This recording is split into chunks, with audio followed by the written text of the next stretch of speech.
Alright, hello everyone, and welcome back to what will hopefully be the finale of Justice for All. I don't see why it shouldn't be. I want to finish off because didn't really like leaving that on such a exciting cliffhanger from a couple days ago. Pulled myself away from Paper Mario for this. That's how you know it's a good story. But yeah, last time we discovered basically an assassin plot. And now we're going to try and stop a kidnapping because it might have something to do with said assassin plot. Also, apparently our client might actually be guilty, which would be kind of strange because that's not usually how Phoenix Wright does things. Hey, Yotin, how's it going? I don't know how I missed the news, but Kingdom Hearts is coming to Steam. No more Epic Game Store. Yeah, someone else mentioned that a couple days ago in chat in the stream. Which is kind of cool. No Melody of Memory for some reason, though. Which is kind of weird, but I guess maybe they had a different contract on that one. I'm sure that will come eventually. But every other game's coming to Steam. They even have like an exclusive Keyblade for the Steam version as well. I'm guessing that's only in 3 though. Whatever that means exactly. Yeah, there's also a bundle of all the games too, so you can even get them at discount. Now they probably worked fine on the Steam Deck before, but now they'll definitely work on the Steam Deck because you don't have to fiddle with some other non-Steam launcher trying to get it to work. I have to fix my copy of Heroic because it doesn't load Epic Games for some reason anymore. Not really sure what happened with that. So last time we ended the first data trial. And then we started unraveling this assassin plot, and now we're back with Maya inside the place of the kidnapper, which I guess is some swanky wine cellar. Well, I don't know how swanky it is because it's a shelf with a bunch of storage and boxes and what's supposed to be a completely dark and hard to see in wine cellar, and definitely does not have a giant light that is shining on everything. Nope, you can't see anything. Just ignore the light. Definitely, you're blind right now. Maya can't see a thing. Okay, just roll with it. I guess even kidnappers can be a little clumsy. So this is picking up right from our last visit with Maya here. She found this card and I guess was about to escape. It seems like a very bad idea when your kidnapper is a trained assassin. Fucking Hitman 47 over here. But we'll see what happens. Clumsy enough to drop a card like this for me. And even though he said he was an assassin, I bet he's just making it up. Like how Nick does with everything in court. Oh yeah, no, totally. Nick's making everything up in court. That's why his clients are always found not guilty. Definitely because he's just bullshitting. 100%. Anyway, let's try out the card trick with this card I just found. Sounds like I got the door open. You know, if this guy's a trained assassin, why is this door so easy to open? Something's up here. Okay, time to go take a look around. Oh, we actually get to play. Like, really get to play as Maya.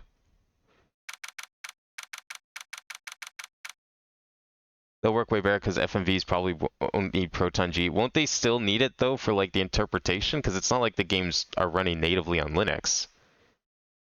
And, I mean, I don't know. I don't always trust FMVs to work because half the time they don't work is because they're looking for like a certain video player that doesn't exist on Linux.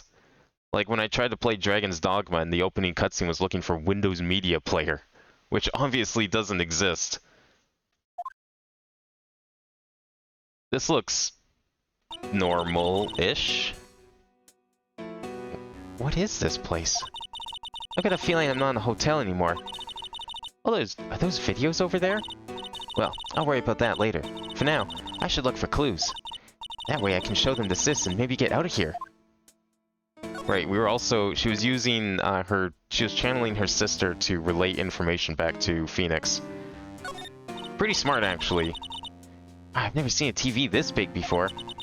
Now where's the power button? It's 2016, there is no power button on the TV. You have to use the remote. What are you, some sort of peasant? Buying your TVs with actual buttons on them? Come on, who does that? It's busted. Oh, it's so damn happy Samurai fan. If I ever got to see the Nickel Samurai on a TV like this. I can't believe I just made a joke about dying, all things considered. Who's this photo of? There's a framed picture sitting on the coffee table. It's a picture of a woman. She's kind of pretty. Hey, looks like something's written here. Let's see. I think it says, "With love, Celeste." Wait, Big, I can't tell if you're serious or... Oh, no, this is definitely a parody. I read the middle part. I read, like, the beginning. I figured it was probably a parody. Then I read the end. I was like, wait, is it? And then I read the middle. And I'm like, oh, okay. No, this is definitely a joke. Good copy pasta. 10 out of 10 would get tricked again. When a game is on Steam, Valve will pre-render the FMVs on Steam servers and send them to clients with Proton. Oh, okay. Like every game on Steam, though? That seems like a lot of work. I'm assuming they have like an automated system for that, because there's no way they'd be doing that by hand. But this could be a clue. Do we know a Celeste in this case at all? I thought we did. We do know a Celeste in this case. Interesting. What is this thing? An antenna, I guess? And this is a VCR. There sure are a lot of electronic gadgets here. What's an antenna doing here? The wonderful future of 2016 where everyone still uses videotapes and VCR equipment. Oh, hey, it's a computer. I've never really used one before. I have no idea where the power switch on this thing is. Because my plan to use this to somehow get out of here. I don't think that's quite how computers work, but I guess it would have been worth a shot. It's so dark in here that I can barely see, but these kind of feel like videotapes. All of them. So what kind of room is this? Yeah, very dark in this room, definitely.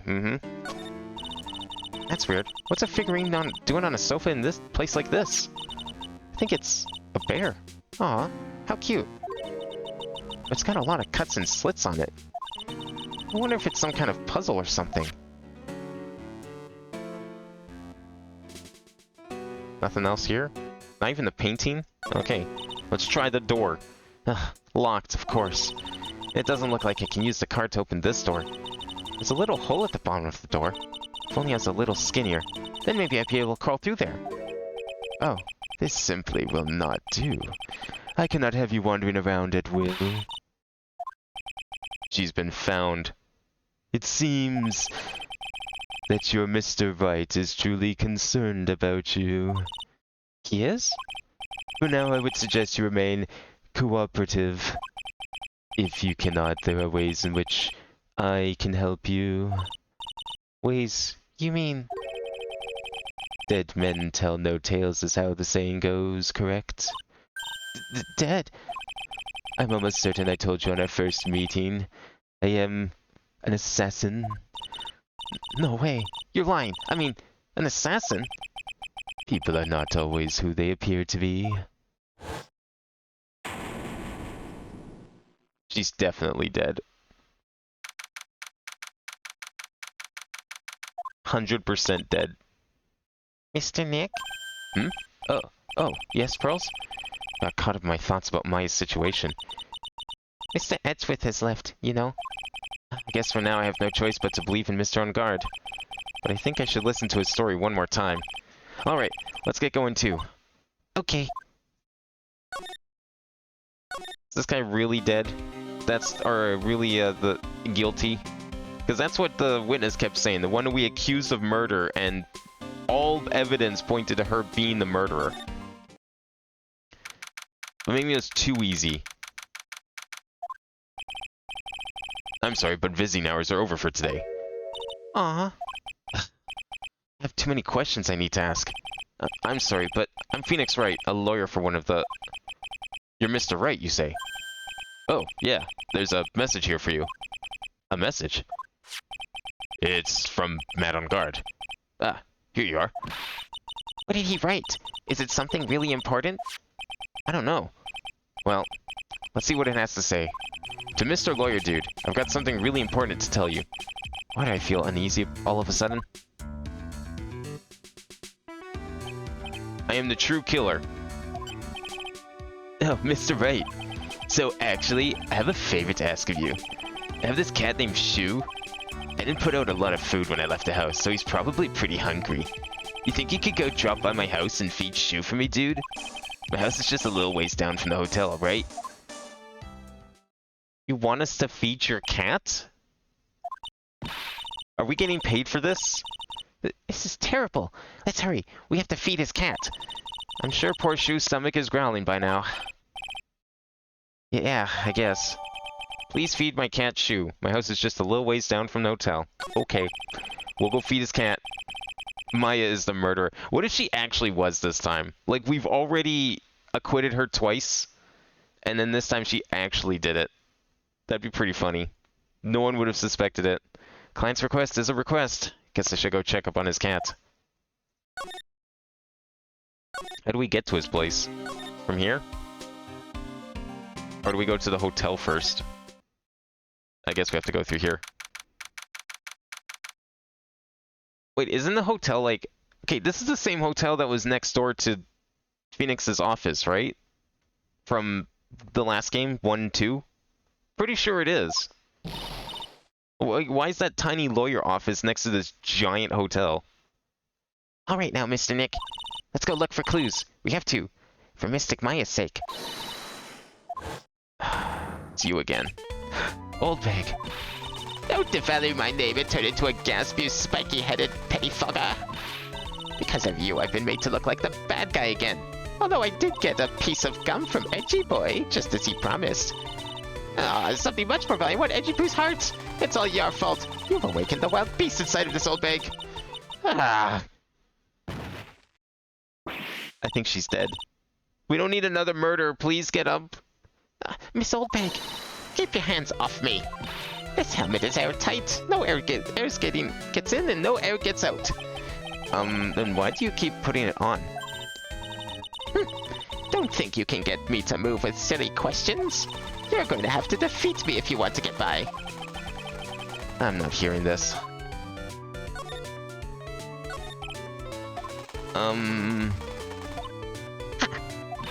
You're a million light years too early to be asking me questions, whippersnapper. Looks like the only way I'm going to get any investigating done is to first do something about this kooky alien. Wow, we're really not getting anything out of this. What am I supposed to do? I don't have a gun to shoot back, do I? You want me to stab her? Nope. Okay. Well, I mean, we need to go feed that cat anyways, right? Can we go do that first? Living room. Perfect. Sure is dark. I'll go turn on a light. See, now this is how you make it look dark. It's easy. You just make the screen black. Not whatever is going on with Maya. Oh, hey, that door looks... That's interesting. He also has a pet door. Okay. Just, probably just coincidence. Wow. So this is what a star's house looks like. Must be nice to be rich. I mean, he does have a cat after all. It's probably fine. Come on, Mr. Nick. Let's find Shu, the kitty cat. Shu! So I guess this is Shu. Okay, is Shu gonna become a piece of evidence, or are we gonna have to cross-examine Shu? Which do you think it is? Because every animal we've seen so far has been important to the case in some way. Oh, what a lovely cat. Hello, Shu. Cat seems to like pearls.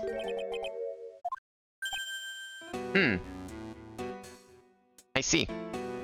I didn't know he had a butler. I guess this is just the way butlers look these days. May I help you with something, Mr... Oh, we're lawyers. Actually, I'm Mr. On-Guard's lawyer. The Masters. Then you must be Mr. Wright. Yes. Ah, it's a pleasure to meet your wonderful self. I am the family butler, John Doe. Nice to meet you. So wait, if you have a butler, why do you need Phoenix to go feed your cat? Why are we here? What was the purpose of this? Had to get one in for sleep, see you for Minecraft. Alright, well, have a good night, Jack. Dope house is actually a suit and there's a zipper on the back. Well, see, that's what I was saying before. This guy has a fucking zipper on his head. Although apparently that's a slur. Calling someone that. This guy's just gonna, like, unzip in court. I'm calling it now.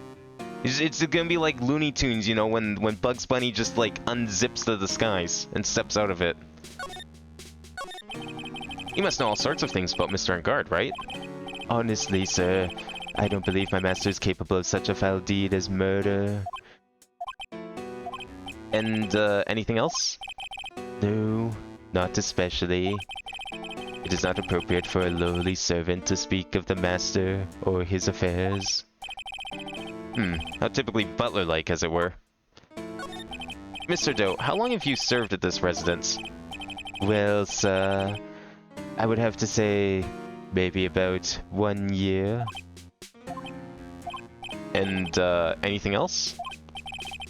No, not especially. It is not appropriate for a lowly servant to speak of himself and his affairs. You know, I would have thought Mr. Engard to kind of have a maid over a butler. That's a very cute cat you got there. It is my duty to take care of him. The master rather fancies Shu. And, anything else? No, not especially. It is not appropriate for a lowly servant to speak of the family cat. Well then, I guess I don't need this piece of scrap paper anymore. Matt's note crumpled into a ball and thrown away. Well, I'm afraid I must make my leave of you now. Oh, we should probably get going ourselves. Ah, so young and yet already so accomplished. A master of law. But there is also a lot to be proud of in being a butler, in charge of the house and all. Thank you for the compliments, sir. People are not always who they appear to be. Now, if you'll excuse me.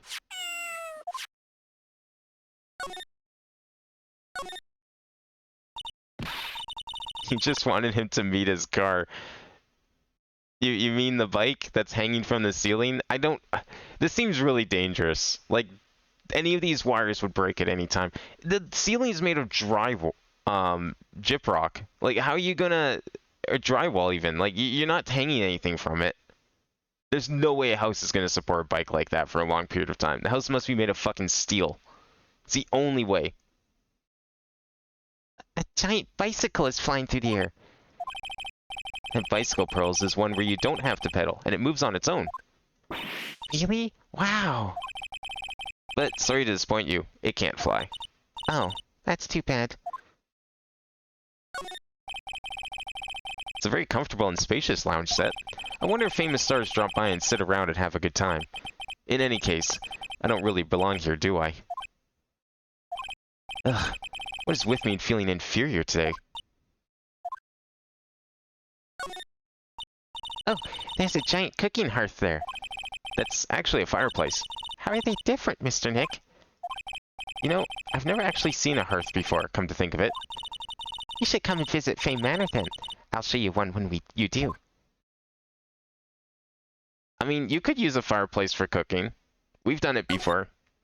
We roasted marshmallows over a fireplace once. Car means cat? Okay.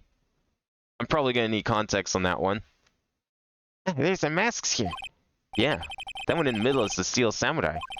The ones next to that are the Pink Princess and the Evil Magistrate. They fought many battles against the backdrop of Old Tokyo.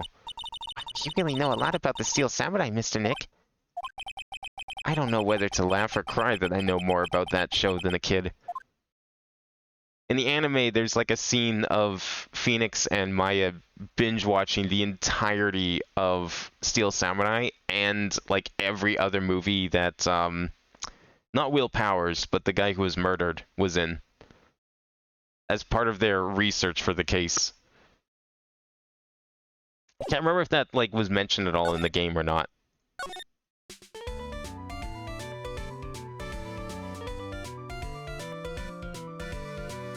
Is the episode like 2 hours long? No, it's like a 5-second clip. But it was just like a funny thing to see. Because I think there's like... yeah, because like Phoenix is more knowledgeable about Steel Samurai by the end of the case than he is at the start of the case. And I don't know if it's ever really explained. We can't leave... we have to show her something. I'm not really sure what we're supposed to show her yet. I guess we'll just go back here. Is there anything we have to talk about with Gumshoe? No. Where else can we go? We were just at the clinic, so I doubt that's it. Oh, here we go. So I guess they just, like, put that little montage in to show how Phoenix did his research. Because, yeah, the nice thing about the anime is that, like, they change a lot of stuff, but they also kind of give context to, like, some weird... I wouldn't say plot holes. They were very minor things. But just, like, some little wrinkles in the plot. And it kind of smooths it out a bit. And that's, like, one of the things that they do. It's like, oh, well, how did Phoenix learn so much? Well, he binge-watched it all with Maya, because she suggested it. Wow, everybody looks really busy with something or another. They're probably strengthening the evidence for tomorrow's trial. Hey, hurry up with that, will ya? Pass that victim's list around. You gotta be kidding, there's over 100 people in here. Mr. Nick? Is Mr. Engard really that bad of a criminal? Actually, Pearls, never mind. It sounds like they're working on a different case. Nothing here. I must have something to give her. But what? What would she possibly want? Oh, right. I forgot I got this. Never mind. Maybe if I show her this letter I got from Edgeworth. Miss Oldbag, if you would look at... What? You want me to look at this worthless piece of... Itchy poo. Ugh. Is that her perfume? Pheromone d'Amour I smell? Ooh. Let's see here. Would you please allow this unsophisticated young person to conduct his investigation? Yours truly, Miles Edgeworth. Yours truly? That man's good at flattery. Fine, but only because Edgy Poo said so, you understand? Letter of introduction given to Miss Oldbag. I just have thought of something I have to do. Remember, no messing around. You do anything bad and I won't let you off the hook. It looks like she has strong feelings for Mr. Edgeworth. That may be, but you know nothing's going to come of it. That's so mean, Mr. Nick. Feelings are meant to be told and shared. Ow. Every time we talk about love, I always end up with a handprint on my face somehow. So, anyway, let's continue our investigation. Okay. Well, you said we could go in. Why are you shooting us? What? What now? One little thing before I forget. You can't go into Engard's room today. Why? The police's main investigation team is going to be in there all day, you hear? I wonder if they're the team in charge of investigating the killer. So don't go in there. Set one foot in there and you'll face the wrath of Wendy Oldbag. Alright, so what you're saying is we should definitely go in there. Is it mentioned in the start of the case? I forgot if it was or not, to be fair. That he, like, watched all the movies and TV shows. Looks like we're the only ones here. And yet, hotel seems so busy somehow. Probably because the police team is scouring for clues about the killer.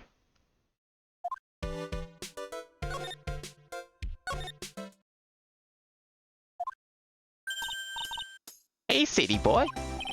Lotta, you're still here. Back in course. That investigative photographer eats the stars on her ability to snap up the scoop, yeah? And this hotel just has that aura of mystery. You know, something's always about to happen.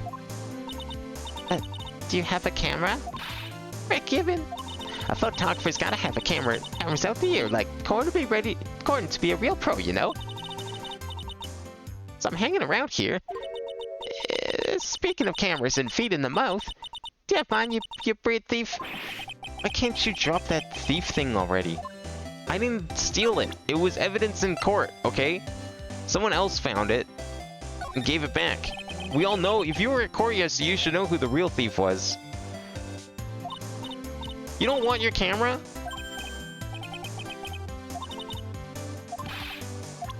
What do you mean you don't want your camera back?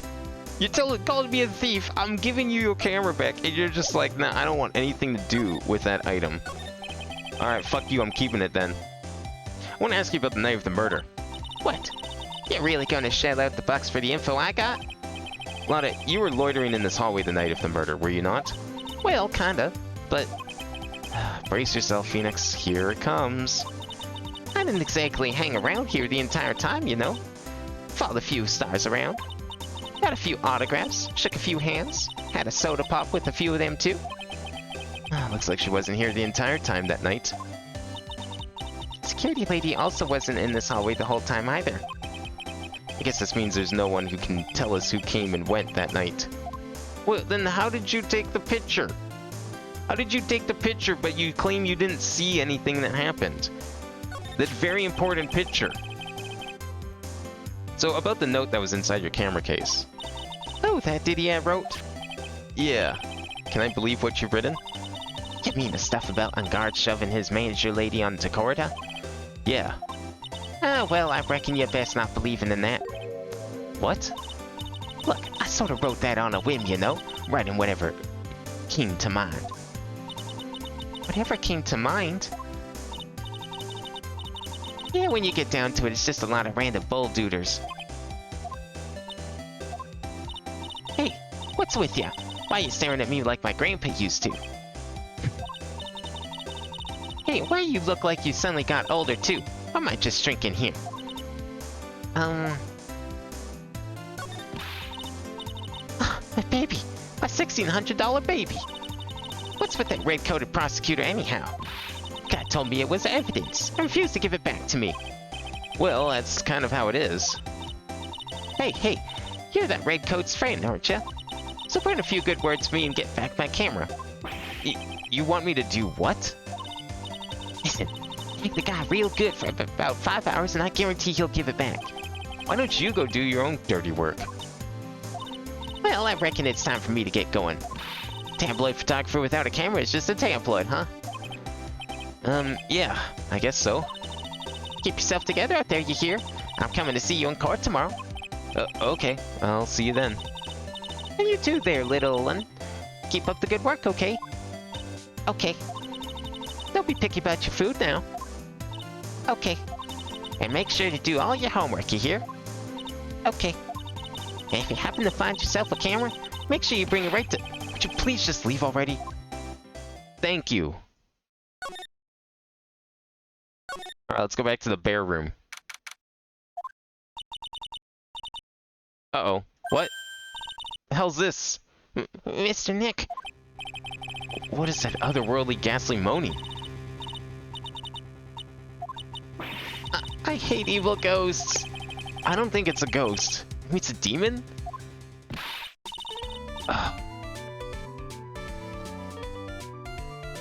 Why are you here? I thought we were done with you. Excuse me. Watch who you're calling a demon, brat. Zoinks! It's the alien! Who are you calling an alien? Oh, it's just you, Miss Oldbeg. What are you doing here? What is wrong with youngins today? I came down here to pay my respects to poor Juan, and you're disturbing me. What did you think we were going to be doing? Why else would we be here? Please talk to me about the night of the murder. Just one more time. I talked about it plenty at the trial. I was fooled, tricked, deceived by that fraud of a photographer in her note. She was loitering around here with that imbecilic look on her face. With that imbecilic look on her face. Okay, got it. Now hold on a second there, you little pipsqueak. If you're going to take notes, at least make me sound better than that. Oh, alright. Now I've seen everything. But you know, I was working that night too, doing my job, minding my own business. So it's not like I had time to waste standing around here the whole night. I was wondering if you could tell me a bit about Mr. Corda. He was the most popular star, you know, especially where it counts, in my book. But I heard that he was lagging behind in the polls against Mr. Angard. Well, that's just a recent thing. Bad luck and all that, you know? But he was going to become an even bigger star than that he used to be. Look, just look at this mountain of presents. To show the mountain of feelings all his fans had for him. Yeah, the mountain is pretty big and certainly nothing to shake a stick at. Mr. Nick? What is it, Pearls? The presents, they're all bears, right? She's got a point. There isn't a single thing here that isn't a bear. All of Mr. Corda's presents for his fans seem to be bears. Oh, that's because you can't think of one without thinking about bears. Bears? Why bears? You don't know? When my dear Juan was training, he fought barehanded with a bear. Holy shit. He refused to give in and let the bear win, but after the fight, they became friends. What? Wow, what a heartwarming story. Look, it's just like in those young people's dramas. I could see those two tuck it out, down by a river going, you sure can fight. You too, bub. You too. Did all that really happen? It's in his biography, bub. What a load of crock. So ever since then, fans have been giving him bears as presents. Yeah, nice. Bears. Oh, that is one hell of an alarm clock. I'm Uncle Bear, and I say it's barely 8 o'clock. What is that infernal racket? It's one of the presents going off. Sounds like it's already 8 p.m. Way past your bedtime. Ugh, that startled me. Thought I was gonna die for a second. 8 p.m.? That's the time when the awards ceremony ended that night, remember? Time sure flies. Hard to believe it's been 2 days since the ceremony. Hey Donald, how's it going?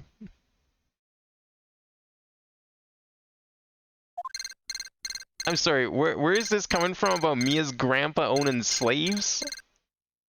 Or are you talking about Lana's grandpa owning slaves? Because that I could believe.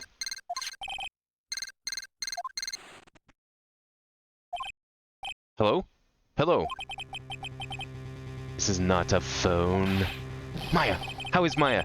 You haven't heard her, have you? It seems you are not able to fulfill your end of the bargain, Mr. Attorney. I have heard the news. So it would seem my present did you no good. No, Mystic Maya. One more day, please. All I ask is for one more day. I'll get a not guilty verdict for sure this time. Please. I suppose, if I must. I need that acquittal more than anything else, after all. Please let Maya say something. I want to hear she's alright. Alright, then. A little. What is with this static all of a sudden? Hello? Hello? It seems bad. Connect. Dang it. Did the transceiver just suddenly break? Oh, excuse me. What happened? I don't know. All of a sudden, it became nothing but static. Mystic Maya. Why'd the transceiver suddenly break like that? I should probably have an electronics expert look at it. Sooner the better. Who would that be? Do we know an electronics expert? I don't know if we know anyone who does electronics. Anyone here? No? How about here? Oh, here we go.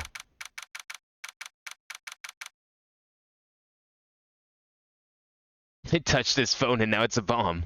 Killer Queen has already touched this phone.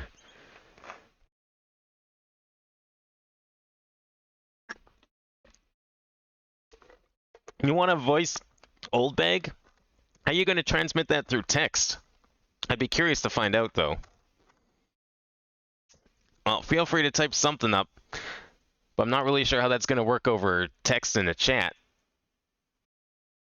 Good, going to break a kid's ass. Why? What did the kid do to you? Hey, welcome back, pal. I thought I'd make you a little something for dinner.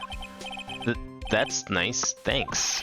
A rich man's luxurious four-course meal. Out of a can, that is. I'm sorry you went through all the trouble to cook, but I don't have the time to eat. Oops. Look like you don't have a can opener, pal. You gotta be kidding. And here I thought he had already whipped something up. Oh, I know. There's one way I know how to be helpful. Ask me about anything you want, pal. Go ahead. Well, since he's here and offering, I wonder what I should try and ask him about. Does he know? Does he by chance know how to fix electronics?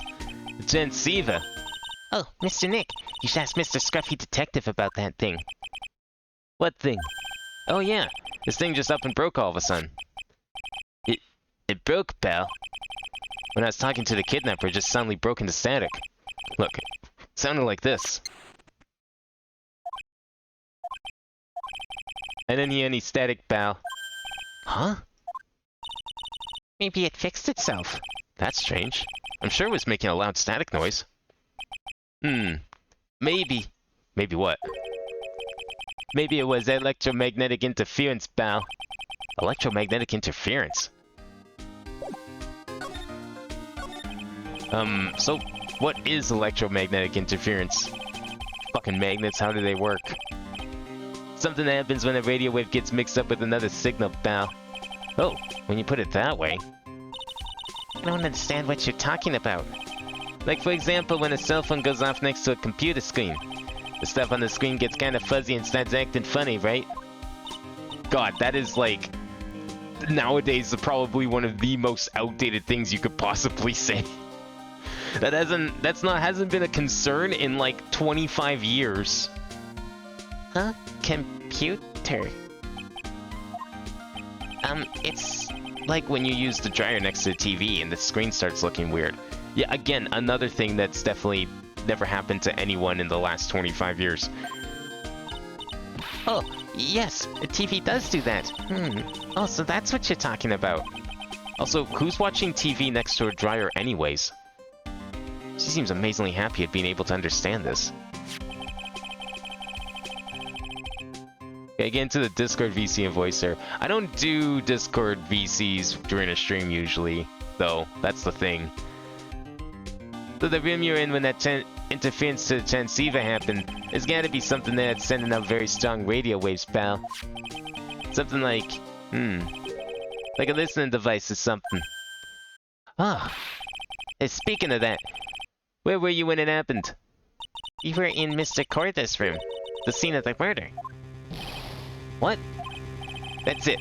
I'm gonna sneak into the precinct and get a bug sweeper. I'll meet you at the crime scene later, alright, pal? Wait, come shoot. Oh yeah, baby. It's investigating time. I'm on fire, pal. My fingers are itching to go. Holy shit. You should be going too, Mr. Nick. Alright, let's go. Should we meet him at the hotel, I'm guessing? Maybe?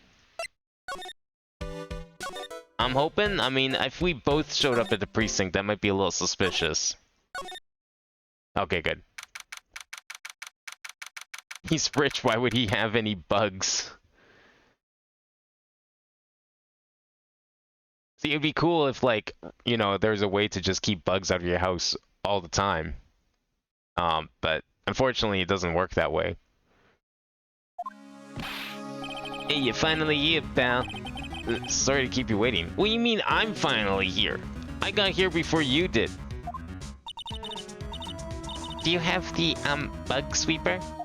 Like, how did he even get here before me? The Gatewater Hotel is literally next door. And he had to go all the way to the police station and back. Well, you see, I got busted trying to sneak in, pal. Then suddenly, I'm standing at the precinct doors. From the outside, I mean. So yeah, I couldn't get one of the police bug sweepers. What do you mean you couldn't get one? We need that item. Hey, calm down, pal. Didn't say I didn't get one, just not the police's. Wow, so this is a bug sweeper. Looks a little broken. Hey, this was made when I was in elementary school, pal. Oh? By who? Me, of course. Ah, seeing this sure brings back memories. Hey, don't look down on it, pal. Sure looks a little beat up.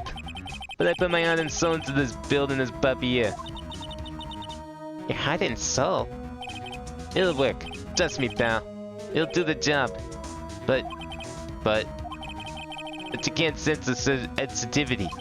So it's gonna beep at anything that gives off electromagnetic waves. But isn't it better that way? Well, anyway, since I brought it all this way, might as well give it a whirl, right, pal? I'm getting that sinking feeling again. Okay, now I'll tell you how to use this baby. There's a listening device or some other sort of bug hidden in this room, pal. So we're gonna find it, right? Right. Now first, let's turn the sweeper on. Next, move the sweeper around to give the room a real thorough look-see, pal. Super will let you know how strong of a signal it's picking up. So keep an eye on it, okay? Once you find something that's giving off a lot of radio waves, press enter to lock onto it. There's a lot of things here that's going to give off radio waves. So let's take a good look at anything and everything that seems suspicious. Okay, pal? Alright, I'm gonna go stand outside and keep an eye out. Give me a yell if you find a bug. Got it, pal? Oh, shit. Well, I mean, obviously this is probably the most suspicious thing here. Gumshoe is Edison reincarnated? Like, wait, we talking like Thomas Edison? I mean, I didn't know Gumshoe was like such a whiz when it came to electronics. Honestly, the only reason I thought of going him first is because he was the only character that we knew the location of at this current time. I never suspected him to actually know how to build something like this, let alone actually help find this thing. What a lovely bear. Okay, that's a scary toy. Must be one of those fancy bear-shaped toy robots. Oh, it's like the eye dog, but a bear. It's a robot? It's a real robot? Yeah, it's a real one. Mr. Nick, Yes? how many horsepowers is it? How many horsies? Horsies? Well, look, it's a bear, so, how do you even know what a horsepower is? Who told you about that? Well, the phone is the most common place for a listening device, I'd say. But let's take the receiver apart first before we get ahead of ourselves here. Wow, you know a lot about electronics, don't you, Mr. Nick? Yeah, I know tons, especially when it comes to taking them apart. Imagine the screams are like 128 decibels. Yeah, it sound to me, I was picturing like a really loud scream as well. I'll leave the fixing part up to Gumshoe. So, is there a listening device in there? No, I really thought it had to be in the phone too. A cell phone. Nope, no bugs in here. A cell phone? What? Don't tell me you don't know what a cell phone is. I'm sorry, I've never seen one before. So she knows what horsepower is, but has never seen a cell phone. She knows what a computer is. Kind of. But has never seen a cell phone. Now she mentions it, my cell phone couldn't get any reception while staying in Kurian Village. And Pearls has never lived outside of that village, so... Well, I guess I can't say it's impossible to live without one. That's how you know it's not really the year 2016. Wait, there's a signal here. Or is that just this again? Oh, it's probably just that again. Wait, the light? Oh yeah, I mean, it's electronic. Lamp, check. Listening device? Nope. There are a lot of lamps in this room, aren't there, Mr. Nick? Yeah. And they're all on. You shouldn't do that, Mr. Nick. Don't you know that's wasteful? Yeah. I'll be more conscientious from now on. Sorry. What? As if I was the one leaving them on. Nothing. I'm gonna assume none of them are the culprit. I don't really think the listening device is in the TV of all places. Looks like the TV was left on. Now it's showing an old samurai movie. Yeah, this channel plays all sorts of international movies, as well as domestic ones. You know, every time I watch one of those old movies, I always think, those Japanese stars are really good at English. Oh, that's where we're going here, okay. Yeah. When I grow up, I want to study Japanese. I should probably keep my mouth shut here, and not destroy her dream. Yeah, let's not break the fourth wall. It's been intact pretty well this entire game. I don't think we should be starting to chip at it just yet.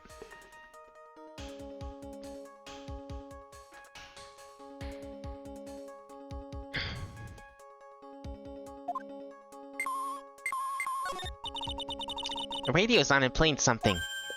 Oh, it's Kid's Question Corner. Professor, why is the Earth round? Yes, why is it, Mr. Nick? Why don't you listen to the radio program a little more, Pearls? Yeah, why are you asking me? Fucking shut up and listen to the show. Oh wait, oh it's just the lamp again, isn't it? Yeah, fuck. Okay, maybe it's back over here then. Amongst all these other bears. Is that the coffee machine, probably? What's this? Sort of looks like a hot water pot, but... Oh, well, it's kind of like a hot water pot, I guess. But instead of hot water, coffee comes out. Really? This pot can do that? Is there a pot that orange juice comes out of? I don't think there's anything like that, Pearls. Sorry. Well, the water in this hot water pot has run out. I'll go get more water for it. Okay, sounds good. Looks like she's forgotten all about looking for the listening device. I've never seen a kettle like that before. That's kind of cool, though. It's got like a spout on it, and you can just pour out hot water whenever you want. That'd be kind of handy. There's no listening device in that notebook computer, huh? What's a notebook computer? Do you know what a notebook is? Yes, it's a small book with paper that you can write on. So? Well, that thing is like a notebook in a way. It's basically a small laptop. Mr. Nick, what's a laptop? Never mind. How about this watch? Oh, I thought that was going off. The remote, I guess. It's the TV's remote control, but it doesn't look like the listening device is in here. So I was thinking, I wonder if a TV remote works on other things, like, can I make you change your expressions like the TV channel? Zap! Hey!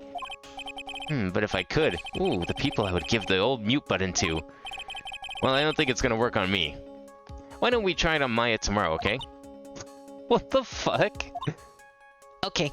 What, she agreed? What do you mean she agreed? What's this? It's a small video camera. No listening device in this gizmo. Everyone's trying to make everything smaller and smaller lately, aren't they, Mr. Nick? That's what it seems like. But I want to grow bigger and bigger. Well, eating only vegetables isn't gonna help you there. You have to eat meat, too. Imagine if people still want to make electronics smaller these days. That's pretty funny to think about. Imagine having smaller things. Ah, there's a really delicious loaf of bread in here. Wait, why is there a bread machine? Is that what that is? Why is there a bread machine on the floor of a hotel? Did someone, like, bring it in as a present? With, like, a loaf of bread ready to go in it or something? Looks like it's been on keep warm all this time since the murder. Well, Mr. Scruffy Detective always says, gotta keep the trail and crime scene warm. I think the keep warm in that case is a little more metaphorical. Mute her after being kidnapped. Yeah, I'm sure she would really appreciate that one. What's that? Is that the calculator? It's a plain old calculator. It says 50 on it. Maybe he was calculating his allowance. Whole 50 cents? Maybe if he was a spirit medium. Is that the amount of bears? I don't think I quite see 50 bears in here, but... I do wonder, why is the remote control for the TV all the way over here, if the TV is all the way back there?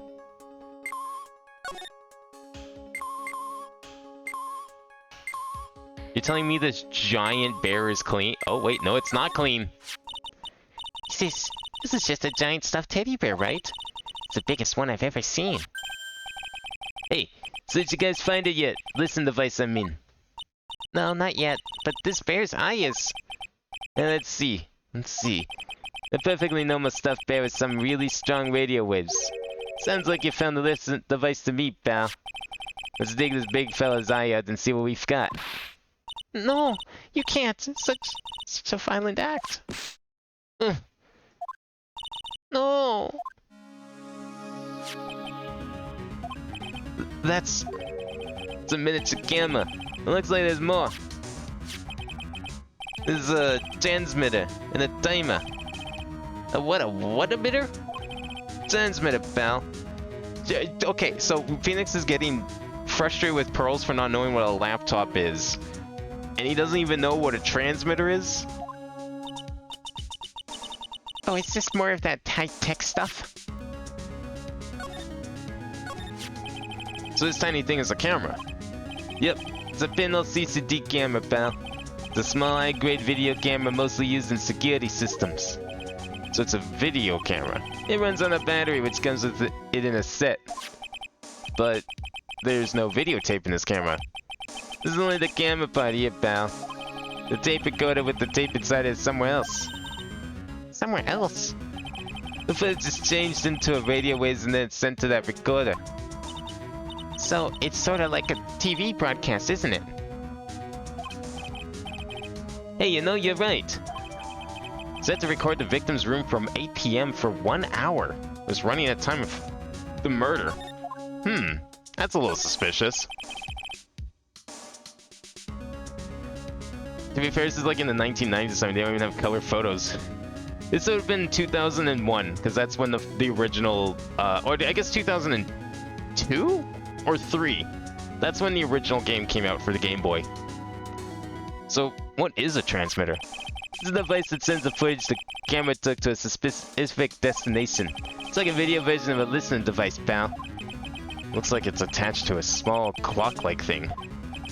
Oh, that's a timer, pal. You can set it to turn the camera on and record at a certain time with it. You can set it for a certain time? Yep, let's see. This looks like it was set to start at 8 p.m. and go for 1 hour. 8 p.m.? That was the time the award ceremony ended. There's no date set, so it's been recording every night, I guess.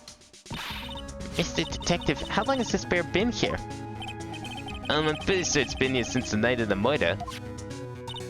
Then maybe... Maybe the scammer caught the murder on tape. What? And if you think about the angle the bear is at, it's bound to have a clear shot of the whole crime, pal. Changes the footage taken by the spy camera into radio waves and transmits the data. So there was a camera in this bear's eye. And it was disguised as a present.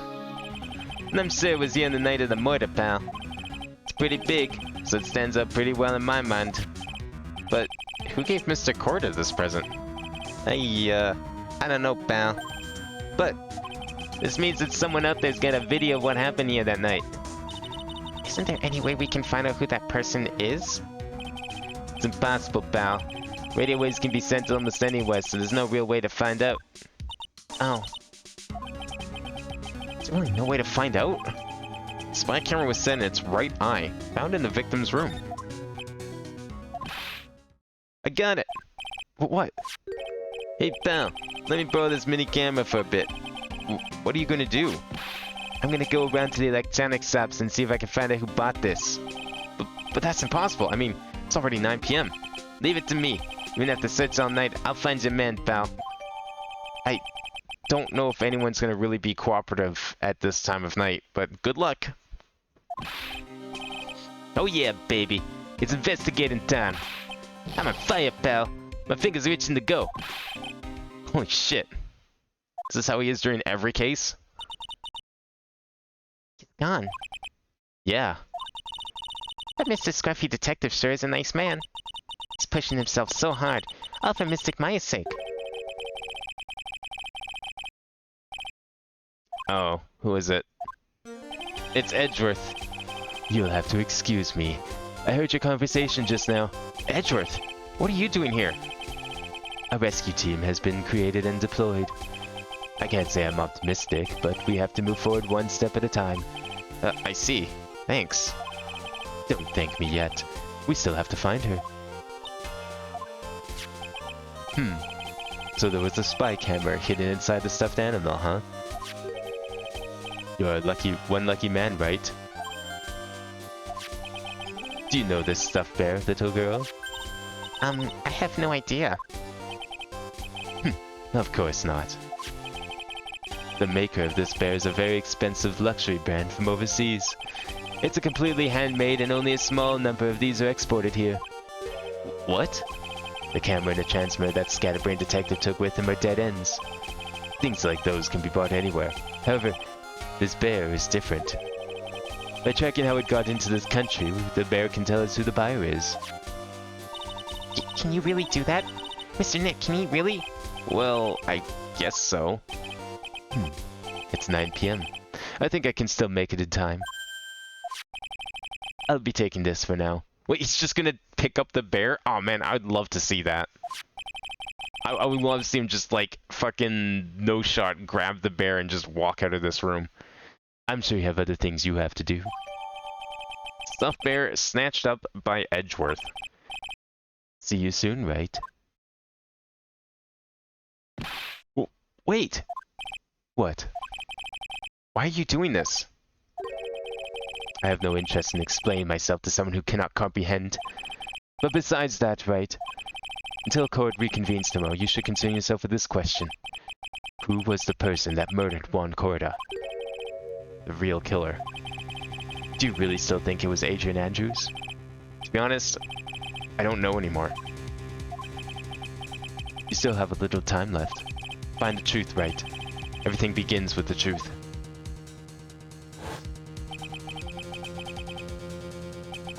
Soon today. Yeah, it's kind of coming across that way. Juan Corda's real killer. Miss Andrews is past. The kidnapper whose sole condition is an acquittal from Mr. Ungard.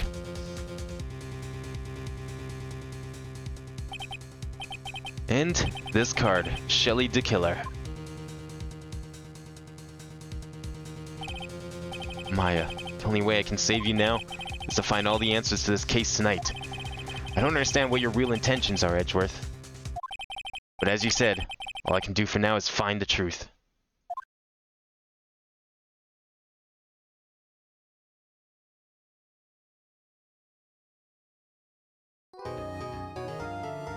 Is this it? Is this the final court day? It feels like it probably is. I don't know, we're still investigating, I guess.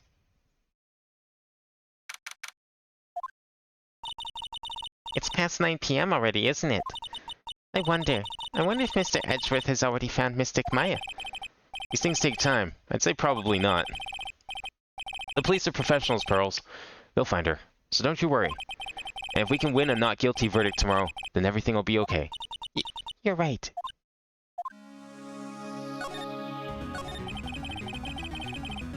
So the real person who killed Mr. Corda was... That assassin, Mr. Shelley the Killer, right? And the card Miss Andrews found at the crime scene seems to be proof of that. But if that's the case, then a new question comes to mind. Who was the one that hired the killer to begin with? Who is his client? You mean, who asked for the murder? That person didn't want to dirty their own hands in blood. But whoever this client is still a killer. Who could have hired the assassin? Do you think it was Mr. Andrews? What, you hire an assassin and then they make the crime, they frame you for the crime? God, I wonder if there's any assassins who've done that. Just like, you pay for their service and then they make the crime look like something you did.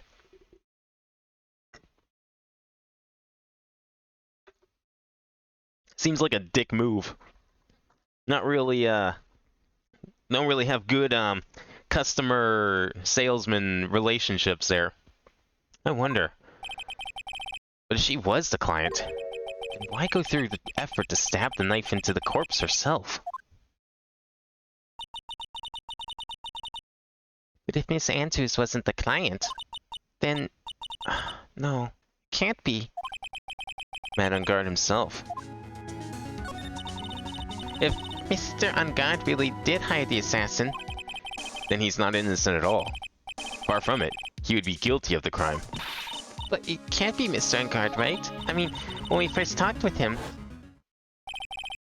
Mr. Ungard, I'd like to ask you one more question. Did you kill Mr. Juan Corda? Alright, just so we're clear, dude. I didn't kill anyone, and that includes Juan Corda, okay?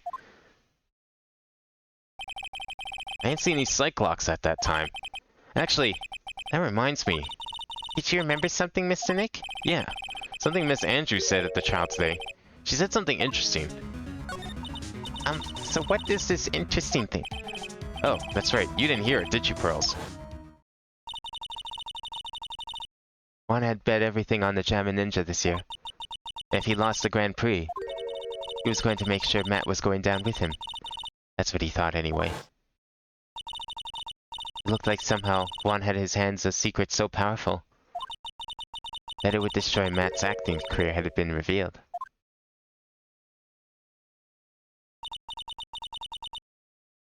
Is the Ungard's secret? What is this secret? I don't know yet.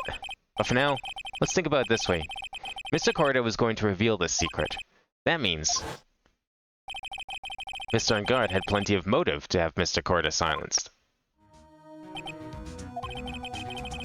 Which means we have to meet with Mr. Ungard. There's no way around it now.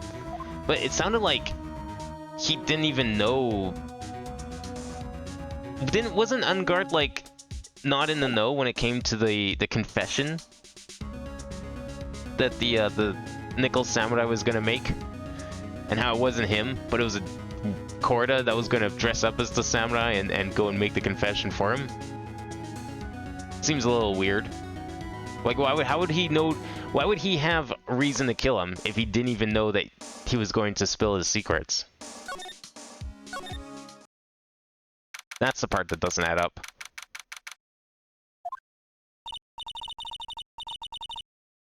It's really getting late, isn't it, Mr. Nick? Yeah, it's past 9 p.m. already. But we still have some things to prepare for tomorrow's trial. Still the matter of this secret Mr. Korda held about Mr. Ungard, and Miss Andrews' real intentions. Those are two things I must know tonight. But aren't visiting hours over at the detention center? I'm sure we'll think of something, Pearls. Don't you worry.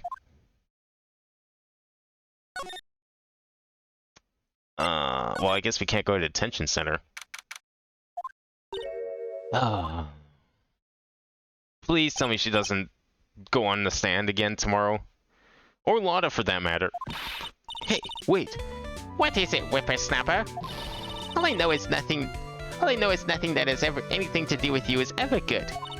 Like just now, I was handed this strange device for who knows what reason. And I was told to use it to search the whole hotel. That's the bug sweeper, isn't it? The one Gumshoe made. I don't know, and frankly, I don't care. But the request came from Edgy Poo, so... Edgeworth? And he said... If you feel angry, direct your anger at that unsophisticated lawyer. So I'm going to feel free and to direct all my anger towards you. Ugh. Gee, thanks a bundle, Edgeworth. What a pal you are. So did you find anything? This is absolutely top secret, so you'd better keep it to yourselves. I heard they found a spy camera hidden in one of the presents.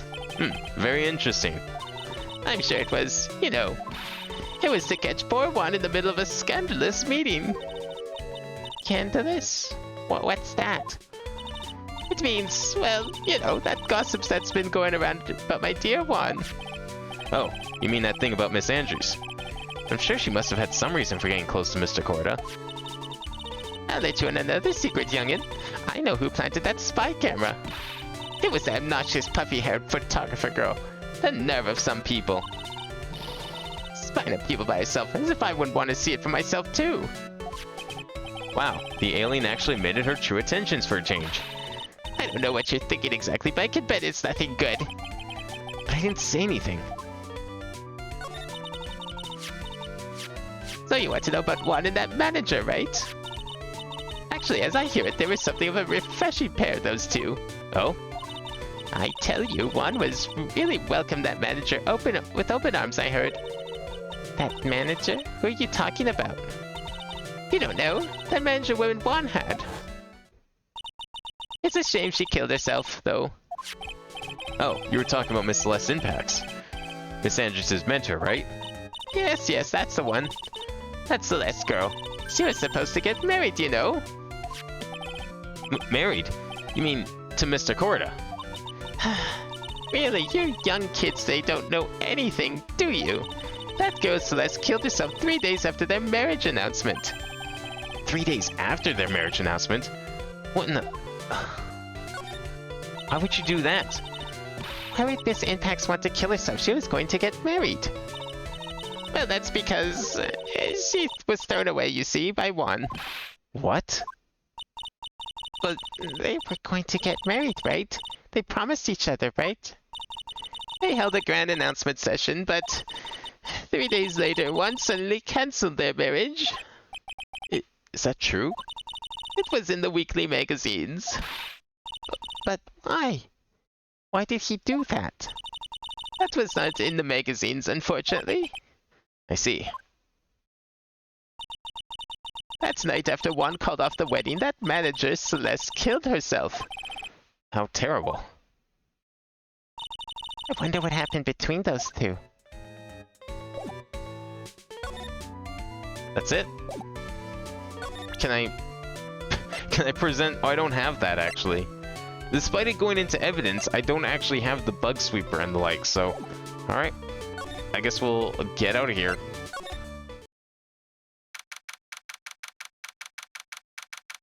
Well, I guess that suicide is starting to make more sense. Wonder what happened during the, after the marriage announcement. On that night, there must have been at least a few hundred people here. I guess the police are done with their questioning and investigating.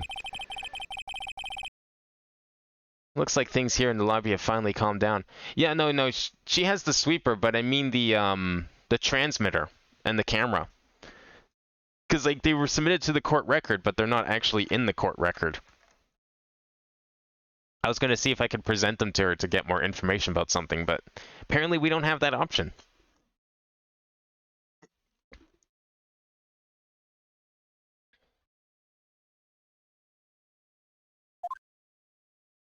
Oh, no one's here. Okay, where can we go then? Here? It doesn't look like Mr. Scruffy Detective is here. Well, he's out there with that camera asking that around at all the electronic stores. Oh, I guess, okay, he took it. Still, I feel like it would have been in the court. It's weird it's not on the court record. It's not like Nick carries around all of the evidence that's in the court record. Then I'll make some salad for him for dinner. Looks like Pearls really appreciates what Gumshoe's doing for us. I think I'll take Pearls' cooking over whatever the fuck Gumshoe says he'll cook. I mean, think about it.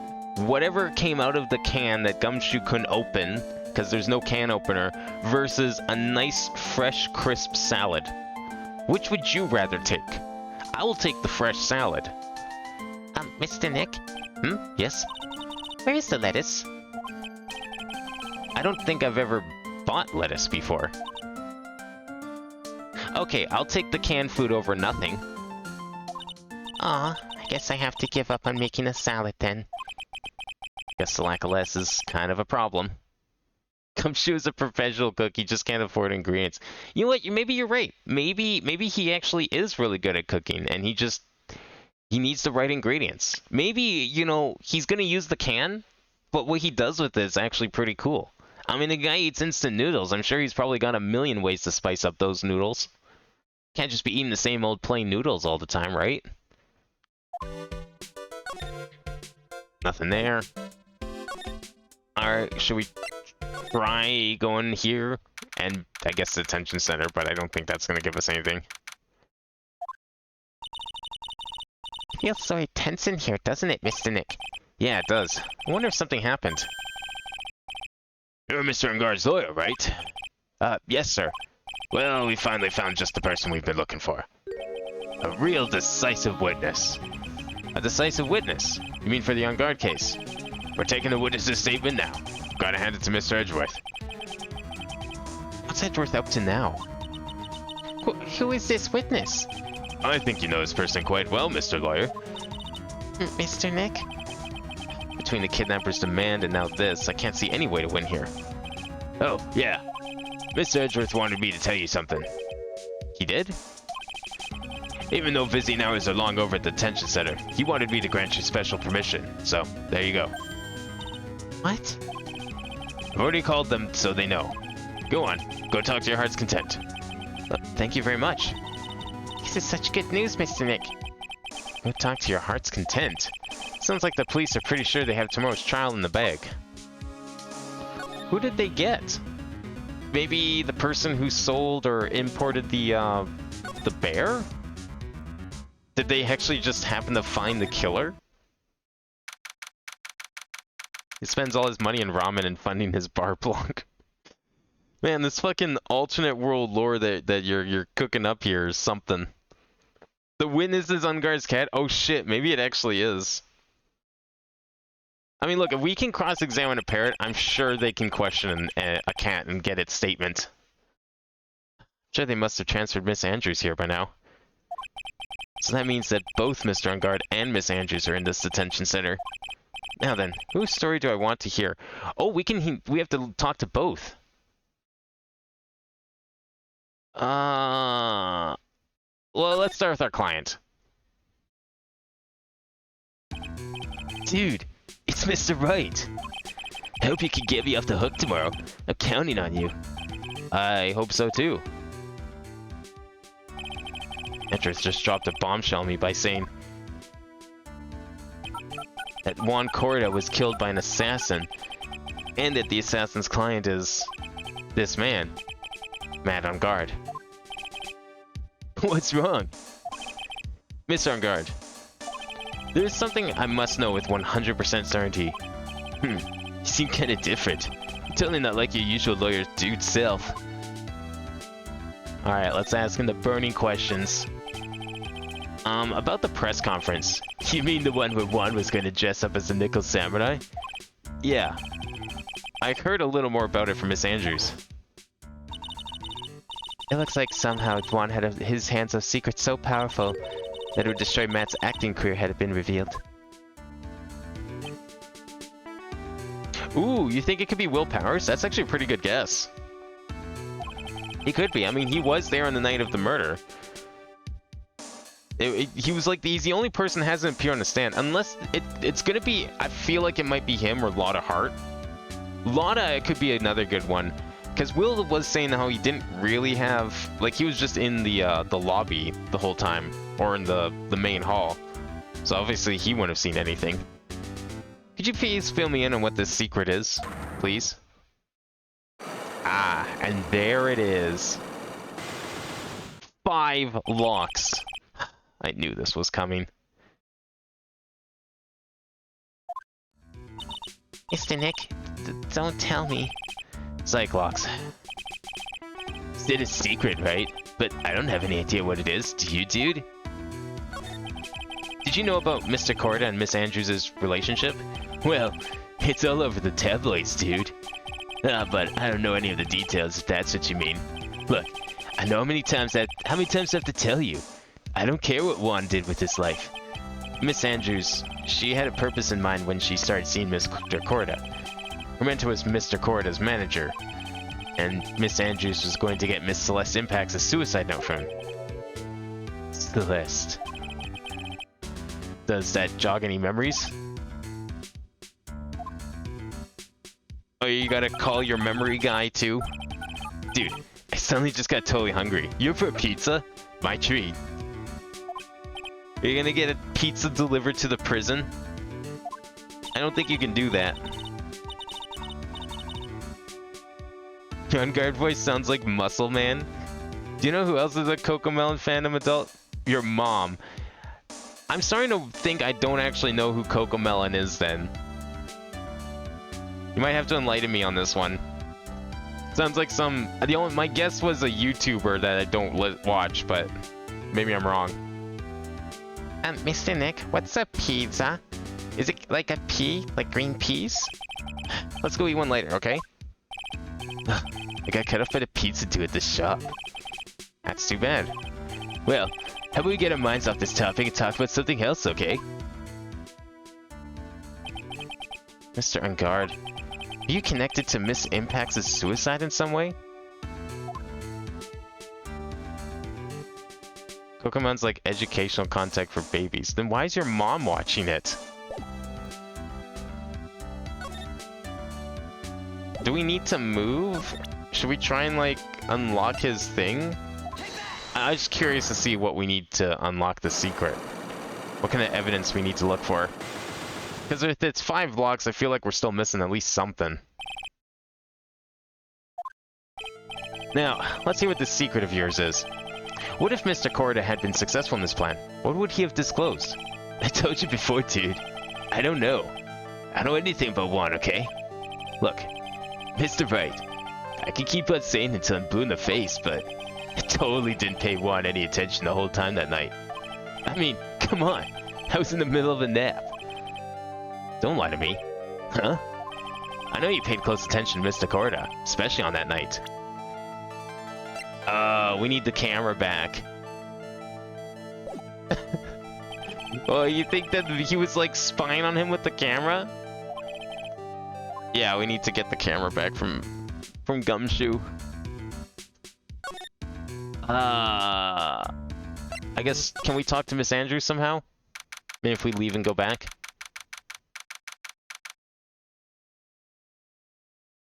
It's a regular show joke? No, I didn't get it. I've never seen regular show.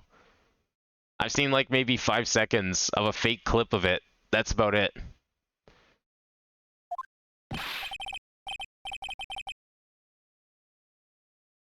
Oh. Wait, what are you here? Holy shit, you're right. It was Powers. Mr. Powers. What happened? Why are you here? You see, I got roped into this somehow. What? And now I'm going to testify at tomorrow's trial. So a decisive witness is Mr. Powers? I was talking with the detective until a little while ago, and I was on my way home. When all of a sudden, you there, you're under arrest, and I was brought back here. Oh. They said my face and whole self in general looks suspicious or something. Well, I guess I can see how they thought you looked suspicious. I'm just a normal guy on an exercise show for kids. Is that crime? So, about this testimony you're giving, what are you going to talk about? I really don't know yet. But it sounds like I saw something pretty important from what they tell me. You don't even know what you saw. Just trusting that the police know what you saw. That's great. Good job, police. Arresting the right man. You saw something important? What was it? Well, the detective told me not to talk about it. You can't tell anyone, especially not that lawyer, he said. Who do you think is that lawyer the detective was talking about? I'm going to take a wild guess and say it's me. Yeah, you got it. Mr. Nick, Mystic Maya and myself are your only two allies in this whole world, but it's alright. Ouch. I don't really have a lot of friends, do I? This is going to do a lot of damage to Matt, you know? Because he's got that refreshing like a spring breeze image going. What is he really like? Well, let's see. Matt's always been kind of a player with women. He would never really turn a pretty face away, if you know what I mean. He'd always say, it's just a game, to justify himself. Oh, is that his big secret? What? How horrible. That's unforgivable. Ow. Sorry. Didn't mean to offend you. But you know, he said once that there's only one person in the world who won't swoon over me. One person who won't swoon over him? His manager, you know. Miss Adrian Andrews. Why is Mr. Powers suddenly looking kind of energetic? You see, I'm actually a sucker for gossip. I mean, celebrities in their world have this dazzling sort of image, right? A dazzling sort of image? But aren't you part of that dazzle, Mr. Powers? No, I'm more of a hairy, sweaty, smelly, brutish kind of guy, you see. But it's okay, really. I get to hear plenty of gossip about a lot of the other stars around me as things happen. Well, that's true. Oh, hey! So did you hear about this yet? About Miss Andrews' mentor and her suicide? You mean Miss Impacts? You heard something about how her wedding was cancelled. Yeah, that's what I'm talking about. I thought about it for a little the other day, about that mysterious death. Hey, Mr. Wright, why don't you ask me about that? Go on, go ahead. Powers is so charged up, his skin is practically glowing with electricity. You sure this isn't important to the case? Maybe the police don't think it's important to the case. It's okay for me to, like, ask you about this? Hey, so have you heard this? Celeste left a suicide note. And then they say that Juan went and hid it. We heard about that in court today. There wasn't actually any proof that she had left a note. Well, this is what I think. I think that something bad was written on that note. Something bad for Juan, that is. Something bad for Mr. Corda? Why do you figure so? Well, before she died, Celeste talked with a few of her friends. And she said, it looks like I got caught up with a truly insidious man. Truly insidious man? Did she mean Mr. Corda by that? Well, there's no one else that fits the bill, right? And that would be reason enough for him to hide the suicide note. I see. Well, that's some good info. Thank you. You're welcome. Mr. Guard and Miss Andrews, they're both at detention center right now. There's still things I don't understand or know about, I'm sure. I have to get the two of them to tell me everything. Yeah, well, I mean, that's what we were originally trying to do, was trying to talk to Miss Andrews.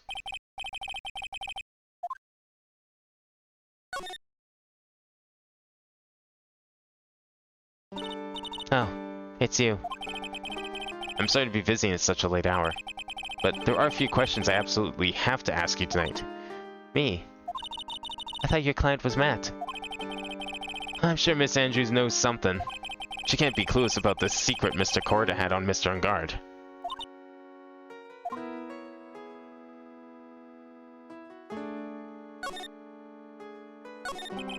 I'd like to ask you about Matt Ungard, if you don't mind. Mr. Wright, you still don't know, do you? The real him, I mean. You seem to bear a lot of resentment towards Mr. Ungard. If that's the case, then why did you become his manager? And why would you become intimate with his rival? That has nothing to do with this case. Nothing.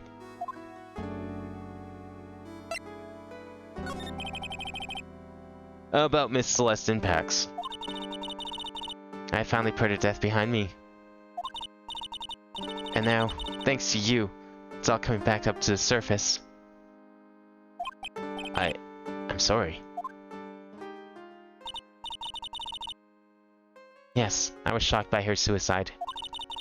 And it's true that when I heard the rumor that Juan was the one who had hidden her suicide note, I began to draw a circle close to him.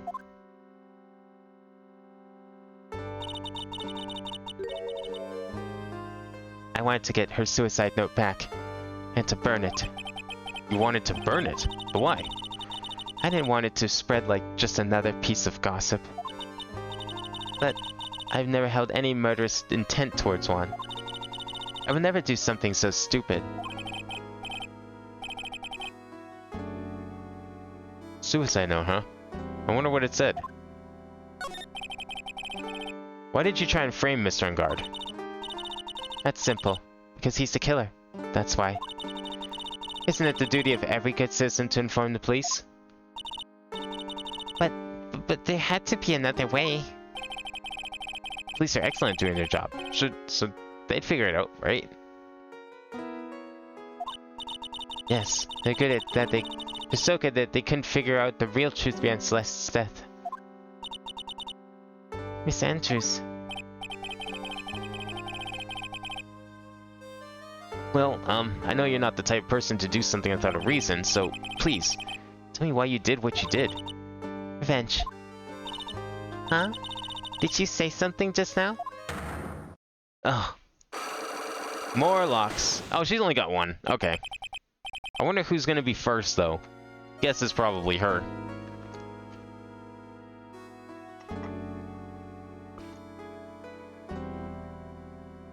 Psych lock, huh? Don't you understand yet? You're not my lawyer. To be honest, you're more like my enemy. But I'm sure I just heard Miss Andrews say, revenge.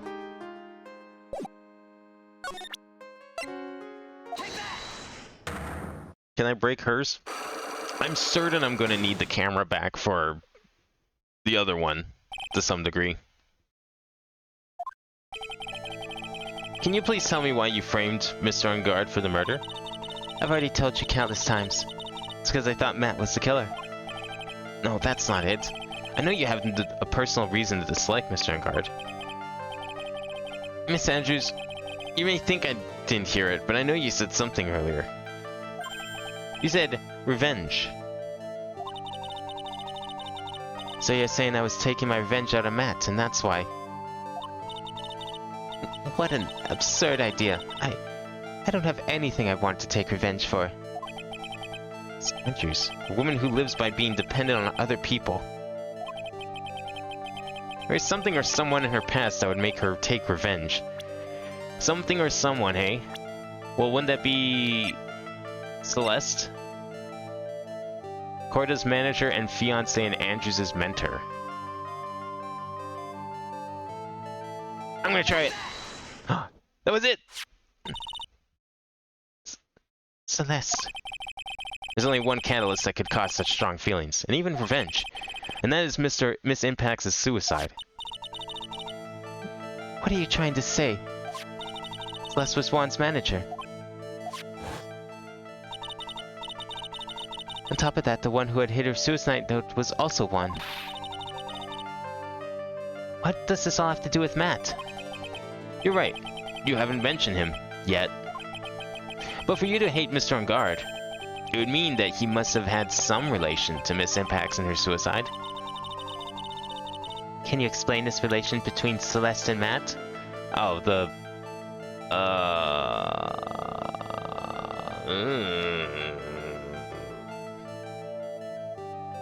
Killed herself 2 years ago as Corrida's manager and fiancé, so she was gonna marry Juan, not Matt.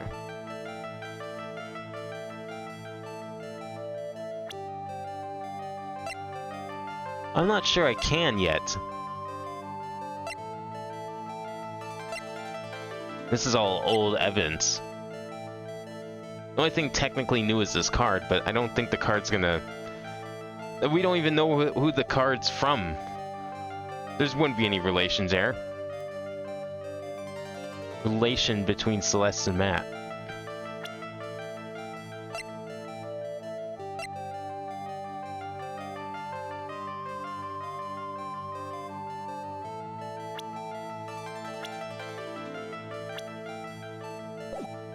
No, not yet. I wasn't expecting another thing. I thought it was just going to be the one. Okay, so we need the camera back for sure, and we need to still figure out this relationship between Matt and Celeste. And there's nothing else to talk here, right? No. Alright, let's get out of here. Is he back yet? Oh, a phone call. Mr. Nick, your phone. I don't like the sound of this ringtone right now. Sounds kind of ominous. It's probably just your imagination. You should really pick it up, Mr. Nick. It could be important. Hello? We got a big problem, pal. I'm on my way to your office right now. Okay. Wait a second. Why is he coming here? It's terrible. I don't know what to say, pal. It's the end, I say. Oh. Got you faster than I thought. Hey.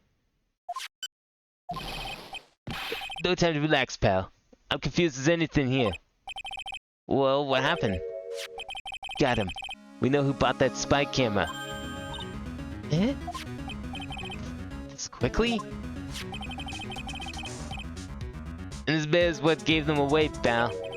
The bear. I figured it out, pal. I figured out that we should have been looking into the bear instead of the camera. You mean what Edgeworth is already doing? Shh, Pearls. And go on. There's only one person who bought one of those bears who's related to this crime. Who is it? Who'd be so brutal to spy on another person in that room? Man and God. Huh? Man and God. Your client. That's who, pal. And here I thought things couldn't get any worse.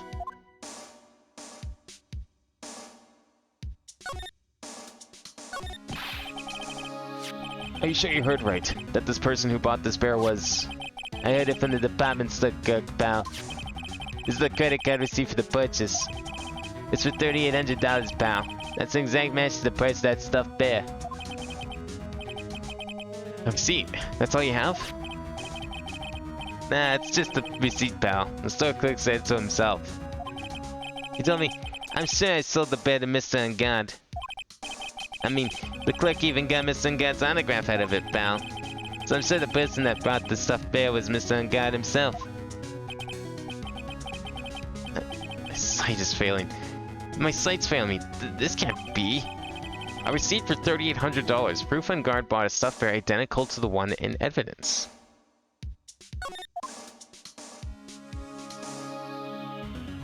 Okay. Well, that probably solves... Actually, that should solve our surveillance issue with the one of the Cyclops. So what with the spy camera we found? Eh, that was a dead end, pal. I mean, you can get this kind of thing from anywhere. But for now, I guess I can give these back to you for the file away fit into evidence.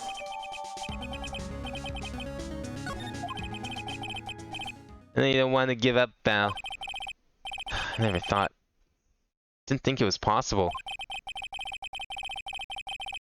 The person who put the spy camera in Juan Corda's room was mad on guard. Why would Mr. God do something like this? I bet it was to catch Miss Andrews and Mr. Corda in one of their rendezvous. I bet it's not good enough for me. To know the absolute truth behind this camera. Are you gonna see him? Mr. Ngan, I mean. Yes. I'm scared, Mr. Nick. I wonder what we will find out next. I'm scared of it myself, but I have to put on a good face for pearls. Mad on guard. What in the world have you done? Anything else we can talk about? No. Alright, let's move. Investigation, go! Alright, man on guard, reveal your secrets to us, or else.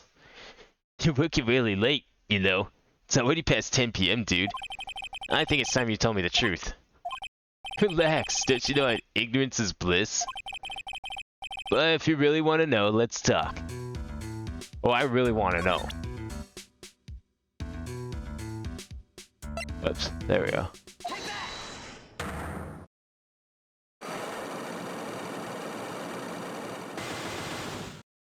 Alright, 5 locks. Let's see if we can open them.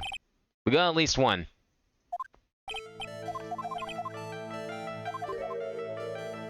Okay, paid close attention, Mr. Corda, especially on that night, because... Spy camera was found in his right eye, found the victim's room. This one, right? Yeah.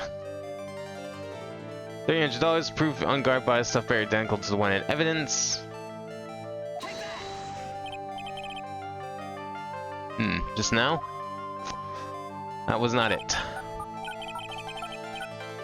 It's gonna consult his friend, okay. How's that going for you? I snore while giving a good laugh. Alright, well, I agree with your friend. It's probably the best thing to do in this situation.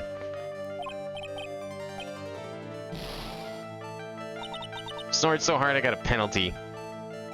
Now I have to start all over.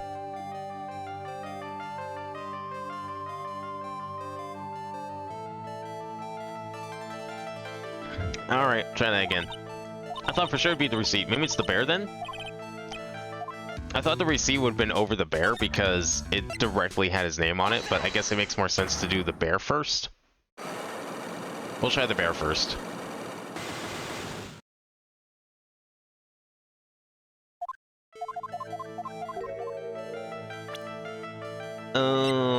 Wait. Or is it gonna be the camera first? You want to try the camera first? Okay, there we go. I think I see the order of events here. Someone used this camera to secretly film Mr. Corda's room on the night of the murder. Secretly film? What? And then sent the images the camera took with this transmitter. Wow, but dude, where's this camera you're talking about hidden? In this bear. The spy camera was hidden in this bear's eye. A bear that was supposed to be a present from a fan. Guess one had a few of those kinds of fans too, huh, dude? Anyway, I wouldn't say this bear was a present from a fan. You sure, dude? Who else would it be from? The person who gave this bear to Mr. Corda was... okay, so we need profiles then, and obviously his profile. Mr. Guard, don't you know this bear from somewhere? I don't think I've ever met Mr. Bear before, dude. Aw, but he says he knows you. How could you forget such a great friend? What else did the bear tell you? He says the one who put the camera in his eye was you, Mr. Guard. If I don't know how you work in court, I'd think I was in some serious trouble. Come on, this is all a joke, right, dude? Just pull my leg. Looks like you're not ready to give up your secret just yet. Well, do you have any sort of proof that you want to show me first? Proof that it was you who put the camera inside the bear. Proof it was him that put the camera inside the bear. Well, he bought the camera, but I don't know if that technically counts. I don't know what else to try. Or, no, wait. It would be this, right? Now we present the receipt. Okay, good. I have here one credit card receipt, Mr. Unguard. It's from when you bought that stuffed bear. Dude, all you can tell from this is I spent $3,800. I go to that farmer's all the time, okay? It's $3,800. This could be the toothbrush I bought one time. A $3,800 toothbrush? It's ivory, and it's got elephant hair for bristles. I think that's what we call illegal. Ew, elephant hair. Is that what rich people use nowadays? Anyway, Store Clerks clearly remembers you and your purchase. After all, you even gave him an autograph, did you not? Dude, you should have said this earlier. So can I ask you one more thing? Yes? You're my lawyer, right, dude? So, if you are, then why are you looking into stuff like that? Because if I don't know the truth, I can't help you. Sounds more like stupid lawyer talk to me. Hey, let's stop talking about this, okay? No, not yet. Haven't asked why you set the camera up yet. And what your secret is. Of course, it would be strictly confidential. So, what are you gonna do now? I'm gonna find out what I want to know, because I must. The reason you hid this camera in Mr. Corda's room and filmed it in secret is...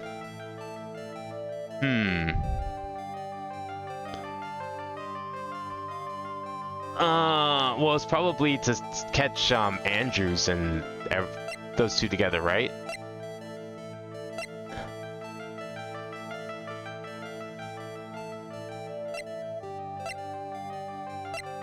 No, that's the crime scene photo. I thought we had like another picture or something. We have a third page.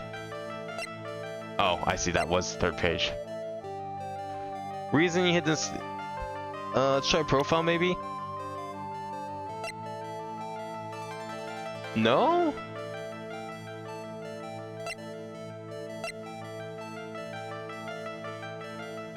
Reason you hid this camera in Mr. Corda's room, filmed it in secret. I'm gonna just say it's this one. Oh, it was, actually. My logic was right. Agent Andrews? There's a rumor going around that Miss Andrews and Mr. Corda were having a secret meetings.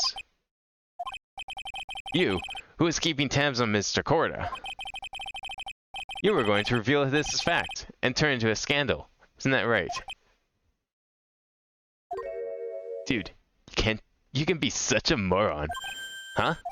Oh man, Mr. Lloyd, dude, that kind of scandal? That's the good stuff. That's what we want in industry called juicy. The good stuff? Juicy. Look, we can get publicity without spending a penny with that kind of stuff.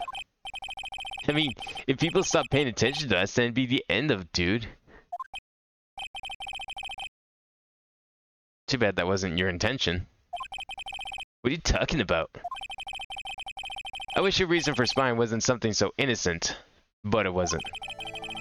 You didn't spy on Mr. Corda because of Miss Andrews. And there's only one reason I can think of for you to do such a thing. The real reason you set up that camera in Mr. Corda's room was...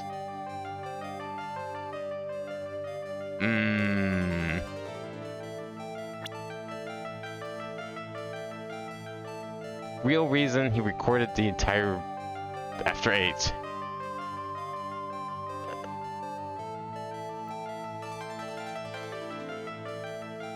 Do we have something like that? It wouldn't be this, was it? Because this was found in the scene. No way. Are we doing that now? I mean, I guess we have to, right? Oh shit, we are. Alright. Time to lay it down. What is this card? And he doesn't know about this card. This is a certain man's calling card. The man's name is Shelly the Killer. And I'm sure you know of him, don't you? Shelly the Killer? That's ridiculous. Why would I know some shady scumbag like him?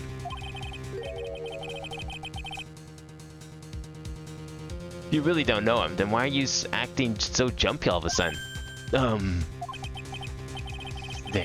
I'm finally starting to get to the truth. Can't afford to make any more mistakes now. Mr. Man on Guard, I know why you know Mr. the Killer. It's because since you're the one who set up that camera, that means you knew exactly what was going to happen in that room.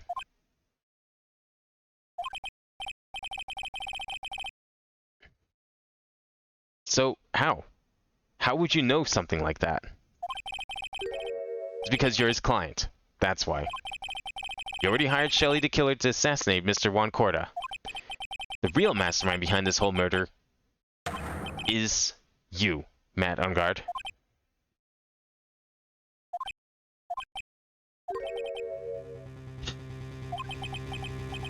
Here I was, trying to be a good boy for you, dude.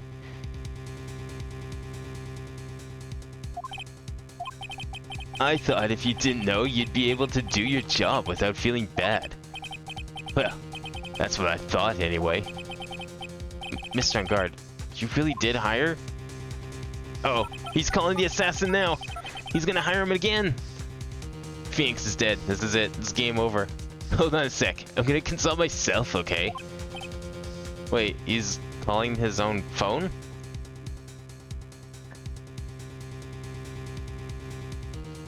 How does that work? Consult myself? Well, I guess it's probably about time anyway. About time for what? I think it's time for you to meet him now, Mr. Lawyer Dude. What? What do you mean? Oh shit! How do you do, Mr. Lawyer? Man on Guard. Where did he get the wine from? What the fuck? The hell is this shit?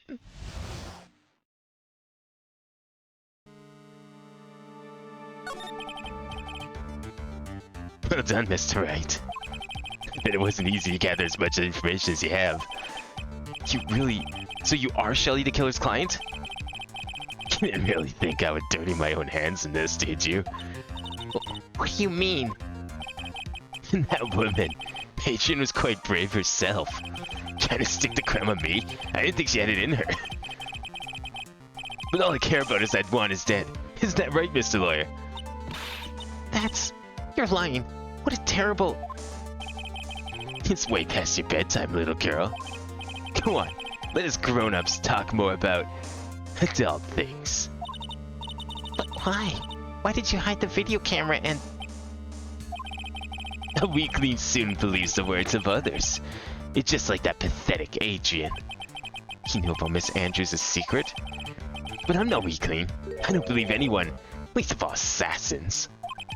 What? Oh, come now, Mr. Wright. Assassins aren't above blackmail. They turn their clients into cash cows by holding the sinful deed over their heads. A superstar like me, how much do you think I'm worth? Care to guess? And that's why... Yes, that's where the video comes in. This guy's face and the crime scene recorded on it, preserved for all time. With that, I can keep him at bay and even blackmail him if I want. That's right. That video's my insurance. Isn't that what they call it, Mr. Wright? Why would you do something so wrong? Because I'm a grown-up, and I can. Good enough of an answer for you, little girl? Why? Why would you kill Mr. Corda? Because he was about to sling so much dung at my beautiful public image. Scandals are a little annoying, aren't they? It's all because of that press conference, isn't it? If Mr. Cord had been able to give it, then Mr. Enguarde's secret would have... Yeah, well, that's what we call taking advantage of the situation, you know? I know we're just doing it, really, but bit by bit, it crept up on me. And then the situation just presented itself perfectly. How beautiful, I thought. That's how Mr. Cord ended up dead. Let me tell you something. I'm not like Adrian. I don't depend on anyone. People are simply things to be used. Used and thrown away. Put on a sweet, innocent face and people will swallow anything you feed at them. Adrian fell for it. Assassins too. Oh, and how can I forget? Even you fell for it, Mr. Lawyer. They went out working their butts off me, mad on guard.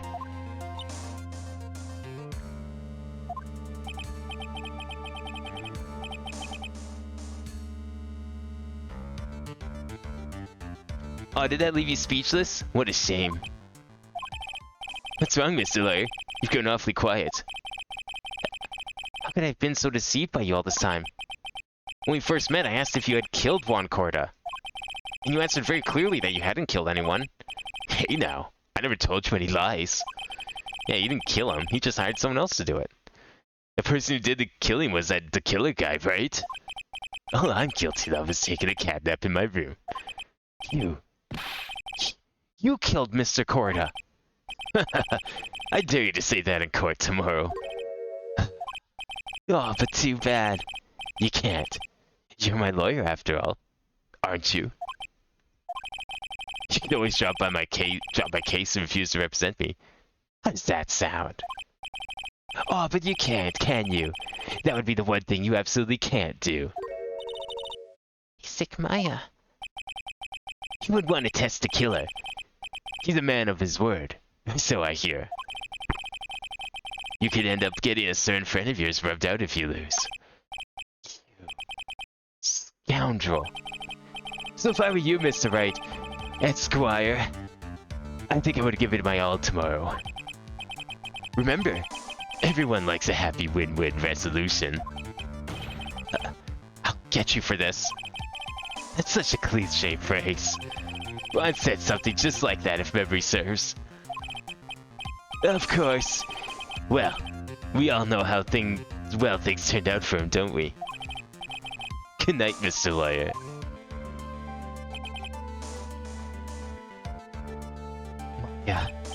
Maya, what am I supposed to do? Now, you finally found it. The starting line of this case. Edgeworth. I don't care for the horrid atmosphere here. Let's return to the precinct. Don't we still have to get Adrian's lock off? Well, Wright, what are you going to do? If you plan on changing your strategy. No, we can't do that. That's right. He's holding Maya hostage. What should I do? That's not something I can answer for you. Mr. Edgeworth. Right. Only you can decide where to go from here. 1 year ago, at that time, I didn't truly understand what a prosecutor was. And that is why I had to leave the prosecutor's office. I felt that I couldn't stand in the court of law until I knew what a prosecutor really was. And now, Wright, it's your turn. My turn? What is this thing they call a lawyer? What can you do as one? You must find the answer. And you must find it on your own. I'm a lawyer, but to fight for someone who is clearly a killer. Mad on guard. That man is really... It doesn't matter who. Every person deserves a proper defense and a fair trial. Isn't that the basis of our judicial system? Proper defense? What exactly is that? Is it where a lawyer forcibly and blindly gets an acquittal through shouting and trickery? Ironic that you, of all people, should say such a thing. Isn't that exactly how you have fought for your clients up until now? Well, that may be true, but that's because I believe my clients to be innocent from the bottom of my heart. But if I were to get unguarded acquittal, that isn't a proper defense at all. I became a lawyer because I thought that I could save people who were suffering and in pain. But when I look at this mess we're in, I can't even protect the person closest to me. Even if I win this case, I still lose in the end. I just don't know what to do. Right. Would you get a hold of yourself? You have it all wrong. Huh? We aren't some sort of heroes. We're only human, you and I. You want to save someone? That's something easier said than done, wouldn't you say? You are a defense attorney. You can't run away from that. You can only fight. That's all you can do.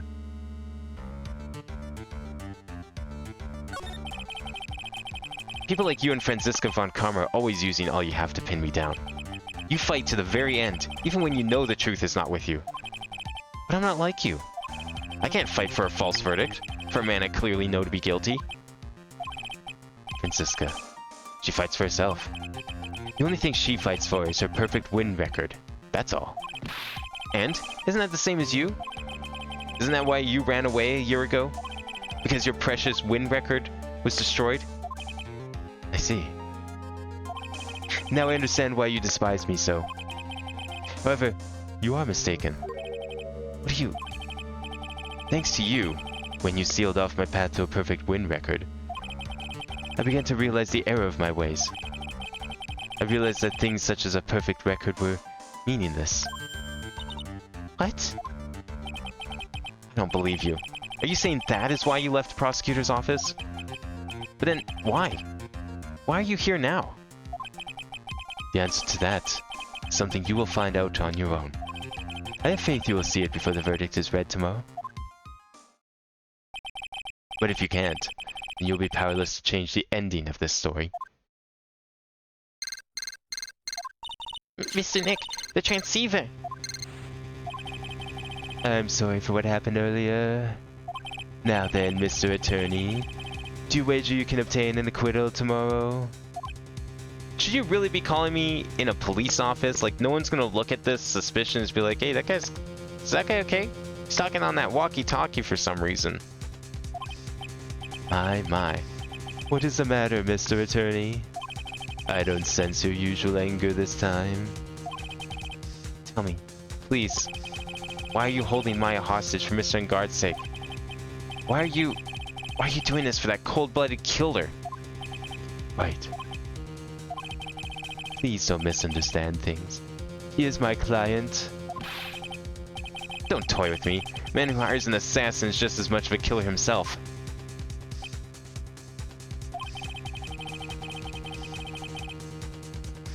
I believe you're asking for me for a reason as to why I'm doing what I am. Yeah. This is what I like to call my aftercare. What the heck is aftercare? My name carries a certain amount of honor and dignity, Mr. Attorney. I take great care to ensure that no suspicion falls upon my clients for my handiwork. That is what is called client relations, and it is a part of an assassin's duty. Assassin's duty? We were unlucky this time, and my client was arrested as a suspect. As a result, I did what I had to do to enlist your expert help, Mr. Attorney. And to ensure that you would do everything in your power to the very end. What is your name? I believe I told you once before.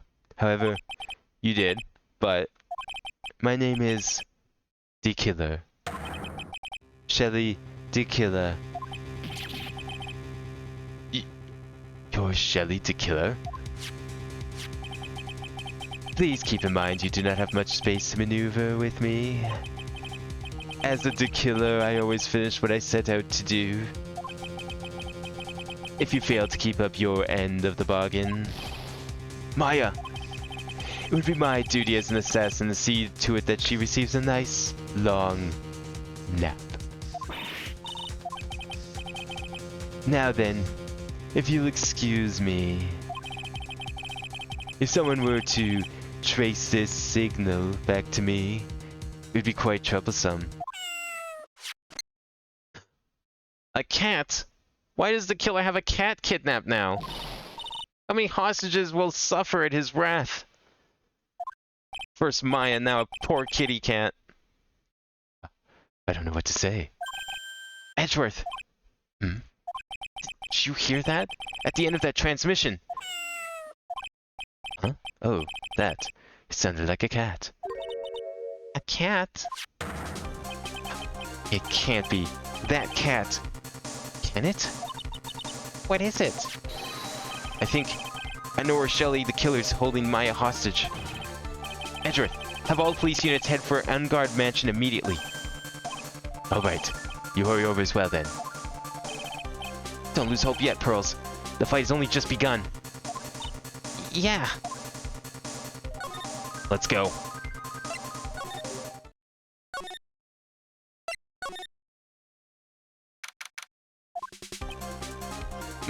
Maya! Please answer us. Mystic Maya! We have this area completely surrounded. There's no way for him to escape. Assuming he's still in the area.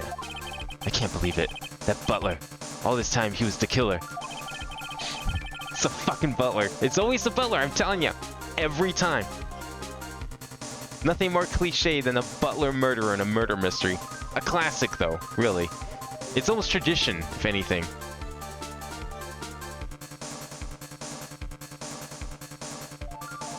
He and Ungard were working together all this time. I'm sure they hadn't worked out a contingency plan ahead of time. Oh, wait. I see what we need to do. There's a small door at the bottom of this bigger door, Mr. Nick. I bet it's for the cat to use. Oh, you mean shoe. That doesn't help us? First time I've seen such a large fireplace. I don't particularly care for large fireplaces. They remind me of my youth. That's right. He grew up in a really affluent household. I guess you're still not over that case, huh?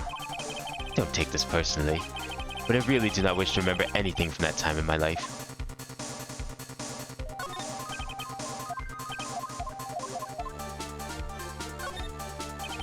It seems Ungard was quite famous, even as a motorcycle racer.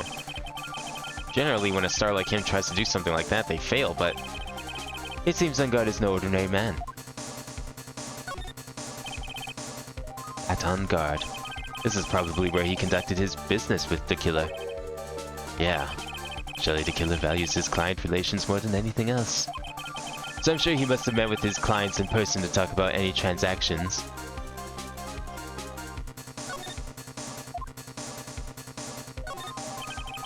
looks like there's another room in the back. Leave that to us.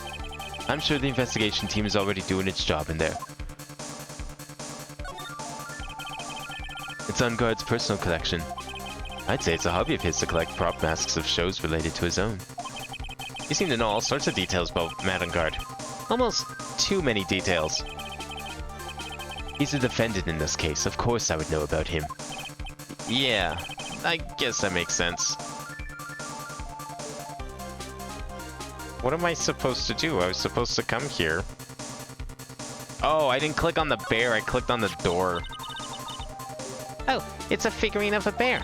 But there are a lot of cuts in it for some reason. A wooden bear-shaped figurine is covered in many thin cuts. Bear? Isn't that more of a thing for Mr. Corrida? Why would something like this be here? Right. Look down. There's a little pet door installed here. Hey, I'm sure that's for Shu. You think that this came through that little door? This door. It's locked. Well, I'm pretty used to breaking doors down by now. Let's go, Edgeworth. Oh, they did it. So, Maya was trying to gather information to then give to Mia to then relay to everyone else. Did she not, like, tell them about this room and this door with the pet door on it? Like, I feel like pet doors aren't something you normally see indoors. I feel like that would be a notable thing to tell someone. It's like, if someone asked you to describe where you are, I would totally tell them about a pet door. Because that just stands out to me. I don't care if it ends up being worthless and a waste of time to do so. It's a significantly distinct object. And if she actually did her job, I'm sure we would have seen the door and been like, oh shit, maybe Maya's here. That's a little suspicious. Maya said that she saw a pet door as well. Ugh, there's no one here. From the looks of this room, I would say this is Unguard's private lounge. Look at this, Wright. An antenna for sending and receiving radio signals and a VCR. Check inside the deck. If there's a tape, it'd be an important piece of evidence. If we're lucky, I'll have the moment the crime was committed recorded on it. I'm sorry, but the tape deck is empty. There's no tape to be found. No. Maybe it's on the shelf. Maybe it's already archived. But there's no mistake that something used this to record something. It looked like someone took the tape we were looking for and escaped with it.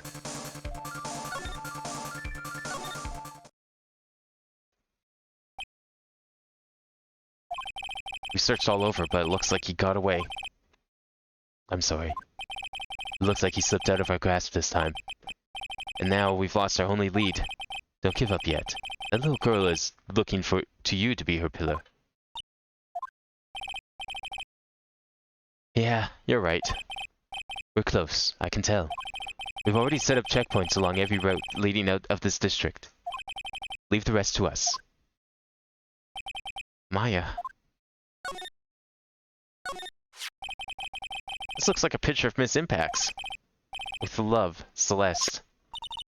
Miss Impacts, you mean? Yes, Miss Corda's former manager. Why would a picture of Miss Impacts be here in Mr. Unguard's mansion?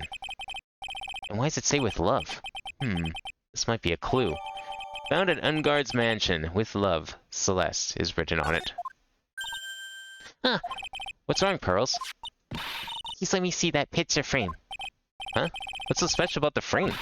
On the back. There's something written on the back of the frame. Maya. It's Mystic Maya. She left us a message. What?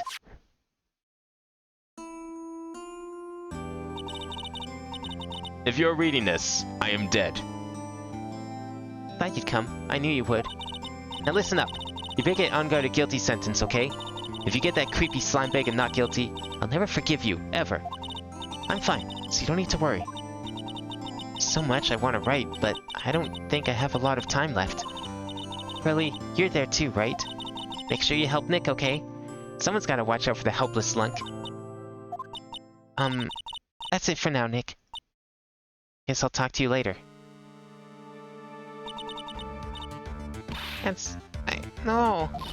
Mystic Maya! Right. What's wrong? Why the blank stare? Oh, nothing. We searched the house and this is the last room. It looks like he eluded us. Edgeworth. Yes? As far as clues go, I think this is about all I'm gonna get. But I'm still short one last thing. And what is that?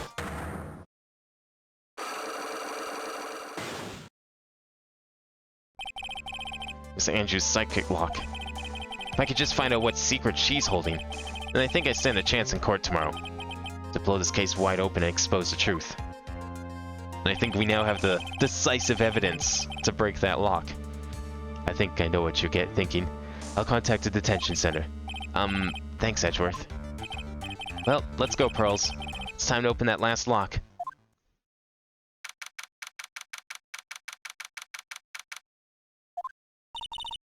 Good evening, Mr. Wright. What's wrong? You look ill. Miss Andrews, I've come to remove your psych lock. Psych lock? I want to know, and you will tell me, your secret. Fine. Go ahead. Try to break me if you can.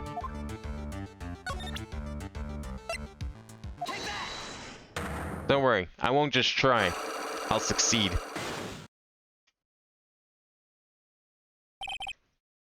Okay, so what was the first thing that we did with this thing?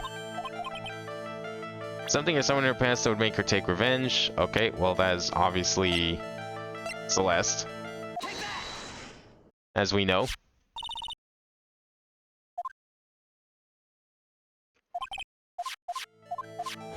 And then something has to do with Matt. Turns out they may have been lovers.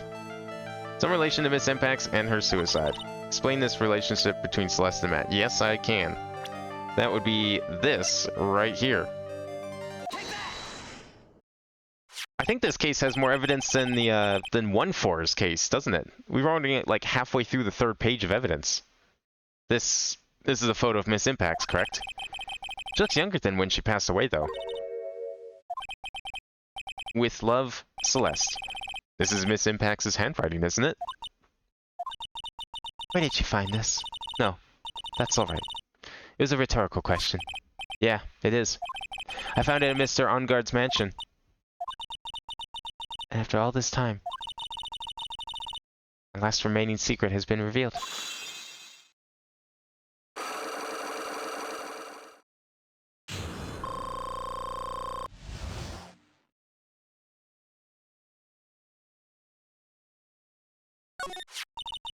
Celeste, She was supposed to get married to Juan. Yes, but I heard that it didn't work out. because Mr. Carter didn't want to get married to her anymore, right? Yes, because of Matt. Because of Mr. Ungard? What do you mean? I think I can see where this is going. She found out about her relationship to Ungard, and he was like, fuck that. He's my rival. Celeste, she was Matt's manager a long time ago. Oh, she was Matt's manager, too. She was the happiest woman in the world at the time. I was working part-time back then, and I often saw the two of them together. So that's why, with love, Celeste is written on the frame of that picture. They were a couple, weren't they? It wasn't anything as splendid as that. Celeste was being used, toyed with until she was thrown away. It's so horrible. Matt's entire image is built around how nice and wonderful of a man he is. A scandal would have destroyed that. Which is why Celeste and her kindness moved over to Worldwide Studios. And that's where she met Juan. She seemed really happy with him, even happier than when she was with Matt. Celeste and Juan were such a good match that they were even planning to get married.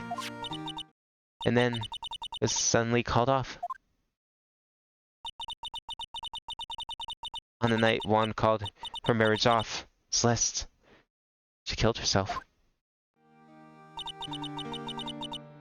And that's why I framed Matt. It was revenge for Celeste and myself. I'm sure even you can guess why Juan called the wedding off, right?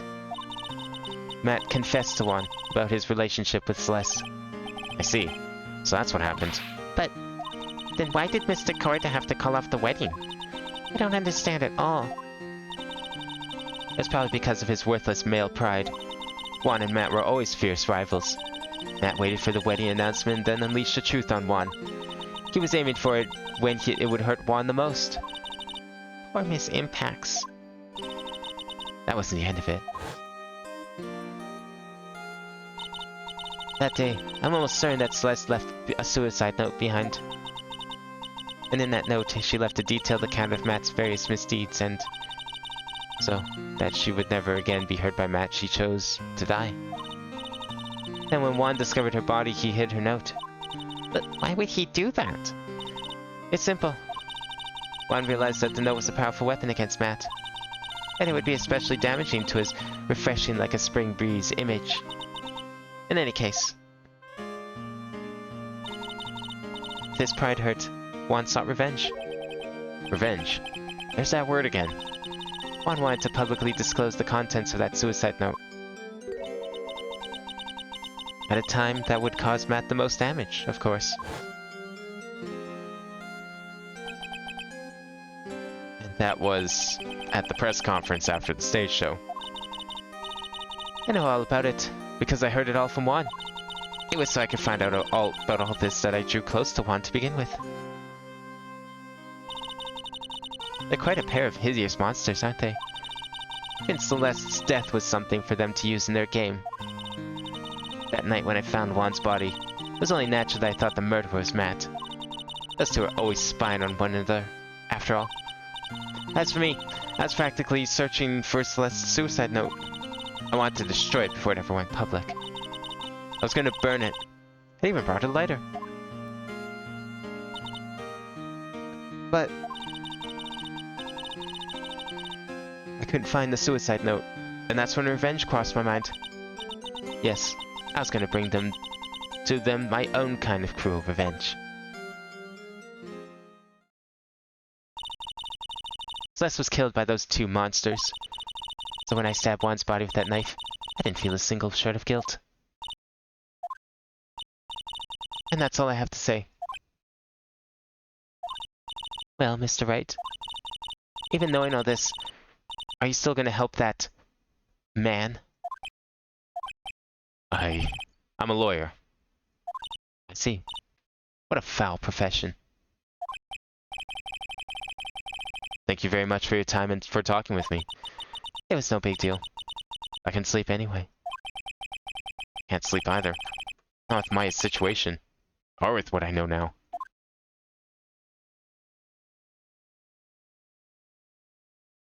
Wow, things got really complicated. Damn, this case is sick. What a great change of pace from like the last 7, 8 cases. Are we finally on the trial? Oh, we are. Hell yeah. I'm looking forward to this.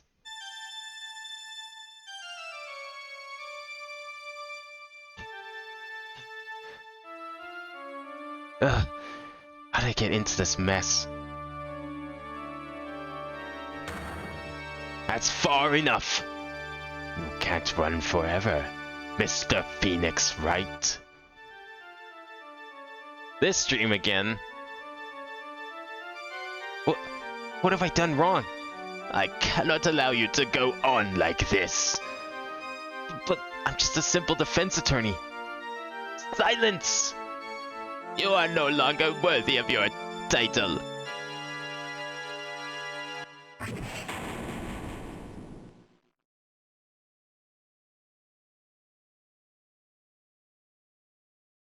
Had this dream before, someplace, some time ago.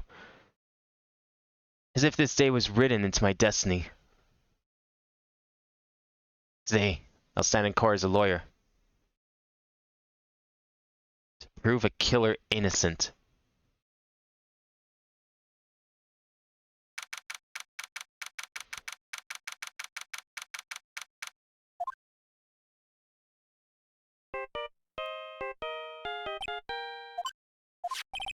Hello? This is Phoenix Wright. You don't look so well, dude. You're gonna prove me not guilty today, right? You're right here, why are you calling me?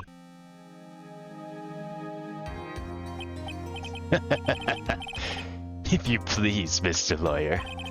Remember, it's not just me. Your precious friend's life is riding on today's verdict, too. Listen up. You better get on guard a guilty sentence, okay? If you get that creepy slime bag and not guilty, I'll never forgive you. Ever. Phoenix. Phoenix! Mia! Maya! How's Maya? I don't know. You don't know? She hasn't tried to channel me since yesterday. Mia, what am I supposed to do? Well, like I said, for a lawyer, the worst of times are when you have to force your biggest smiles. But you can't give up. There's still some hope left. Stop it, please. There's nothing left. Not here. Not anywhere. Someone's popular today. Ugh, it's that cursed on guard again. Will you leave me alone? Look, don't call me anymore. I mean it. Is that how you talk to all your clients, Phoenix?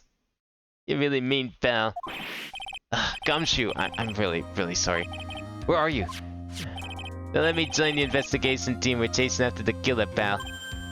Then you have some sort of lead. Sorry, but right now we got 0 leads on the guy.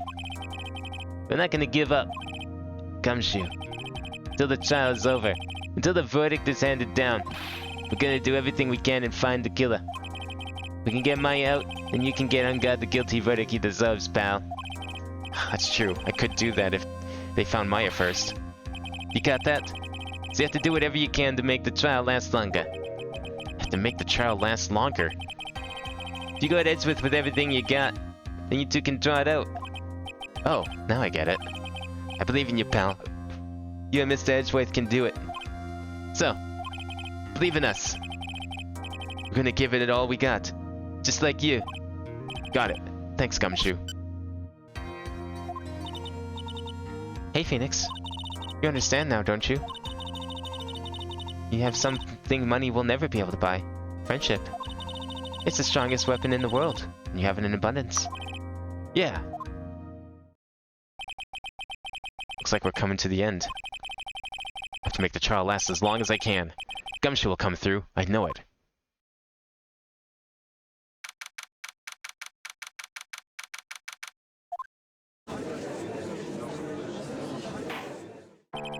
Court is now in session for the trial of Matt on guard.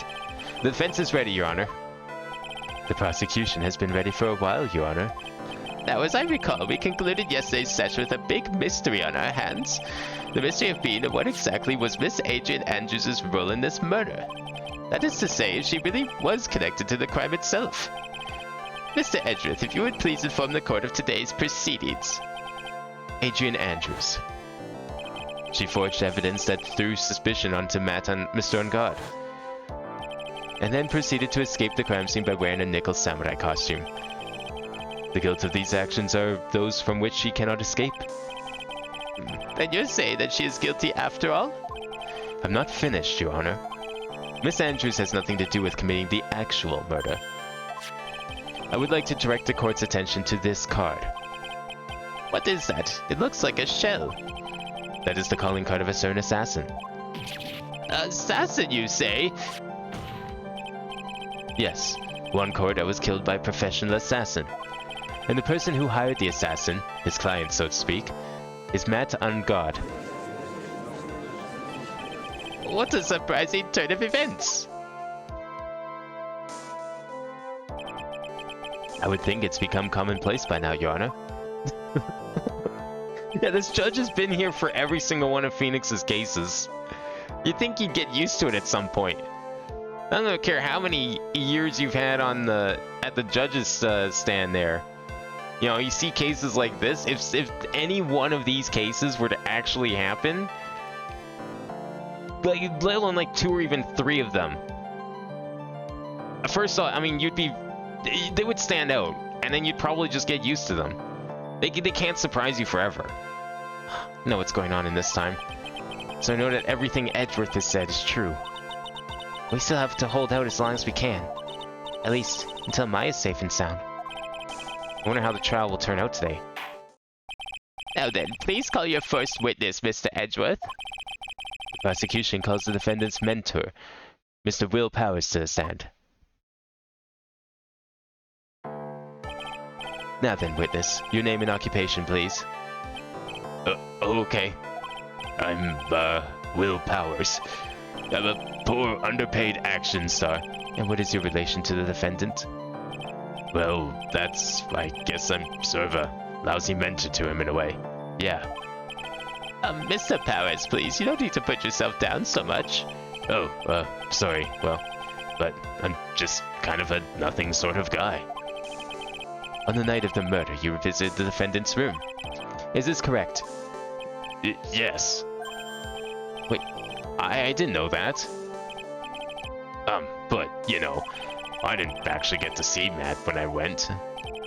All you need to do is answer what you're asked. Now then, I would like you to please testify about when you went to Mr. On Guard's room. Okay, sure. Yeah, when did he go to the room? I thought everyone was kind of together up until the murder. After the award ceremony, I went by myself to Matt's room. I was standing there in front of his room, still in his nickel samurai costume. He was talking with someone. At first, I thought it was the bellboy. I watched the two of them for a while, but then I gave up and went back. I had guests with me that night, and I couldn't make them wait for me. I think sounds out of place in Mr. Powers' testimony. And talking with the bellboy's no big deal. If one assumes that the person Mr. Ungar was speaking with was an ordinary bellboy. What are you implying? Well, Mr. Wright, let's have your cross-examination, shall we? Looks like we're in another sticky situation. Huh? Trap. Can't you smell it, Phoenix? But for us to find out more, we're just gonna have to charge head first, right?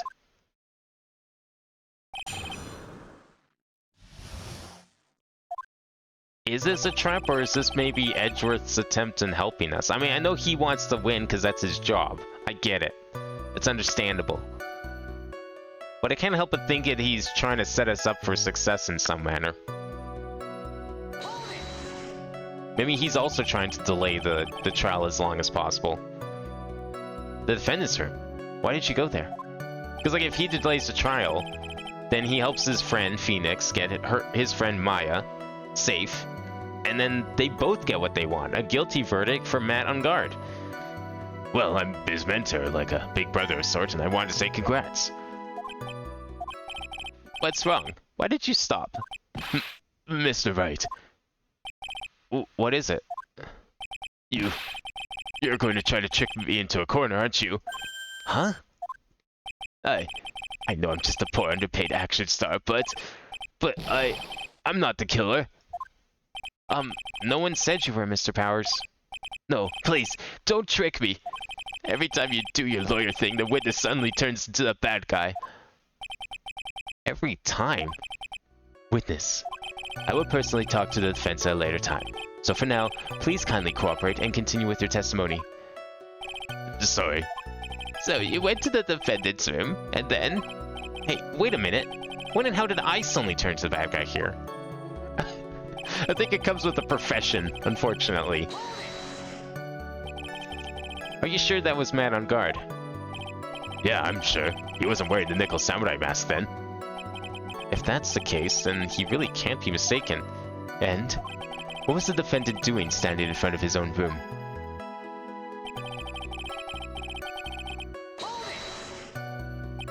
At first? What do you mean by that? Well, he was in a bellboyish out uniform and had a bottle of juice on a tray. Sounds like an ordinary bellboy to me. Yeah, but I didn't think he was a normal bellboy. And why is that? Why did I think that, Mr. Wright? I don't know, I'm the one who asked the question! Sorry, but I can't remember right now. Sorry. Guess I'm gonna have to wait patiently on this one.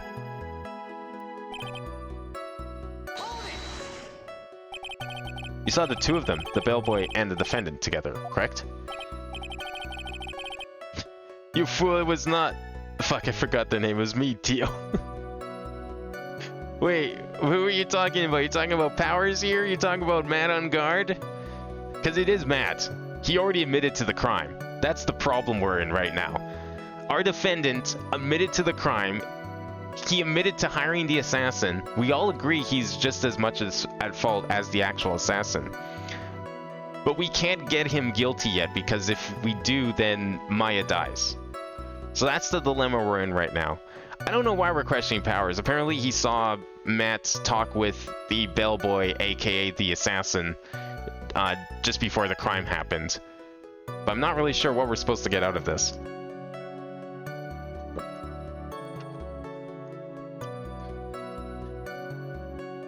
Yeah, the bellboy just wanted to say congrats.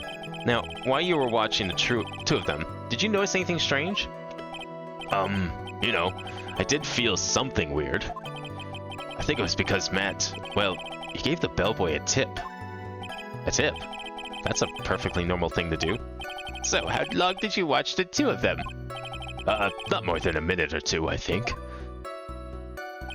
Yeah, was the tip, like, large or something? Like, what was in the tip? So who are these guests you're talking about? You guys, of course. You and Maya and Little Pearl. I thought it would be really rude since I invited you guys if I disappeared on you. So I went back to my seat pretty soon after seeing Matt in the hallway. It's like squeezing water from a stone. It's probably pointless to press further. Whoever he said when questioning the Nickel Samurai or whatever. Oh, okay. It kind of is like that situation in a bit. I mean, technically the bellboy did it, but also technically Matt on guard did it because he hired the bellboy, well, slash butler, slash assassin, slash whatever you want to call him, to do the crime. So usually when someone hires an assassin to do a crime, they're just as guilty as the actual assassin. Do you remember this incident? Did Mr. Powers leave his seat that night? I don't remember that happening at all. I was making such a racket in her hyperstate. I ended up focusing on her. I see. In any case, from his story, he probably wasn't gone for very long. Okay, so what is wrong here? Went by myself to Matt's room. Matt was standing there in front of his room, still in his Nickel Samurai costume. He's talking with someone. At first I thought it was the bellboy. Watched the two of them for a while, but I gave up and went back.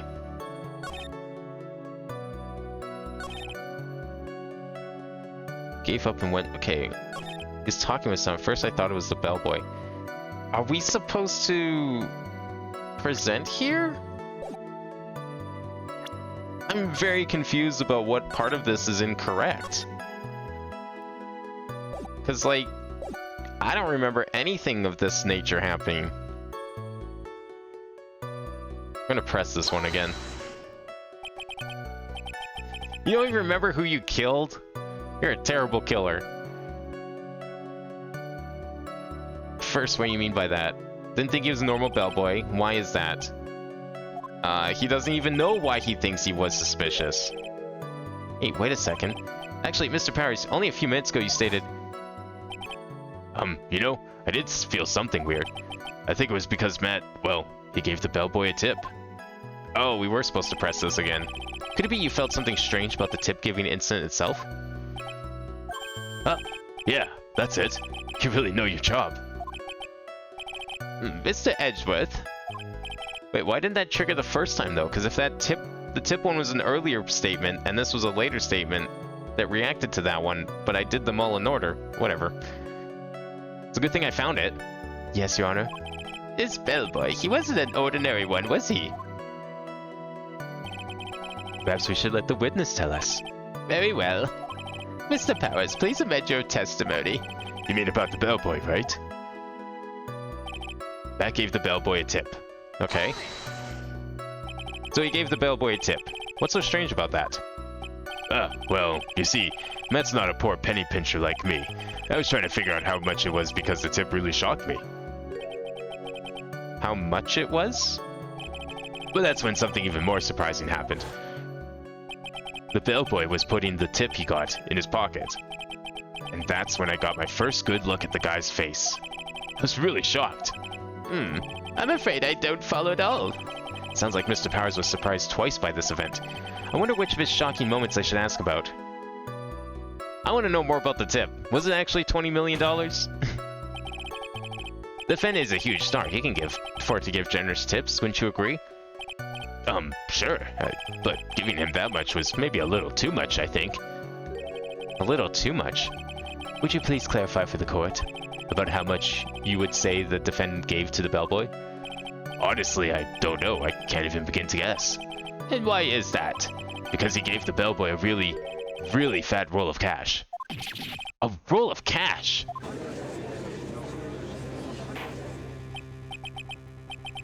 What if he, like, scammed the assassin? Like, you know, if you take a roll of cash, you can put, like, a $100 bill or something on top, and then the middle is just, like, ones? I mean, this is America. You can't get away with that in Canada, because if you looked at a roll of cash, and someone tried to put, like, a large bill on top and small bills in the middle, you would see because they're all different colors. So, like, if the top was orange because it's 100, and the middle's, like, fives, nah, you'd know right away, because it's blue. The whole thing would be blue. No bullshitting there. Also, our money's, like, partially see-through. So unless you line up every single bill perfectly, You could just like look through the window of the other bills and see the bills underneath. That certainly was a very generous tip, wasn't it? A very fat roll of cash. That can hardly be called a tip, Your Honor. The judge is beginning to look awfully suspicious of us.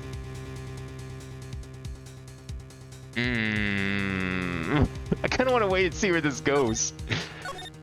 I want to see if the judge can figure anything out. He's not very good at that part. There's nothing I can really object to here. I mean, who can argue that a fat roll of money isn't really odd? So supposing that roll of cash was not a tip, then what was it? Payment, Your Honor. Payment? Isn't it obvious? For the murder of Mr. Juan Corda. Then the bellboy the witness saw. Yes, he was the assassin.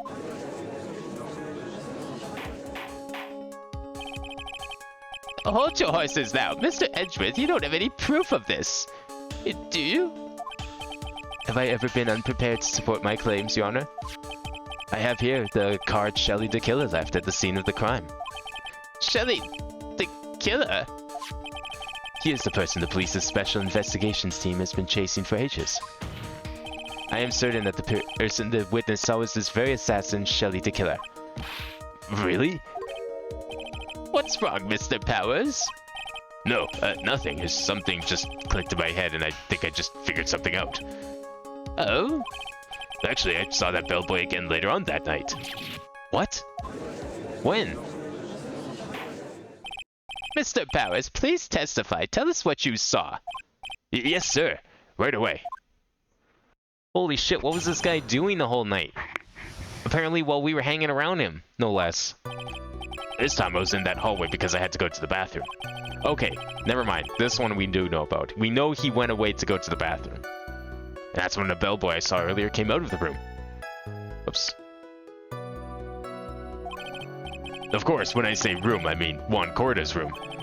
Now that I think about it, that bellboy did seem kind of out of place.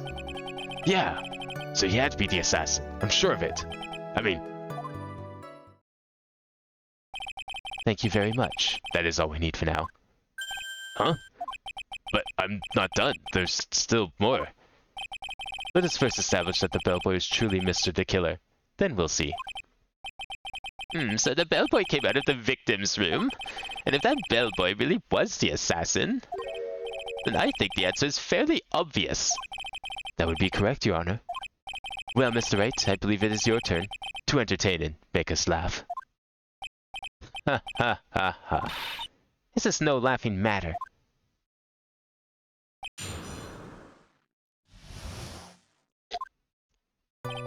It's okay, our job's just to prolong the trial as long as possible, so we'll just keep pressing everything, and that should give them plenty of time. And what time was it? Well, I don't remember. The award ceremony ended around 8 p.m., right? And I went into Matt's room pretty soon after that, and then I came back. Then I went to the bathroom. So I guess maybe it was around 8:10 by that time. That checks out, right? Don't we have a autopsy report? 8:15, okay. You're not one for details, are you, Mr. Powers? Sorry. I thought I could maybe catch Matt and say my congrats. Are you sure it was the same bellboy? Yeah. And how could you tell? All the bellboys wear the same uniform after all. But, you see, well, he had these stitches in his face. So I'm sure it was the same guy that was talking with Matt. So which room did the bellboy come out of?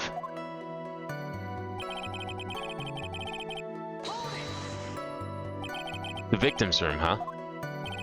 Yeah, the one with all the really pretty flowers and teddy bears. It was Juan's room, alright.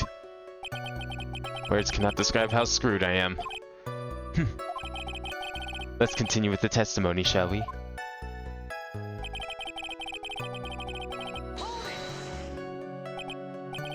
So what exactly was so out of place about him? Right. Why the insipid grin? Maybe because I have no idea what damaging thing he's going to say next? Well, the bellboy was empty-handed. empty-handed. That bellboy was one of those room service people, right? But he wasn't pushing a cart and he wasn't holding a tray either. You call that a little strange too, wouldn't you? I agree, that is a bit strange, Mr. Powers.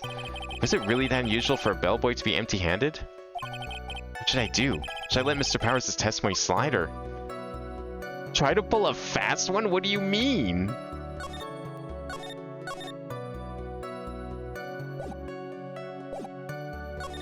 I'm gonna go for it. There's nothing strange or unusual about an empty-handed Oh, what? That's not what I thought that was. I thought letting it slide would be agreeing that there's nothing strange. But there really, really is. There really, really isn't. If you two are done being school children, bellboys are for room service. There's no reason for them to be empty-handed ever. Your Honor, I ask that the witness's previous statement be supplanted with this new one. Edgeworth, you're going to do whatever you can to make the bellboy look suspicious? I see, very well. This court recognizes and grants the prosecution's request.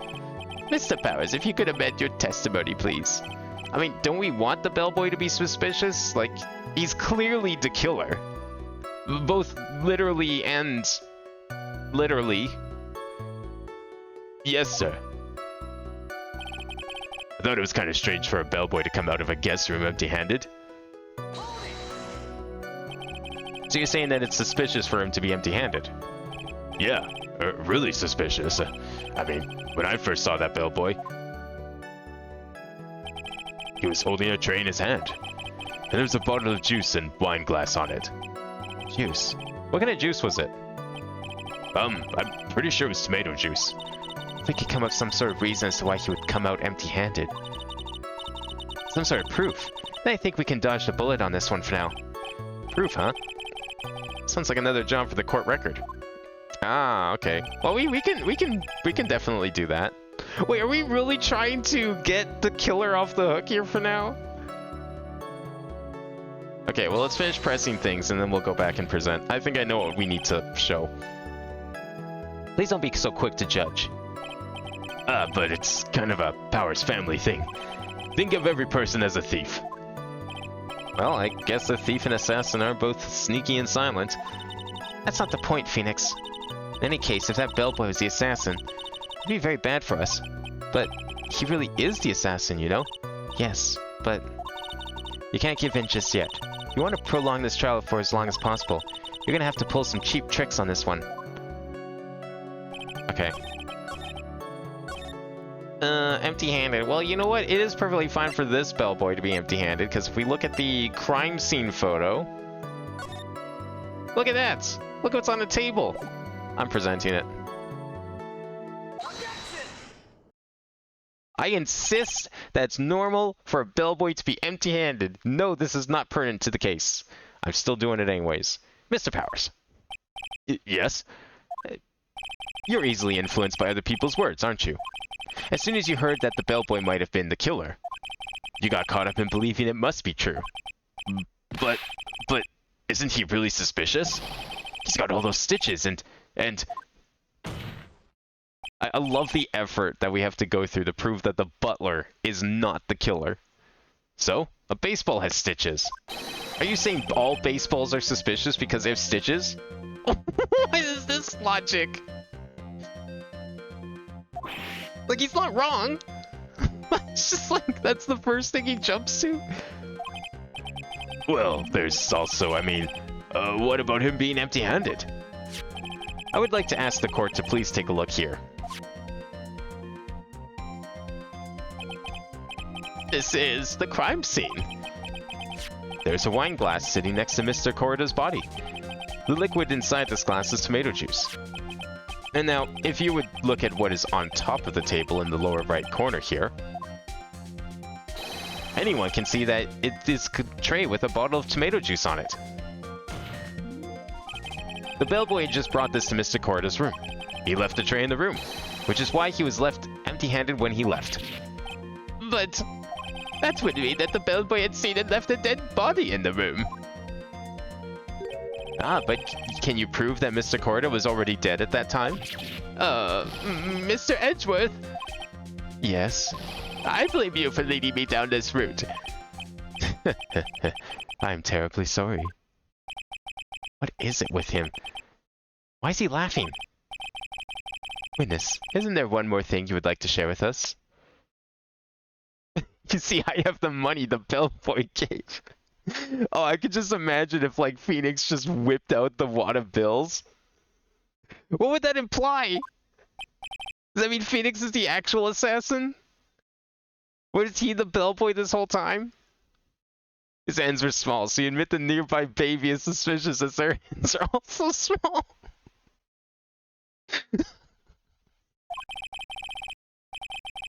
Well, how do we know the baby's not suspicious? Can we say for certain that the baby didn't kill anyone? Can you prove it? Bet you can't. The bellboy was empty-handed, or should I say, empty-handed. I recall you had something interesting to say about his hands. Oh, yeah, I almost forgot. Huh? What? That bellboy, he was wearing gloves. Gloves? Yeah, pitch black leather ones. All the other bellboys don't wear gloves like that, right? Black leather gloves. Why didn't you mention them earlier? Sorry, it slipped my mind. Boy, does this make this bellboy look really suspicious. Alright, gotta focus. Can't get lax here. So what if he had gloves? A lot of bellboys wear gloves. Come on, Mr. Wright. That bellboy is wearing black leather ones. The mother handed a baby a toy knife. How could we know the baby could or couldn't wield a real knife? How do we know the toy knife wasn't actually sharp enough to act like a real knife? So, a football is made of leather. Are you saying all footballs are suspicious because they're made of leather? Wow, we're just going hard on the straw man here.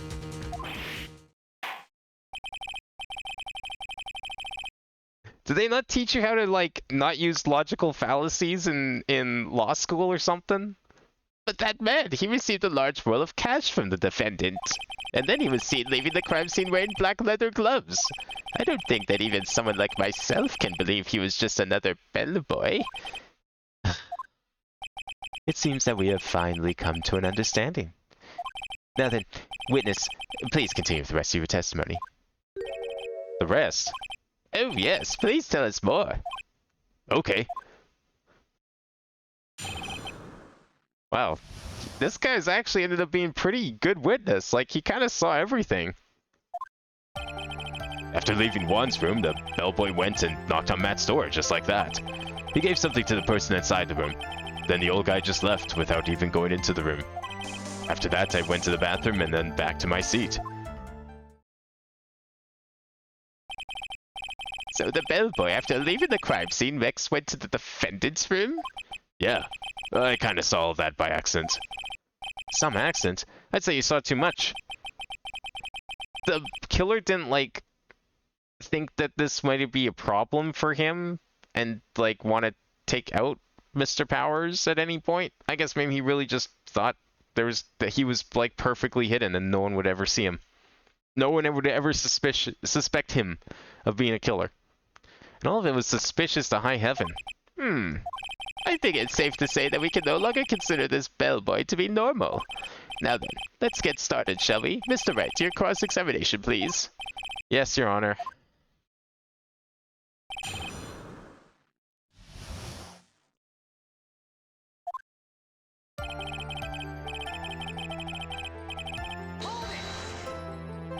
Is that what you saw while you were busy spying? Excuse me? I may be a poor underpaid action star, but even I wouldn't stoop to spying. Well, I think the point is, where did you watch all this from, Mr. Powers? Oh, from the door of the bathroom with my left eye. In a sort of sneaky spy-like. I knew he was spying. Please, does it really matter if he was doing it underhandedly? What did the bellboy do next? That's all I care to know.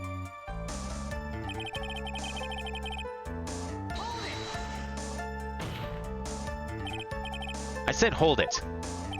Okay. That's better. What kind of statement is that? Please elaborate and give us a few more details.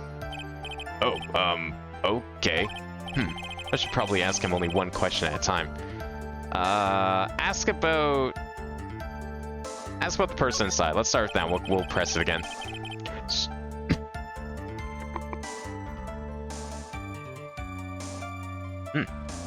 Choking over here.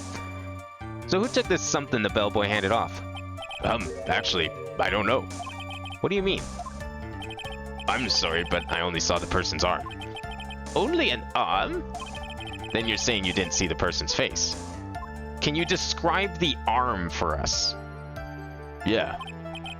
But was Mr. Enguard's room correct? So it could have only been Mr. Enguard himself, I'd say. And then, what did the bellboy do after that? Oh, so after you gave the person inside the room the thing... No. Go back to that previous statement. Hang on, we're not done here yet. We gotta ask you about that something.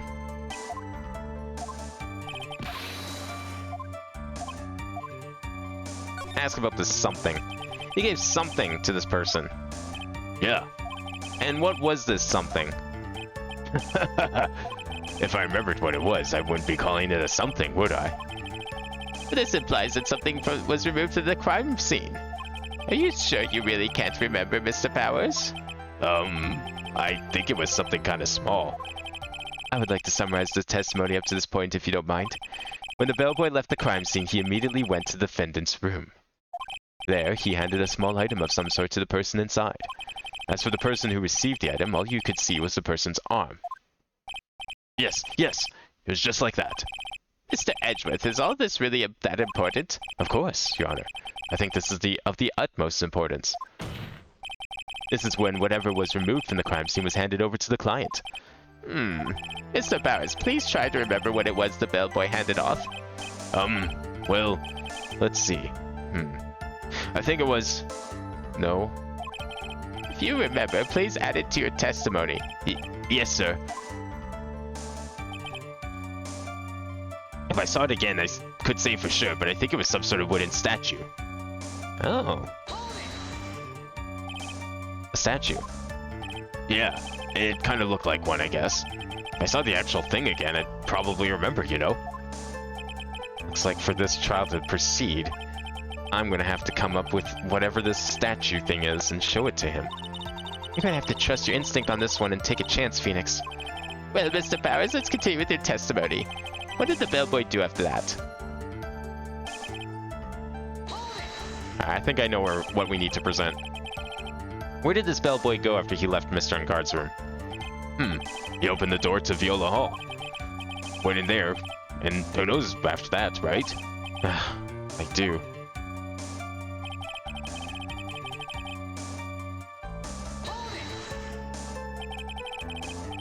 Did you see anything strange or suspicious, or just out of the ordinary at that time? Oh, yeah, I saw that one thing. What? Saw something else? There was this jittery alien with a ray gun. It was watching one store like some sort of stalker. I think we can forget about the alien. Well, Mr. Powers' testimony just now was just as vague as his first. It's a little troublesome, isn't it? But I'm sure if you press him enough, everything will become clearer. Although, that just makes it harder on us, doesn't it? Ugh, talk about a lose-lose situation. It's okay, I know exactly what we need to do. Saw it again. Well, it wouldn't happen to be this, would it?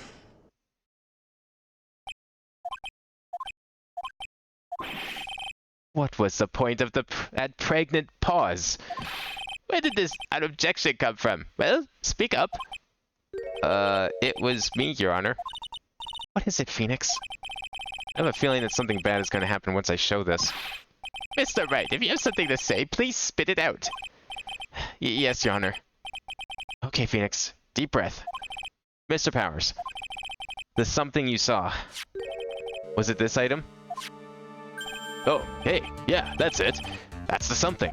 Wow, Mr. Wright, you really figured it out. I recall we found this at Madame Guard's mansion. At the defendant's house?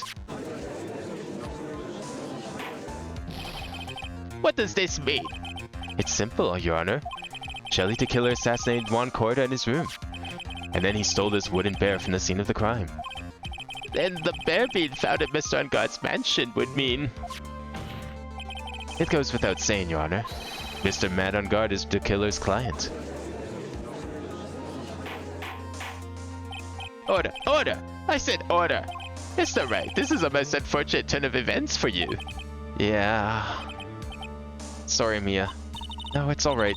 Your judgment was sound. Actually, I figured out the bear would help. If not now, then it would have later on. Even if you hadn't shown it to the court, I'm sure your friend Edgeworth would have. I almost forgot that he knew about it too. I think it is clear that there is no need for us to continue this trial. I can't let this happen. I have to do something. There has to be something we've overlooked. Your Honor, a minute, please. Yes, Mr. Wright? There are still a few points left that we have not fully explored. What are you trying to pull? Oh, well, we can't have that. All right, Mr. Wright, what questionable point would you like to explore further? Okay. How do we extend this trial? How do we stall for time? Powers' testimony to person who received the bear? Well, what about the bear itself? Like, why is this significant? I think it's fairly obvious that the bear itself is very questionable. The bear, Mr. Wright? This was found at Mr. Unguard's mansion. However, Mr. Ungard was arrested at the hotel that night, which means that since the murder occurred, he has not had a chance to go home. Oh. I think Your Honor has already figured out what I'm trying to say. It is not possible that it was Mr. Ungard who took this bear to his mansion. Then who did? Why, that's very true. We didn't consider that point, Mr. Wright. There was no way, time-wise, for the defendant to have taken this bear home. Disaster averted, it looks...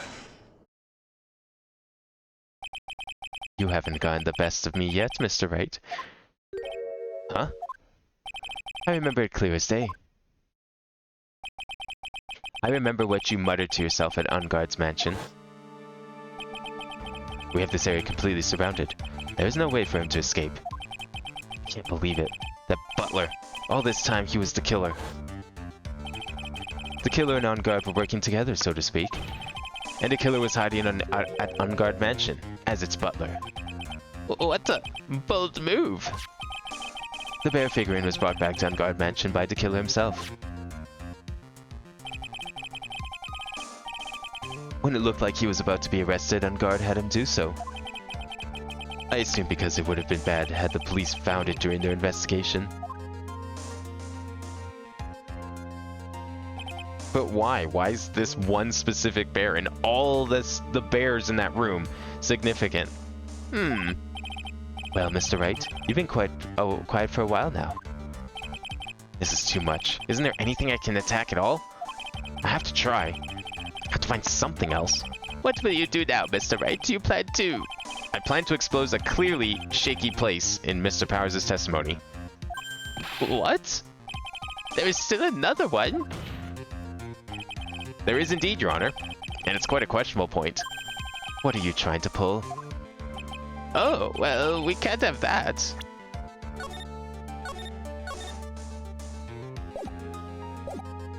All right, Mr. Wright, what questionable point would you like to explore further? Okay, so that was the bear. Oh, the person who received the bear. Maybe. There was one thing in Mr. Powers' testimony that was very unclear, and that is the identity of the person who received the bear. He gave something to the person inside the room. I'm sorry, but I only saw the person's arm. As long as we don't know who it was that took the bear, we can't be sure of... Ah!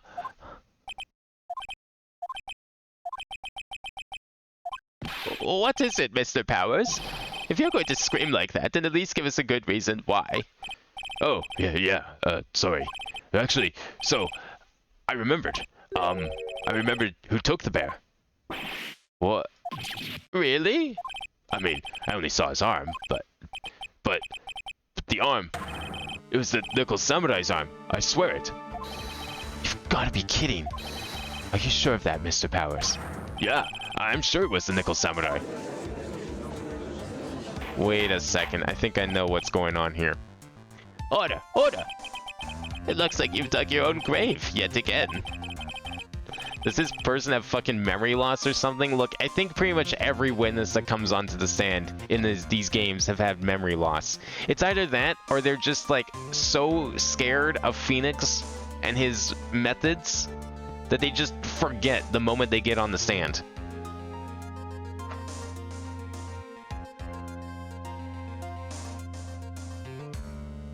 I mean, to be fair, even the judge gets fed up with them sometimes. I mean, how many times did we have to append, like, people's testimonies? What was it, the last trial? The clown one? Yeah, the clown one, and the one before it, kind of, but, like, there's one in the first game. We had to do a lot of that, too. How many times is that today? I've lost count. So the person who took this little baron was the Nickel Samurai. And as we all know, Matt on guard is the Nickel Samurai. Well, yes, but there was someone else who was wearing a costume during that time. Thanks to the defense, we've made that all the clearer. I think we've heard enough. We now know why this bear figurine was at the defendant's mansion, as well as who it was that received the bear from the assassin in his room. Everything has become very clear. The client who hired the assassin to commit the murder was Mr. Matt on guard. I see no reason for this trial to continue, therefore I will now hand down my verdict. Thank you, Your Honor, for your understanding. You see, Mr. Wright, you could not win against the truth, could you? I knew it would turn out like this way. After all, what Edgeworth has stated is the truth. Any last objections, Mr. Wright? Well, do I? What should I do? Raise an objection. Maya's still in danger.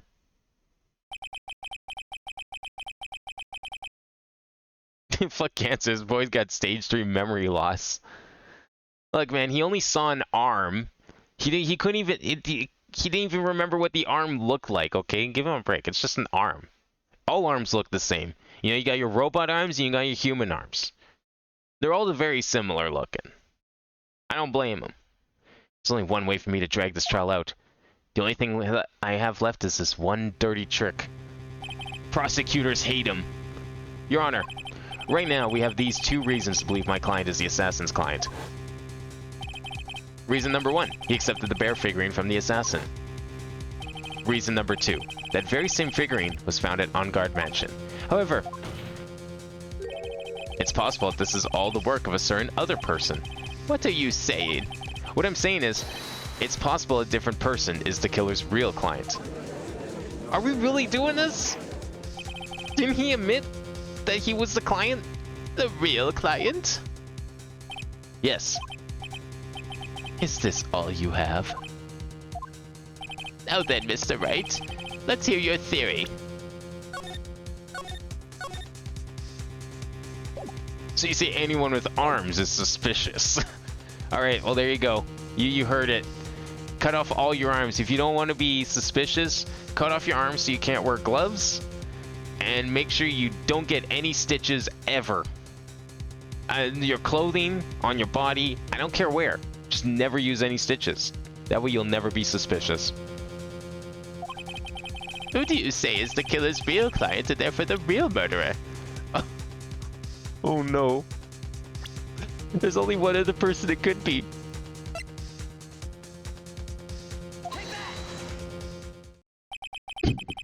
We're gonna accuse her again. It all comes back. Adrian Andrews? Yes, we already know that she tried to frame Matt on guard for the crime. By wearing a spare Nickel Samurai costume. Then the Nickel Samurai's arm that I saw. That could have very well been Miss Andrews. But what about Mr. On Guard? If you would please recall yesterday's testimony. The defendant was taking a nap during their break period. That's right. Then, finding this figure at Mr. On Guard's mansion? It was a well-laid trap set by Miss Andrews. Mr. Edgeworth, what is your opinion on this? I can't even begin to count the flaws in the defense's logic. Besides which, there is no evidence to support it.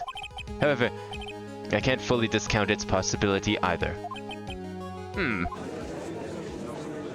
What is with this trial? Come on, anyone can tell On Guard did it. I can't believe the defense would go so far as to pin the guilt onto someone else. Yeah, unbelievable. It's not something petty. It's murder of all things. This is to save Maya. This is to save Maya. Even if the whole world turns against me, this is one fight I can't give up on. Order! Order! Order! All disruptive parties will be forced to leave the courtroom. Your Honor. For the benefit of the defense, I'm willing to play along with his what-if game.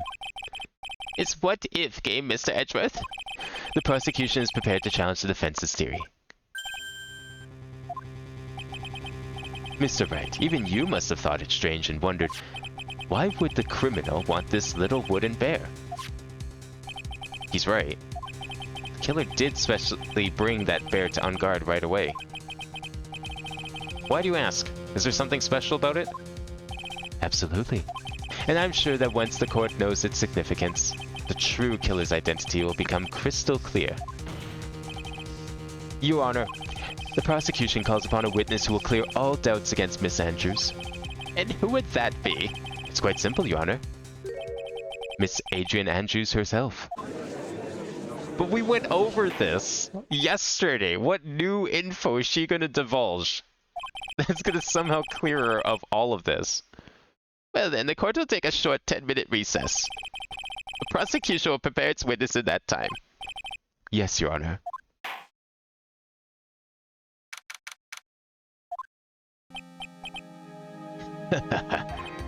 Oh, I knew it was a good idea to hold her hostage. Don't you agree, Mr. Lawyer? But I never thought in your desperation you'd try to pin the guilt onto Adrian.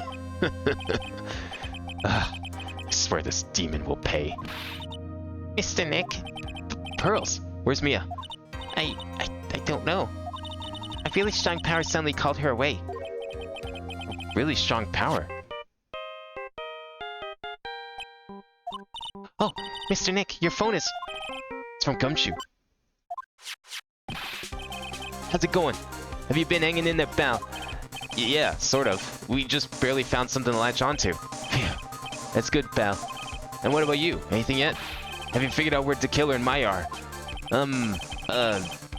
Still don't have any leads, but, What? We don't have any more time. If we just had one, even a single clue would be really helpful. I was only able to come this far because I kept thinking to myself, I've got to keep the child going until Maya's been rescued. But have I just run out of luck this time? Is all our hope for naught? Tent. Huh? A tent? I could see a circus tent. Mia! It looks like Maya was unconscious until just a few minutes ago. As soon as she woke up, she called for me. So it was Maya that called you away. She's locked in a dusty little room right now. But I could see a circus tent outside the window about 300 feet away. Gumshoe, is there a circus in town right now? There's only one, pal. The very big circus. Maya's somewhere within a 300-foot radius of the main tent. How could you tell exactly how far it is? Like, how does one know something is 300 feet away? I don't think I'd ever be able to do that. What? Okay, hold on a sec, pal. Hey, draw a circle on that map, about a 300-foot radius from the main tent. Hurry! And And?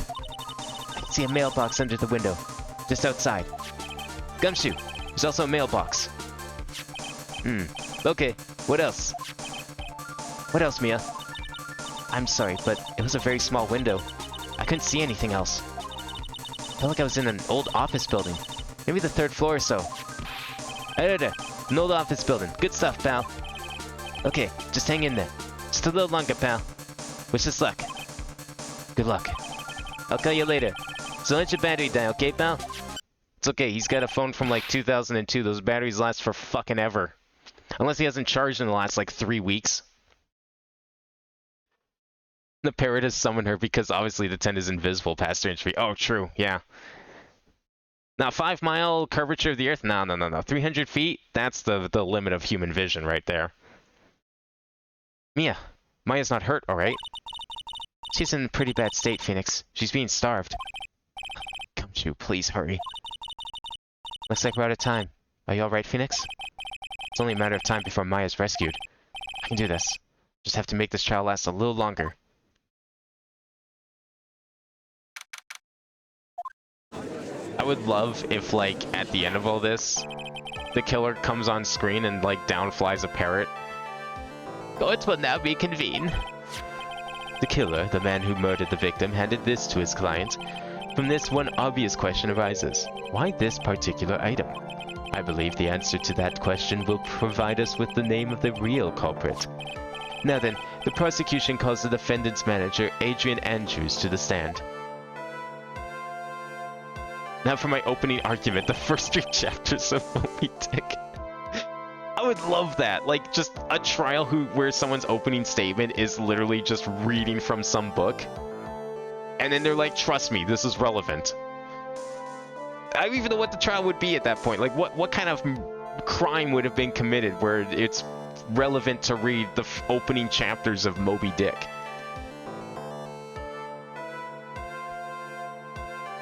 Just waste everyone's time. Currently, the witness is accused of tampering and obstruction of justice. However, you have been called to the witness stand today to ascertain who exactly is guilty of murder. I understand. Very good. Now, have you ever seen this bear before, Miss Andrews? Of course I have. You have seen it before? That's right. It's only natural that the witness has.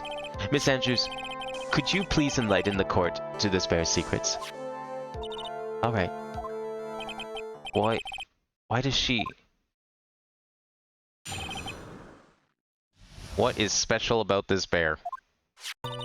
Actually, this is an elaborate puzzle. If you know the correct order, it can be taken apart one piece at a time. At its center is a small cavity with just enough room to store a small item. Because of its complexity, if you don't know the order, you can't open the bear. You really can't tell that it's a small jewelry box just by looking at it.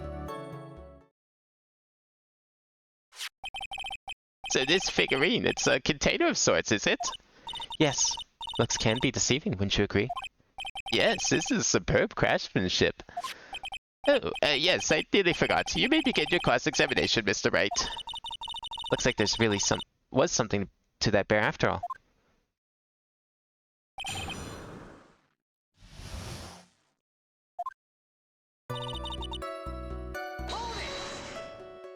A puzzle. That's right. But it looks like an ordinary figurine. True enough. To people who don't know, I'm sure they would never guess that this was a puzzle. So what kind of puzzle is this exactly? You know, I bet if this was like... It's a good thing this was a Game Boy game and not a DS game, because you know they would make you open that bear live in court. Just like how we had to solve that vase puzzle in 1.5. So you can take it apart. And how would one go about doing that? Well, first you turn its tail to the right and then push it in. Oh, yes, I see. After that, the arms and legs are free to move and can be removed. Oh, this is most interesting. A boy and his new toy. It's like he's 5 all over again. The judge is enjoying himself. The puzzle of what the pervert did to the plushie at Target. Oh my god. I don't think that's much of a puzzle. Oh, don't remind me. Go ahead and carry on. I think he's lost it. So what did you find after you take the puzzle apart?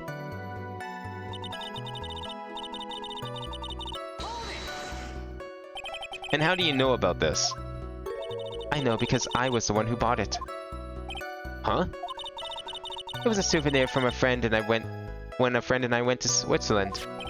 Then this was a present from you? That's right. It was a puzzle in the shape of a bear, so I thought it'd be perfect for Juan. So it was a present from Miss Andrews. Witness, let's continue with your testimony.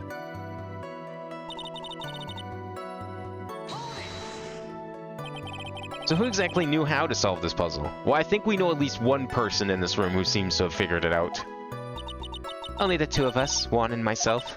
It was a souvenir from Switzerland. So I doubt there are many people with the same bear in this country. But this looks like it can be easily broken. Especially if someone wanted to get at what's inside. Well, it's a toy, but it can never be the same again once it's been broken. But like, the judge has a point. If it's broken, if they knew something in there was important, why not just smash it? Who else knows that this bear is actually a small container, or jewelry box? I never told anyone. As long as Juan never told anyone either, then only the two of us knew. The two of you, huh? Then of course that means Mr. Engard didn't know, right? I think this is about all I'm gonna get for now. A wooden puzzle with a hollow inside. Only Corda and Andrews know how to open it.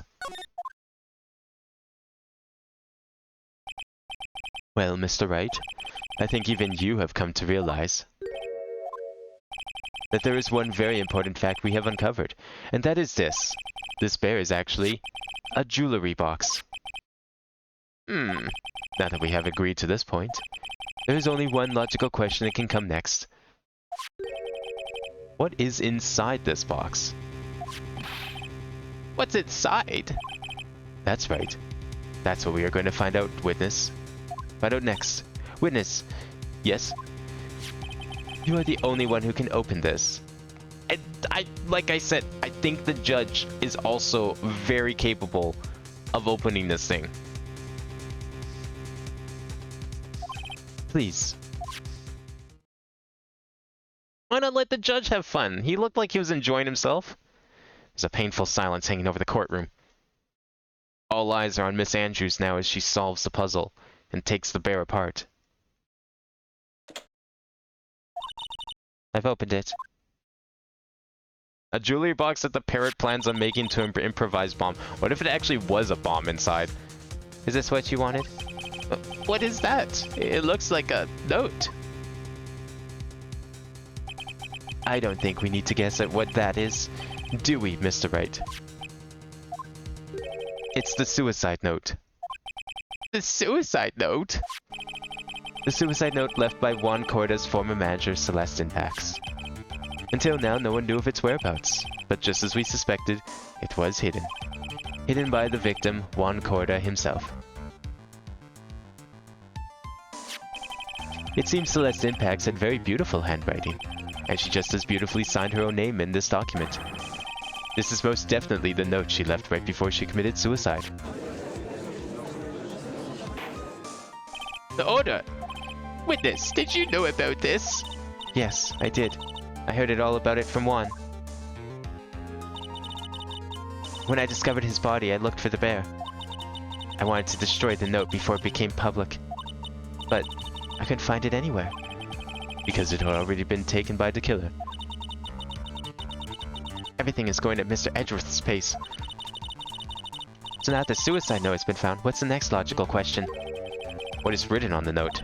That's right. At least, that's what I would think. Now then, I believe it is only appropriate the contents of this note be made known. I can't stop you, can I? I went through so much, just to get my hands on it. I was going to burn it, for her sake. I'm deeply sorry, but I can't allow you to persuade me to stop. Your Honor, if you would please read the contents of the note aloud. Very well. The judge's voice rang loud and clear through the deathly silent courtroom. In her notes, Celestin Pax left to us a record of all that had happened to her, about being used and then thrown away by Ungard, about being engaged to Corda and Ungard's role in destroying that, and about how she decided, in her despair, to end it all.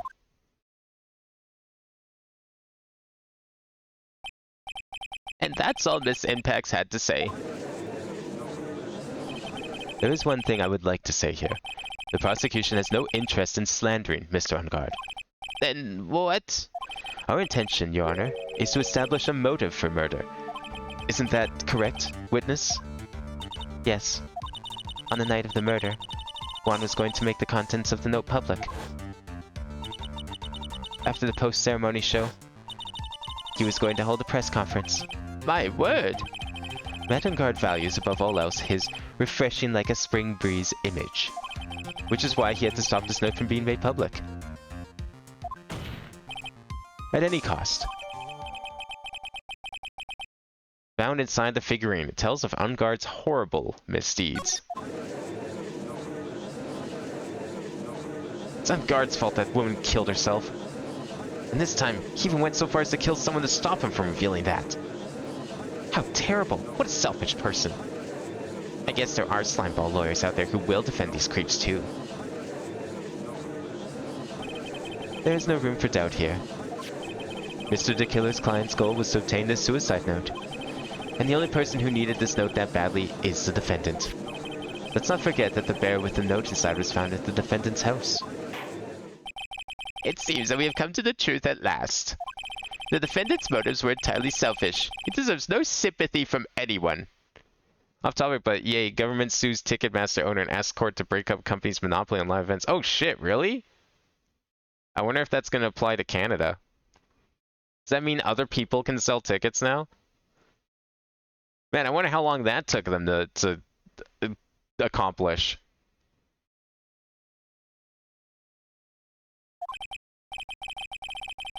Ugh. How am I supposed to escape from this one? Took years. I'm not surprised. Cause like, so did they have? They didn't really have. It's not like they forced their monopoly. It's just that like, they were kind of the only company, right? It's like no one else was willing, or could really get in. Is that why they did it?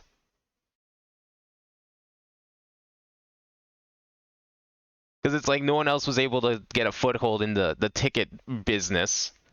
So it ended up being that Ticketmaster was the only one. And then the government's like, finally like, all right, well, enough's enough. You know, no one else has a chance. Let someone else have a turn. They control 89% of the market. Yeah, but like, did they... It's not like they deliberately stopped everyone else. It was just like, no one else could reach their prominence.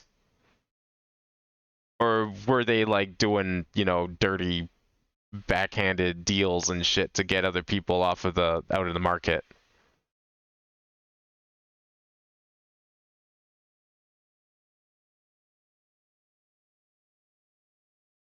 Live Nation refused to go to venues that allowed competitors. Okay, well, there you go. That's pretty dumb. That would do it. That's how you have an active monopoly right there. How am I supposed to escape from this one? Why the hesitation, Phoenix? Gumshoe hasn't called yet, so you know what you must do. I know. I have to carry on and buy him some more time. Okay, there are two deadly pieces of evidence, the figurine and the suicide note. Maybe, somehow, I can find a way out of this situation through one of those. Gavel's already in the judge's hand. Phoenix, hurry!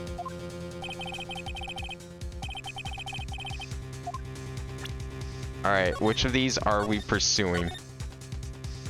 1 second, is my... Ah, don't do that. Save.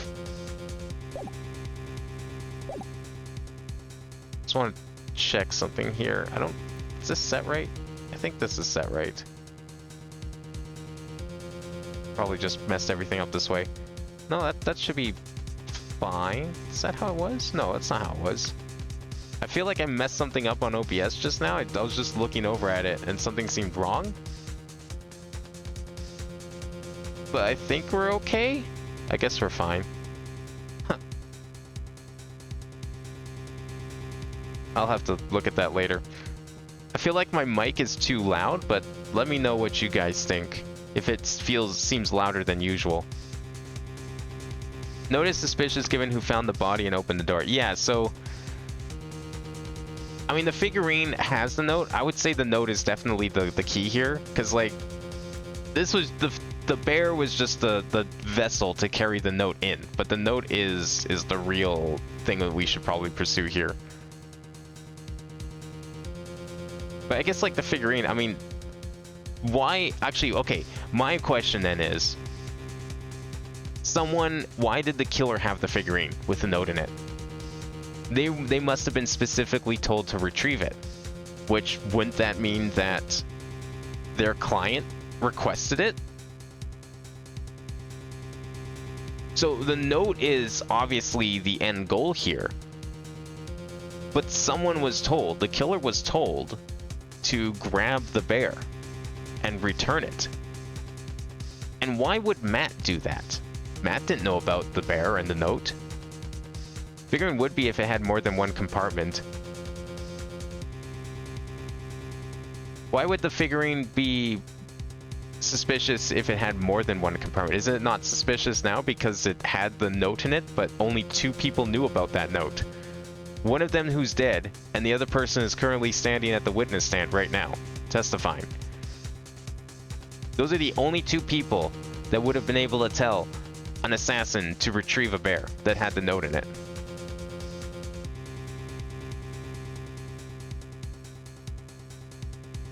We can go for the no. I mean, it's the more direct option. I feel like both of these might lead in a roundabout way.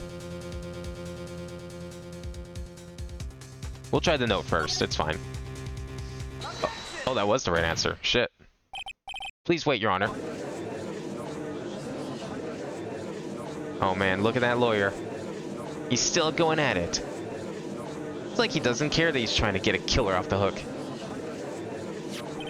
I think Your Honor believes that Madame Guard killed in order to obtain this note. Yes, that is correct. But that seems a little strange. In fact, I think there's a contradiction here. This note was hidden by Mr. Corda until the night of the murder. If that is the case, I say that Madame Guard could not have known what was written on this note. Oh, I didn't think of it that way. Exactly, but I did think of it that way, and I thought it was rather strange. No one in their right mind would kill for a note without first knowing what it said. Order! Order! You make a valid point, Mr. Wright. Mr. Edgeworth, what is your opinion? It's just a flash, but I think I did rather well in this one. Unfortunately, I think he believes differently. I believe a show of appreciation is in order. Huh? The defense seems to be in love with wishing more despair upon itself. I would like to direct the court's attention to this. What is that? It is a very small video camera, Your Honor. This type of camera is commonly used as a means of spying. Spying? What the? I thought that spy camera was in my possession. Metengard and the victim both thought of the other as their biggest rival. They even went so far as to use this type of item to find each other's weaknesses. And? The victim, Juan Corda, was being spied on. His personal life was being watched by none other than Matt Angard. Order! Order! Mr. Wright. Yes, Your Honor? You don't tell me you knew about your client's spying activities. Well, sort of. Sort of is not an acceptable answer, Mr. Wright. I see you're confused, Mr. Wright. You're probably thinking, but I have the camera that was in the stuffed bear's eye. But this camera that I have is not the same one.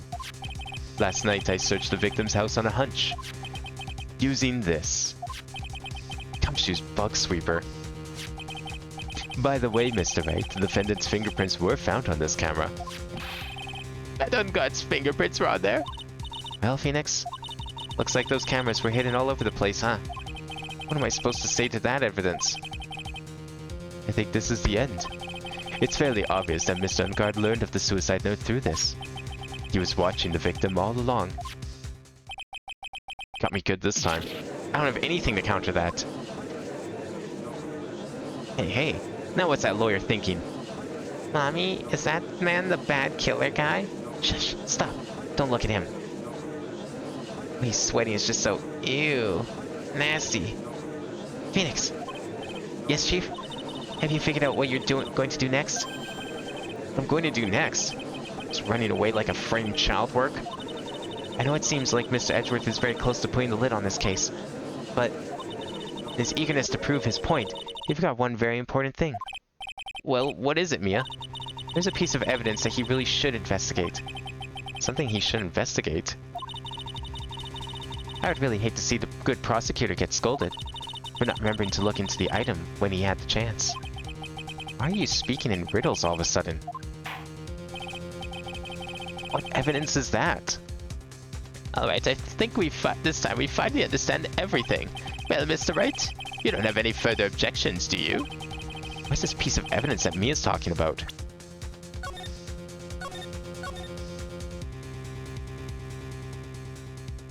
Probably the camera? But he knew about the camera. He looked into the camera. He found he found another camera that also had Matt's fingerprints on it. I don't know if our camera is going to be that different. Can I figure out what it is that still needs to be looked at, or should I let it go? I mean, if we have something, I guess we better present it, right?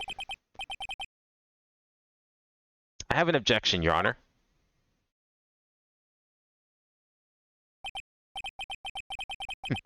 That was about the weakest objection I've heard, Mr. Wright. Your Honor, the defense has no intention of letting this go so easily. You're beginning to sound desperate. That's just your imagination, Your Honor. Mr. Edgeworth, this is not like you at all. In your eagerness to prove your point, you've forgotten one very important thing. Hey, isn't that what I just said? So, you're telling me that I forgot something? You're so close, Mr. Edgeworth. But there's something you really should examine about this piece of evidence. Oh. Is it the picture? It might be the picture. Wait, but wouldn't that just incriminate Matt even more? Oh, no, it wouldn't. No, it wouldn't, because he actually... I'm trying to think here, because, I mean, everyone's saying that he, like, you know, just used Celeste. But maybe he actually did have feelings for her? And that's why he still has her picture, maybe? Because he didn't know about this piece of evidence. He knew about the camera because he was there with us. He knew about the bear because he was there with us. We never showed him the picture because we found it before he walked into the wine cellar. So it's the one piece of evidence he would not know about.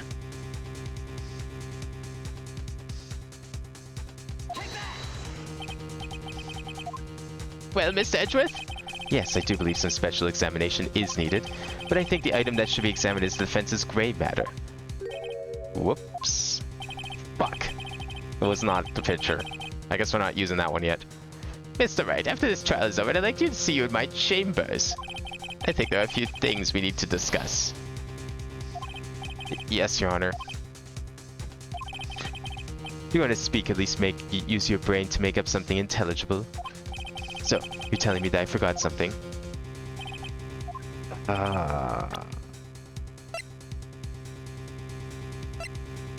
The transmitter? Because he talked about the camera, but maybe the transmitter's the thing he forgot about.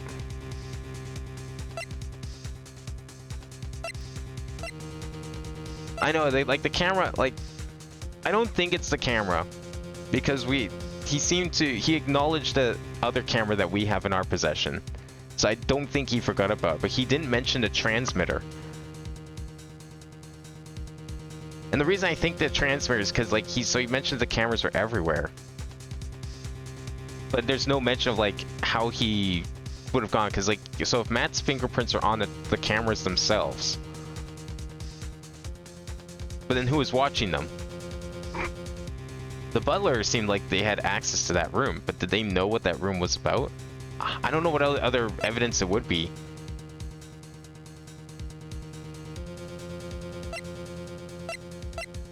It's not these two, because we spent like half the trial going over them. I just tried this one. I don't think it's the bear. I don't see how that specifically is relevant. The stuff inside could be the transmitter finger. So let's try this. No, that's not it. Okay, it's probably the bear.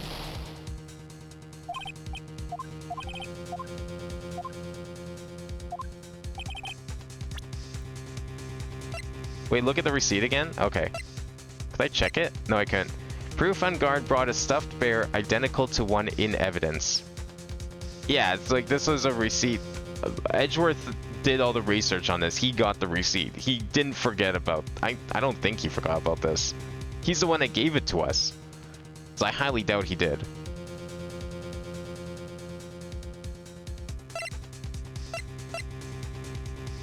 I mean, it could be the bear.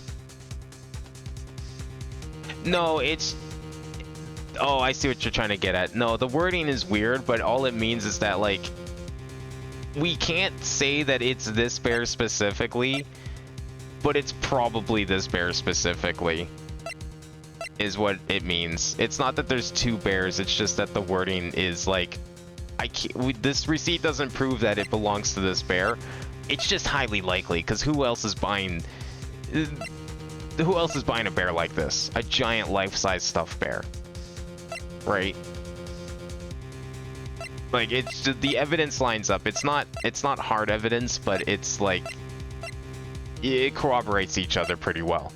So no, there's only the one bear. There's no duplicate bear. It could be the bear though. No?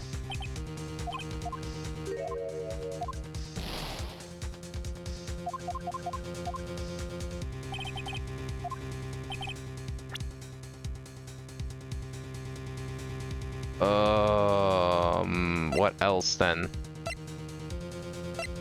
Next time I go to Build-A-Bear, I'll have to ask about the spy camera option. I mean, maybe it is the receipt?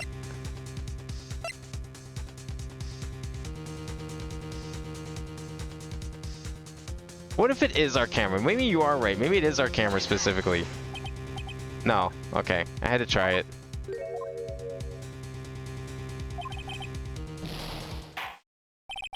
Okay.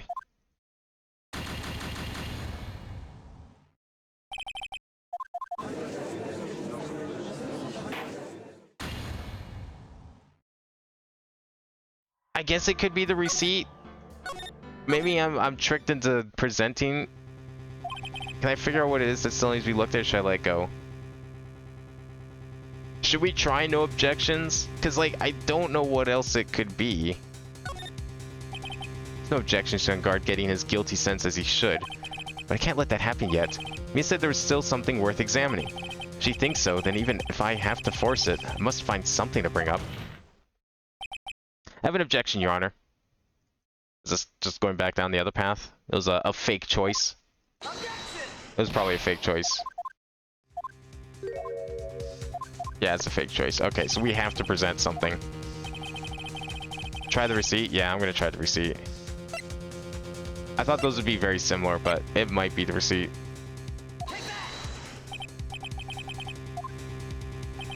No, that's also the wrong item.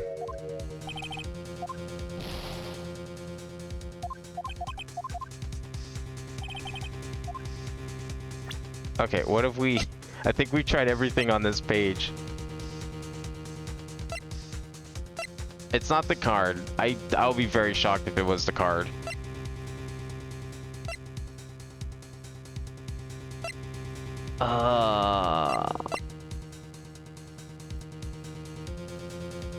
Is it still this bear? Cause, okay. So he talked about the cameras. He talked about how they were used to, like, okay. So the idea with the camera was to try basically insurance for the actual assassin. Because he wanted to make sure the assassin, like, just in case, like, insurance against the assassin in case he tried to pull something funny on him. So he was going to use it as potential blackmail. So that was the cameras. So Matt put all the cameras everywhere. If the Matt had fingerprints on the cameras, it is safe to assume that he was responsible for hiring the assassin. But at the same time, like, this bear, right? Because, like, why would he care about the bear? Why would the assassin give the bear to Miss Andrews if Matt hired him? Like, Matt would never request him to retrieve the bear, because I don't think Matt even knew about the bear in the first place. Yeah, I'm thinking the figurine somehow. No.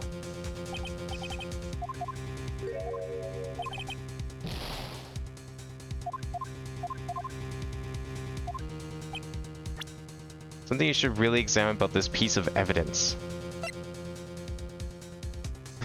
Do we just remind him that we're trying to stall for the killer? I don't think that would really work. Was placed next to the victim at the time of the murder Miss Andrews was carrying it. I don't... Maybe? No. What have we not tried yet? I think, like, anything further left in the card seems irrelevant. So so we already tried the camera, we tried the transmitter, we tried the bear, and the receipt, and the picture, and this.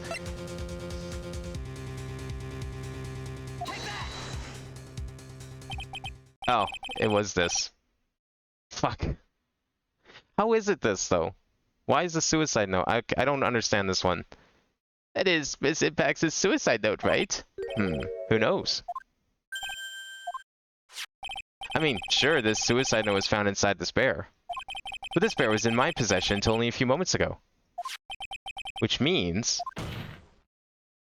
the handwriting on this suicide note is yet to be analyzed. Oh, I get it. I don't really sure... I don't know if I would have really figured that one out. Because, like, okay, I guess we're just trying to delay the trial. So we're just trying to get a handwriting analysis on this just to make sure it's actually her suicide note. I mean, it's been in the bear this whole time. Is there reason to doubt that it's hers? I mean, sure. I don't know. I don't disagree with the logic. I'm just not sure I would have figured this one out. So, as to whether this pivotal piece of evidence was really written by Miss Impacts or not, that has yet to be even remotely confirmed. And I know we're beginning to, like, just doubt evidence in court. Mr. Wright, are you saying this suicide note is a fake? Miss Andrews, you were the one who tried to pin this murder on Mr. On Guard. Who's to say you didn't create a fake suicide note and put it into this bear? How dare you? Your Honor, the defense is indiscriminately accusing the witness again. There's no evidence linking the witness to a suicide note whatsoever. But if this is a fake, then the witness is the only person who could have made it. What? Recall the witness's testimony concerning this figurine. The only person other than the victim who could solve the puzzle is the witness herself. So she's the only one that could have put something in there. Miss Andrews. I mean, that makes sense. You wrote this note, didn't you? Wait, yeah, that does make sense. Holy shit, I didn't realize that. Why would... Oh yeah, because Juan would have... Yeah, but... It was in Juan's possession, no? But she had the bear in the first place. That's right. So what, she just, like, gave it... Yeah, okay, what was her intention with that? It didn't sound like she just gave it to him as a present out of the kindness of her heart. When she said that she did that, it did kind of sound like, looking back at it, that there was, like, some ulterior motive with that.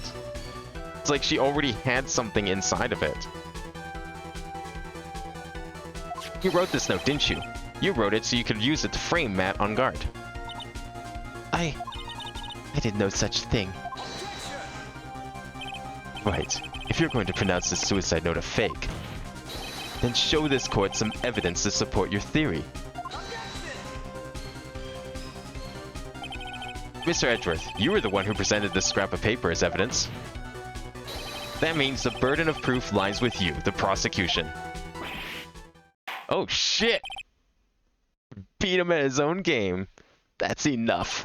Mr. Edgeworth, can you confirm the handwriting on this suicide note? It is as the defense has stated, the handwriting has yet been analyzed. If that's the case, it seems that yet again we have reached a point where a verdict is impossible. Impossible?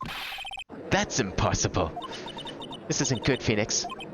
The judge is going to carry this trial over one more day. I don't think Maya will physically be able to make it another day. I did want to have to do this, but I don't have a choice. I requested both the prosecution and defense further investigate. Handwriting analysis is my butt. That's just the lawyer trying to buy more time.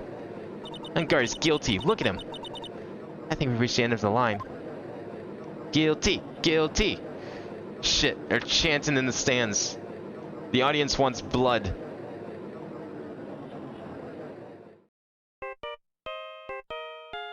Oh, is that our cue?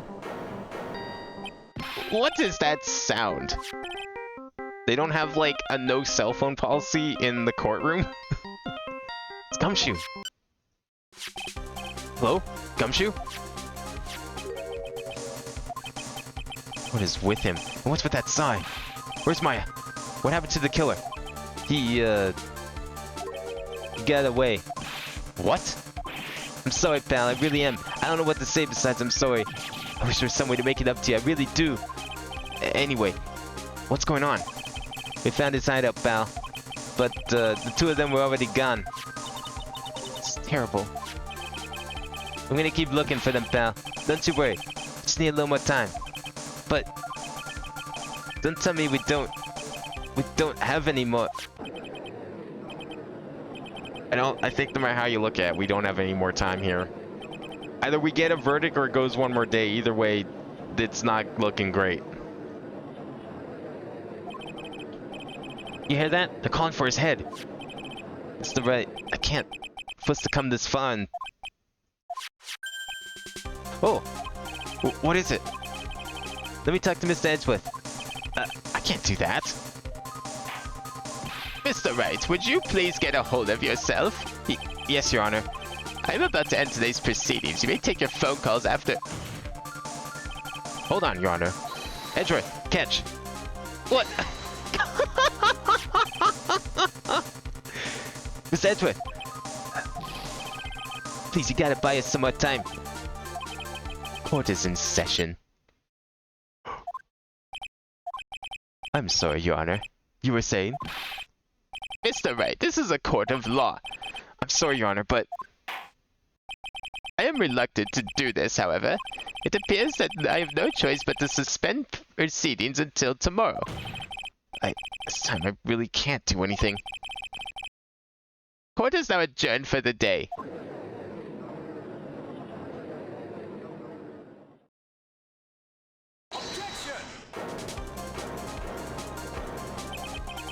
Please wait, Your Honor.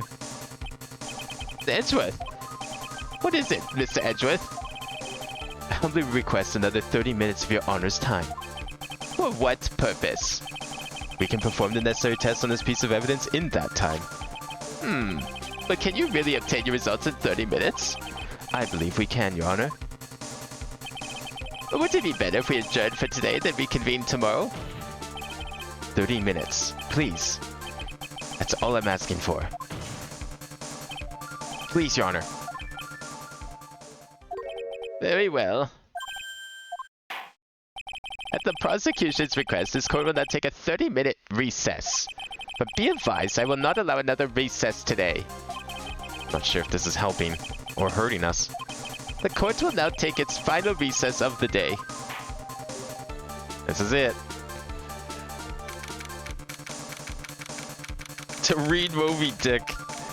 It turns out that actually Celeste wrote Moby Dick, and we can use that to determine what her handwriting looks like. So it's very important that we now read Moby Dick so that we can examine the way that she writes. You know, through her words, we'll be able to tell how she forms her sentences. You can just hear the handwriting exuding from the pages. What? Well, what's going on with Maya's situation? The killer. Looks like he got away again. 30 minutes? We can't find her in that time.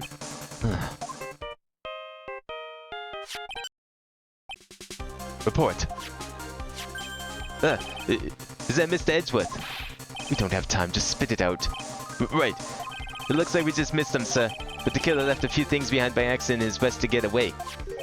A few things. Can we use any of them as evidence? I thought you'd ask, pal. I've got the things he left with me right now, and I'm on my way over. Really? That's odd. Any items like that are usually sent to the crime lab first. We don't have time to wait for those guys, sir. When those guys went looking, I swiped the stuff and ran. What? Well, I'm not a detective anymore, so I had to... I'm really sorry, sir, but I gotta put the law on the hold for now. Sounds bad. I hope he doesn't get in too much trouble over this. My Uncle John I'd say he'd be there in about 20 minutes, sir. Don't worry, I'll be there. Wait for me. Alright. Just get in here one piece. I'm on a mission and no one can stop me now, sir. No one. I'm pulling out all the stops and running every red light. Maybe stick to the red lights. Items left by the murderer, huh? Maybe there's something among them that'll be decisive enough to end this. What the fuck? Hey, what's wrong? Detective Gumshoe, answer me. No one can stop me.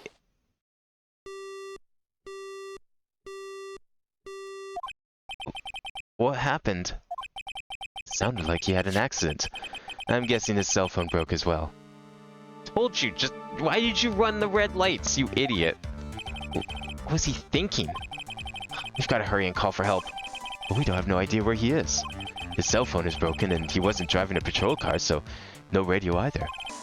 Also, if we don't get to those items before they do, the police will take possession of them. No, we can't let that happen. Well, if there's a way we can find out where he is, then we stand a chance. Why, oh why did Gumshoe have to get into an accident now? Is there any way to find out exactly where he is at this moment? I mean, there has to be a way. So what is Gumshoe now, a hobo? Nah, he works for Phoenix. Phoenix hasn't really hired him yet, but he kind of hired himself. That's right, there is a way. What? How? I'm sure we can find out where Detective Gumshoe is through this. Well, there's no radio in the car, but I mean, what else could it be?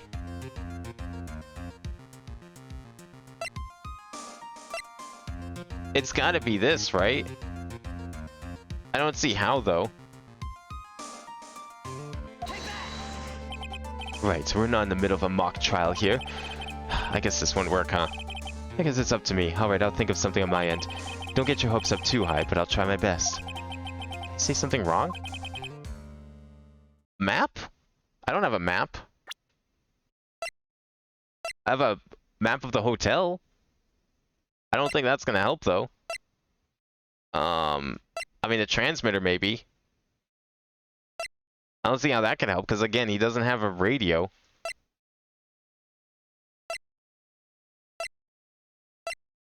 Yeah, these are just...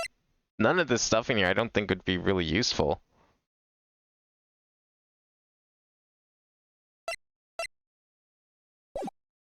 I'm not really sure what the answer for that one was. Edgeworth, what is it? I don't have any right to judge anyone ever again. Maybe I wasn't supposed to pick anything. Maybe there wasn't an answer. I know my client is guilty. What I'm doing now, I'm pinning the guilt onto someone totally innocent and using the evidence to do so. Might be my turn to say, defense attorney Phoenix Wright chooses death. Right. Doesn't suit someone like you to cry useless tears. Whether you did your job well or not, that can only be seen after the verdict has been decided. The verdict? Is Prosecutor Edgeworth here? Yes, bailiff? There's a phone call for you, sir. They said it was extremely urgent. They're probably finished with the handwriting analysis. I have to go take this call. In the meantime, think hard about what it is you must do.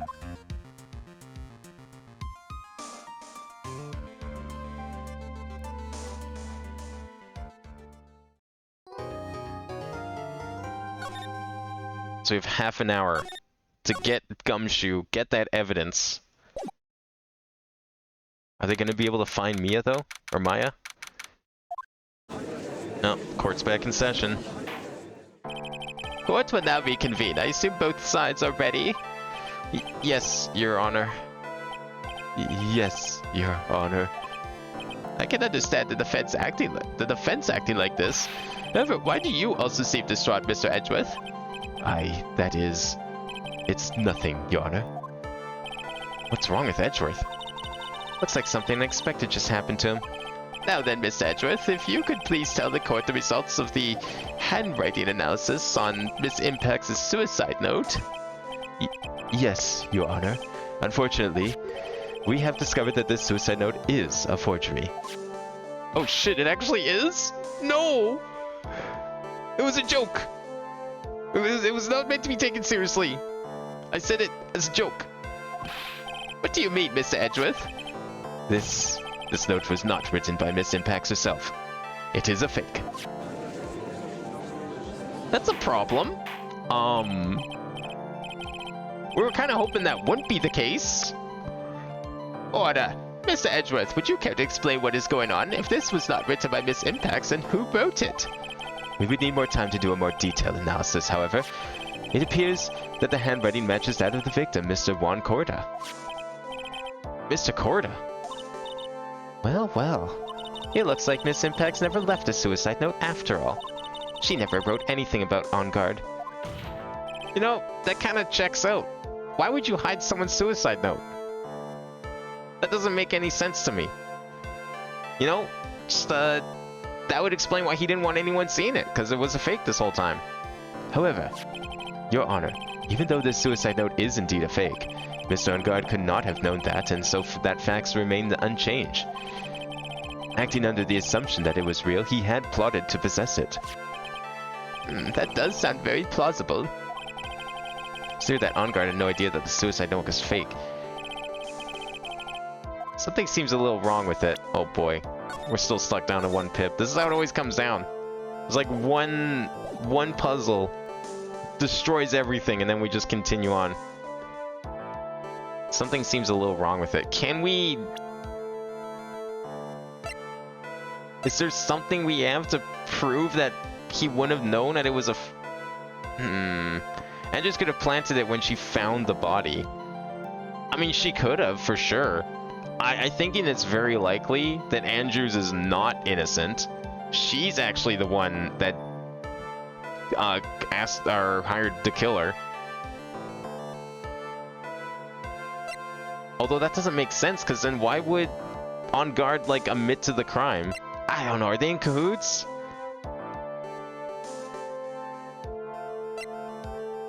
Oh, what would he even present?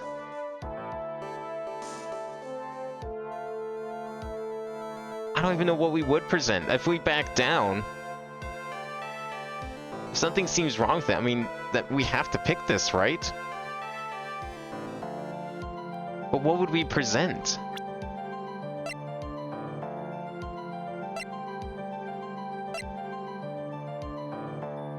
The bear?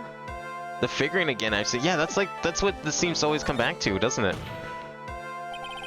Vince believes that the theory that prosecution has stated contradicts testimony. If everything the prosecution has proven up to this point is true, then it's impossible for Mr. On Guard to not have known it was fake. Okay, why would he not know it was fake?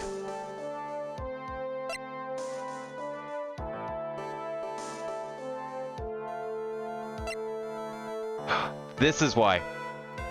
He would have already known what her handwriting looks like. Because it's written on here.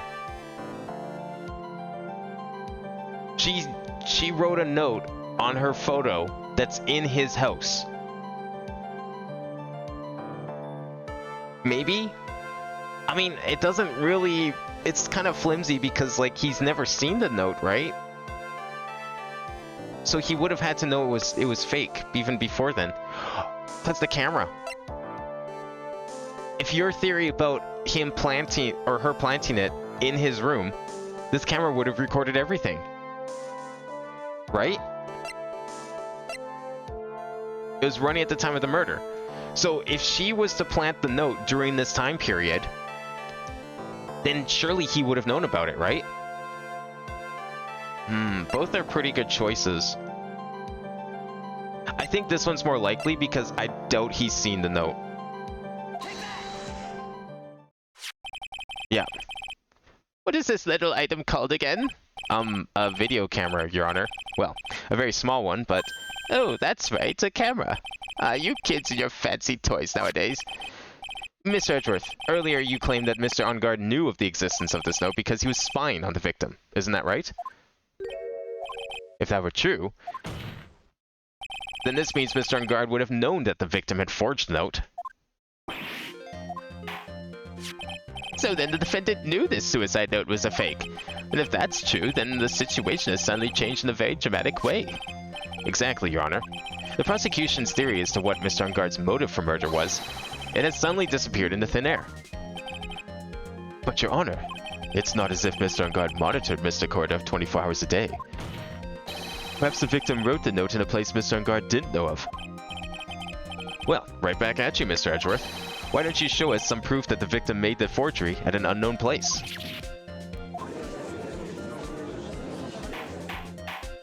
Andrews helped set up the whole, like, admission, the whole, whatever, press conference. She knew what his plan was. It could have been either Juan or Andrews who wrote the note. They were probably working together on this whole thing. Like, every single part of it. Because she knew that he was going to read off the suicide note under the pretense that it was real. So she probably would have wrote it somewhere at the hotel, planted it just before or sometime during the murder time period. The camera would have picked that up, and then that's how he knew it was fake. Order, Mr. Edgeworth. It looks like this time it is you who has dug his own grave. As I figured. Hmm? As you figured? As I figured, it came down to this after all. Mr. Edgeworth, you are not making any sense. When I heard the results of the handwriting analysis, I thought this might happen. The question is, what's next? What next? If the prosecution can't prove Mr. Engarde's motive through the evidence, then we must prove it from another angle. Well, I agree with you there. Your Honor, the prosecution would like to call a witness to the stand at this time. Oh, well, that's fine. However, this witness is a little unusual.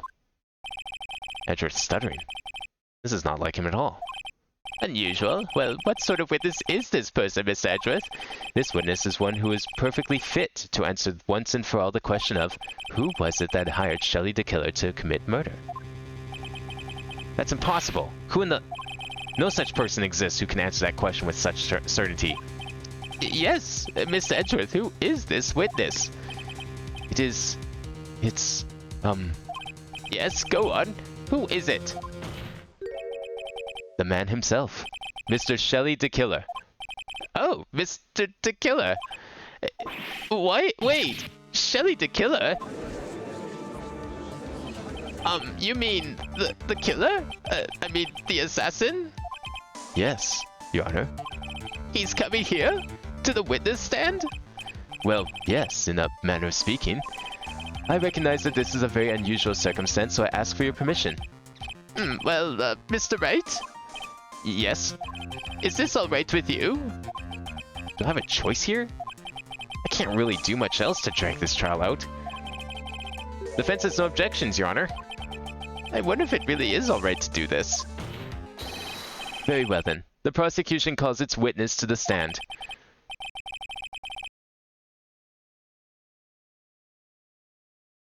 One second.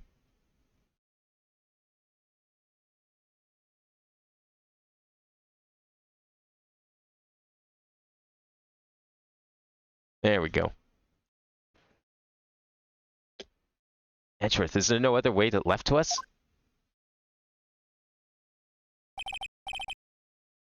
Now then, witness. Your name and your, occupation, please. Yeah, as a bot.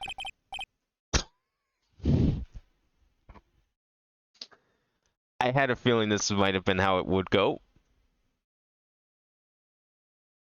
I didn't think it would actually be like this, but I couldn't figure out any other possibility. Very good, sir. My name is Shelley the Killer, and I'm a professional assassin. I say. Well, what is going on here? Your Honor? How can you remain so calm? And what is the meaning of this two-way radio? Actually, Your Honor, it was delivered to me just now, and it came with a condition. As long as we do not trace its source, Mr. the Killer will testify to this court. Can you do this? Well, actually, I guess you can, as the last, 3 years have proven. You can have a remote witness. So this must be what that urgent phone call he got earlier was about. Oh no, this will not do. I cannot allow this in my court. First of all, we can't even be sure this is really Mr. the Killer himself. Witness, please present some sort of proof that you are in fact Shelley the Killer. I understand. Please wait a second. I'm so hungry.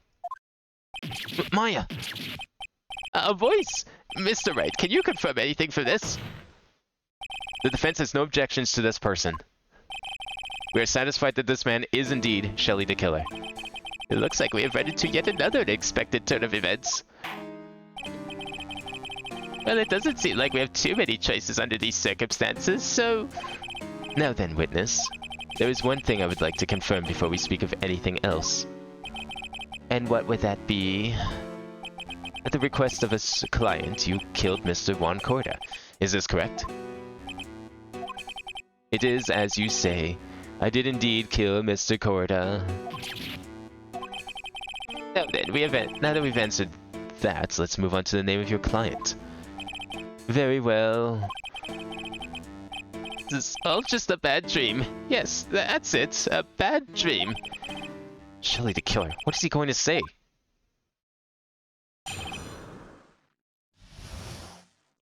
I don't really know if it seems very unprofessional for an assassin, though. There is something I must first state. To an assassin, nothing is more important than the trust between a client and himself. And that is the reason I am here today on this witness stand. It is my wish that you grasp this concept before I give the name of my client. Mr. the Killer seems to be a very clever man. I must say he seems to be mocking us. While he may appear to be our enemy, Your Honor, Mr. the Killer is only stating the truth. He is no hypocrite. He has always stood by this one belief. You mean about this trust between his clients and himself thing? It seems to be a level of trust beyond what people like me can comprehend. Well, Mr. Wright, are you ready to cross-examine the witness? Yes, Your Honor. There's no way to know what's coming next, so stay cool and collected, Phoenix. I can't believe we're cross-examining a radio. The parrot I get. I can live with cross-examining a parrot. A radio is where I draw the line. We can hear anything you have to say later. Can you please just tell us your clients? I don't think you understand your place, Mr. Attorney. I said this is something I must first state. Do you know what the word first means? Sorry, go on. Well, it appears this is one witness you can't badger, Mr. Wright. That's only because you don't know about Maya's situation.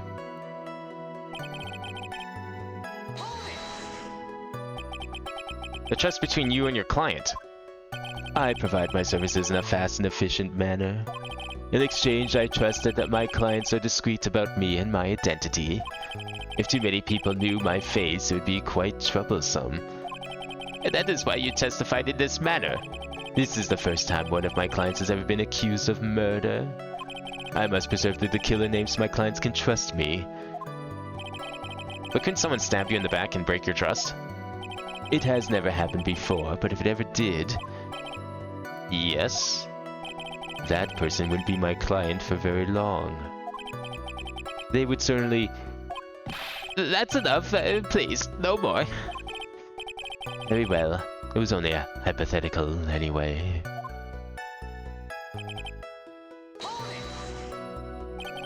That seems a little strange to me. I mean, you're about to tell us the name of your client. I would think that this would be very bad for them. It doesn't matter to me. This client has already broken the rules and acted outside of their prescribed role. Their role? This person tried to implicate another of the crime in order to save themselves. And this is a trespass that cannot be forgiven. You... Who gave you the right to be so high and mighty? To the gentleman who spoke just now. Excuse me, but would you care to die? No, I didn't say anything. The judge had better watch himself. His client's probably Andrews. I agree.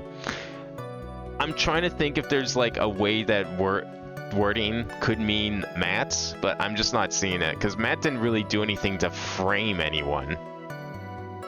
That was something that Andrews did. Andrews framed someone else. It has to be Andrews, because, like, why else would the killer have given the bear to someone in the samurai costume? Because only Andrews knew about it.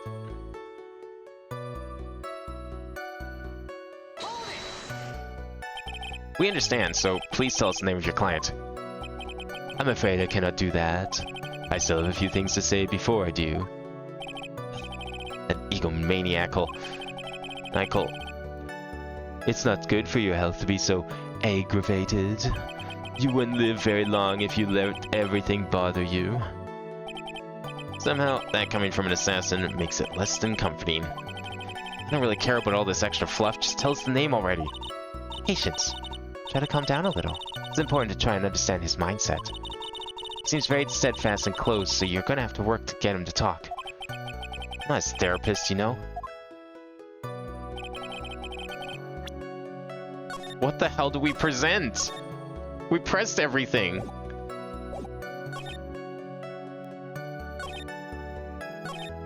Grass is constant before I give the name of my client. Oh my god, what is the purpose of this?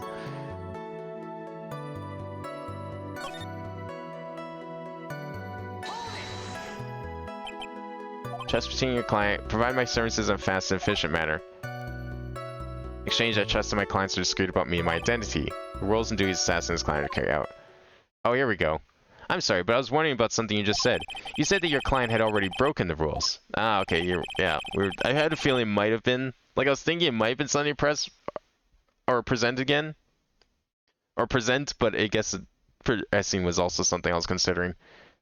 A person who frames another is the worst kind of human. And that's why you feel you can betray this person. I have no trust relation with a client who can't understand their assigned role. Just my luck. An assassin with a conscience. Who would have figured? Now then, everyone, do you think you can understand my logic? This case just keeps getting better and better.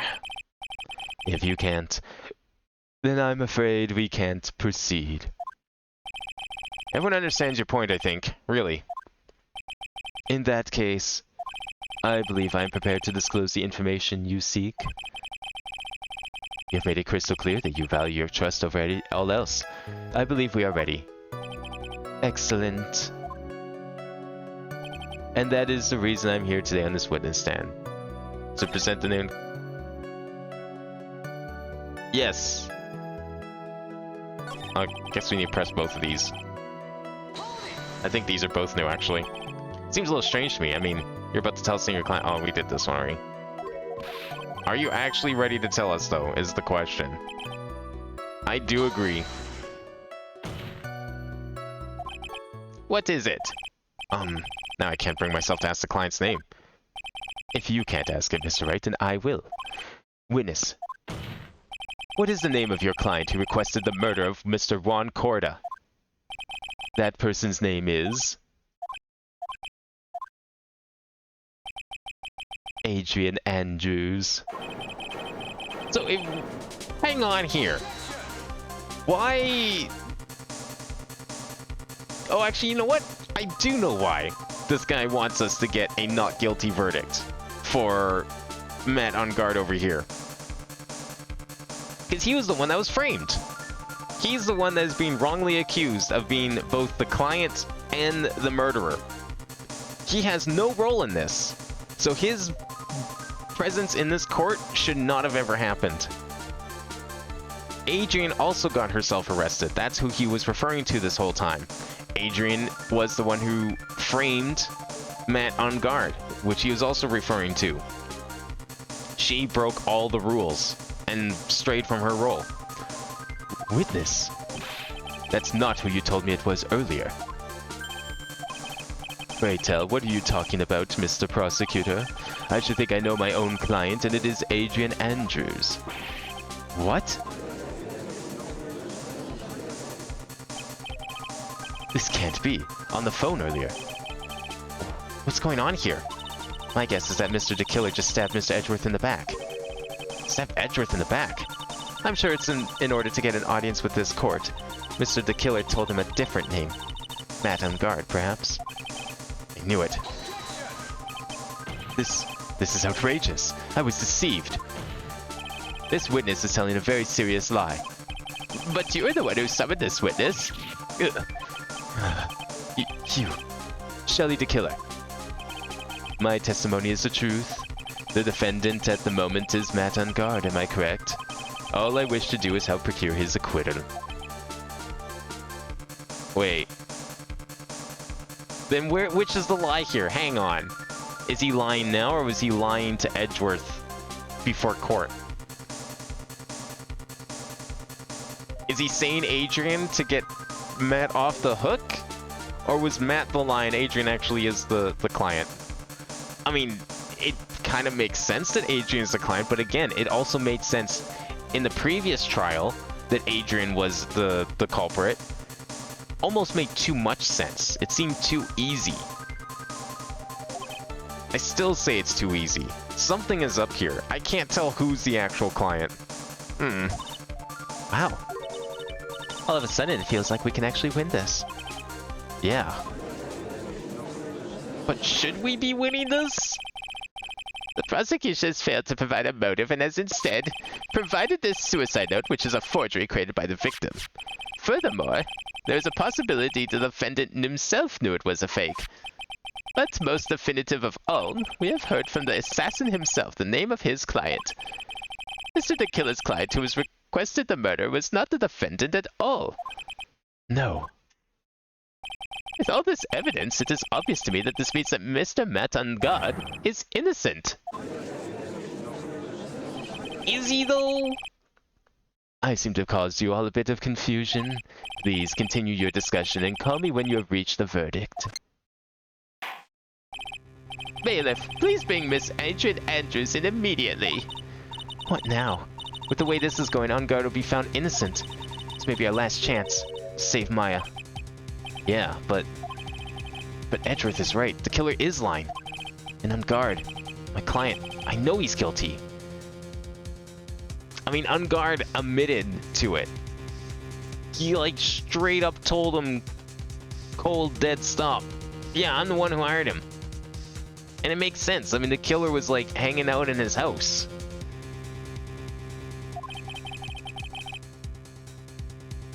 But then why did he know about the bear and why did he hand it?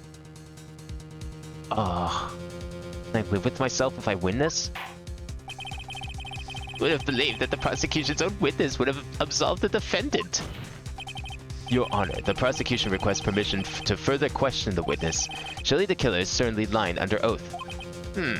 It wasn't me.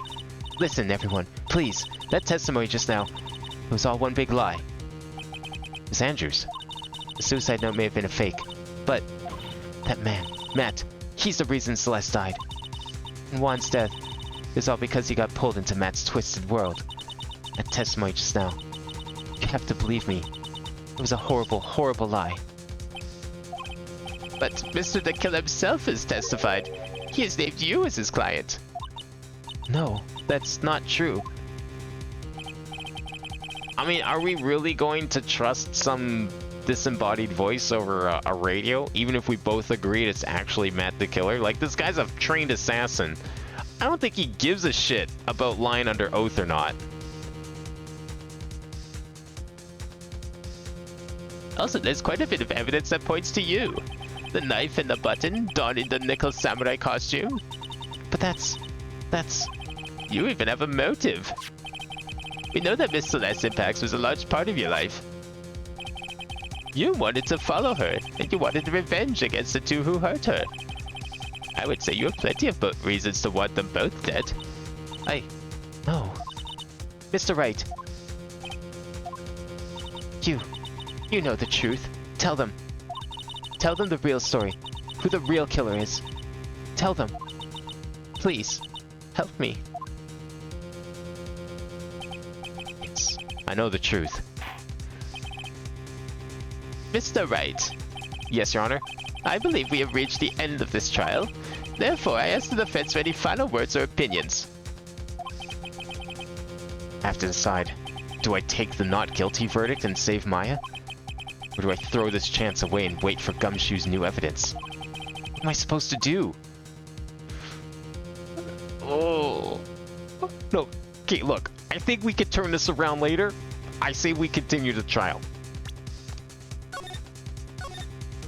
I think we have a chance here. I think we can get both. Phoenix. I can't do it, Mia. I've can't accept I'm not guilty.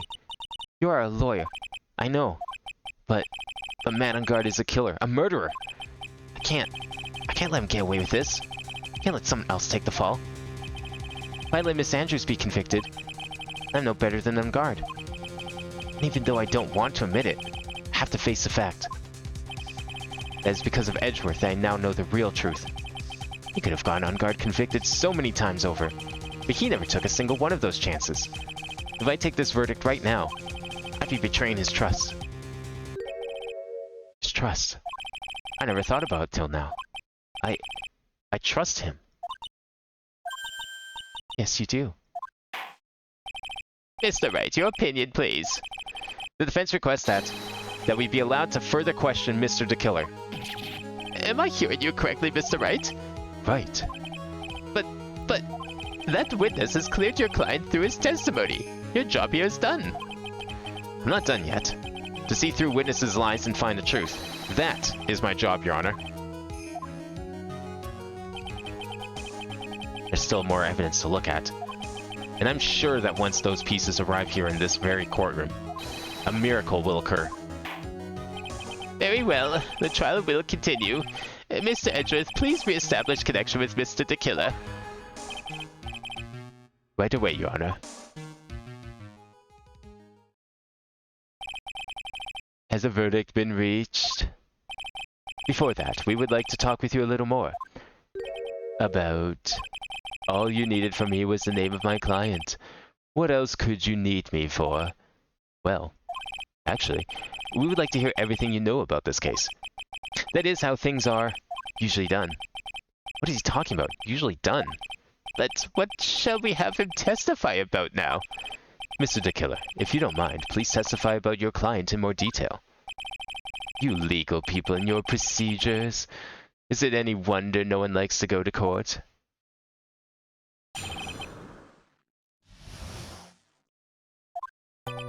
As I have already stated quite a few times, Adrian Andrews is my client.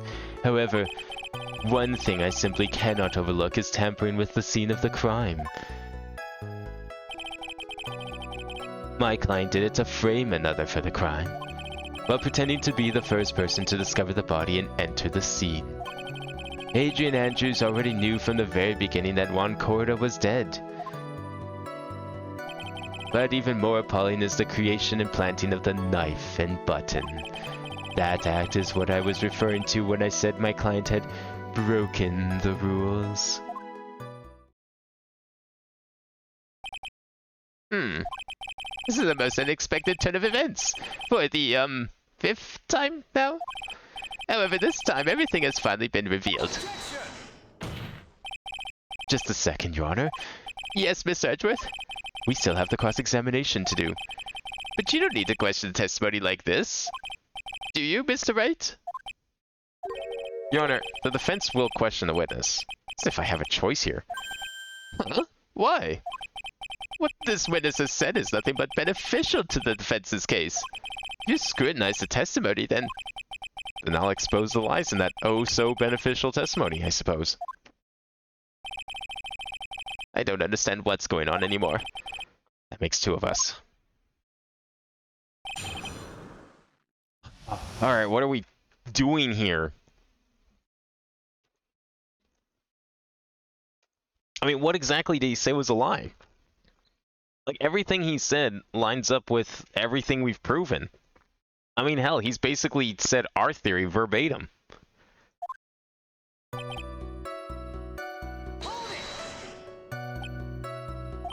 What is it, Mr. Wright? If I press him the wrong way, it might raise suspicions on his end. But I have to do something to waste more time. Witness, about requesting a hit. Yes? How much is your fee? What? I see you are also quite a dark-hearted man, Mr. Attorney. Huh? If you would like to talk business, we can do so after the trial. No. I'm not thinking of hiring... Mr. Wright! Yes? You want to kill me. You want me dead, don't you? What? Why would you think something like that? Guilty. Mr. Phoenix Wright, you are hereby declared guilty. Witness, let's continue. Why did you disclose the name of your client? They are not your client, are they not? I actually thought that that was going to be an instant game over.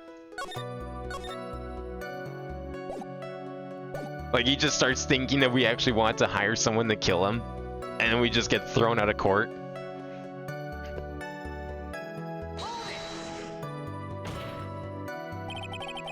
I would like to think that most people wouldn't be able to overlook a person hiring another to kill. If I had a problem with such a thing, I wouldn't be very effective at my job. Yeah. Well, change in occupation might be good for you. However, I will say this. Even though I am the one that does the deed, my clients are always the real guilty party. That goes without saying, Mr. The Killer. And their fate is to live with the knowledge of their guilt on their shoulders. However, my client this time thought that they could run away from their guilt. Oops. Are you talking about the button and the knife? Yes, in my business card. Oh, this card. So that no one has to waste their time, including the police. I always make it a point to make things as easy as possible. You try to make things easy? My business card makes it very easy to identify who carried out the service. He's pretty devoted to his work. But to disregard everything, then to go and stab the deceased with a knife, and even hide my card from sight. That is something I cannot overlook. It's really hard to tell if he's being truthful or not without him being here. I feel like even if he was here, this guy seems pretty good at his job. I don't think he would be truthful even if he was physically on the stand. So you're saying most clients wouldn't do such a thing? That is correct. Usually most people try to create an alibi for themselves. If you should use my services, Mr. Attorney, I would suggest you plan for your alibi too. No, I already told you. I have no intention of using your services, ever. Why does he keep looking at me like I'm the one on trial here?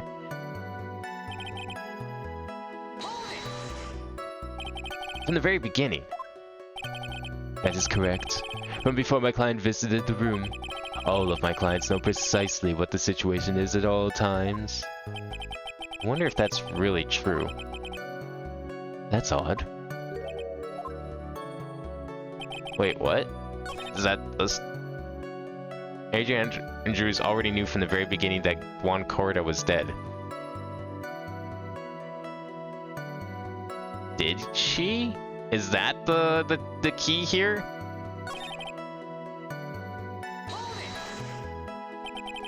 So why do you think your client did that? What do you mean by why? Well, fiddling around at the scene of the crime is pretty risky. And why would someone who has requested a murder go to the crime scene anyway? That is true. I assume it was probably done to frame Mr. On Guard. If that's the case, then why didn't the person just request that you do it? Sadly, that is not possible. Huh? My job is to kill, that is all, and to leave my business card behind, naturally. The business card is so my clients may escape blame. To protect them is my duty. Even if they say it's for revenge, saying someone else to take your fall.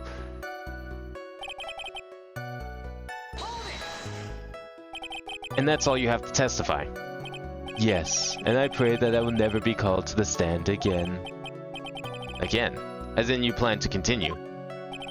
I must, as I have yet to find a person to take my place, and become the fourth successor. Actually, how would you like a new life, Mr. Attorney?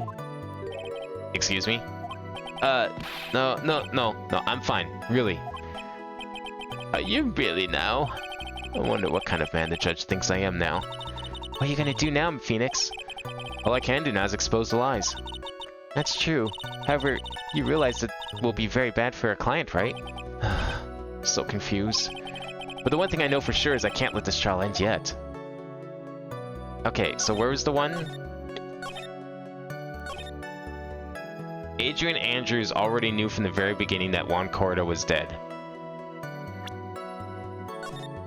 So this is the one that Edgeworth was thinking was suspicious, and therefore I think is probably suspicious. But what? Adrian Andrews already knew from the very beginning that Juan Corda was dead. Why would she not think that?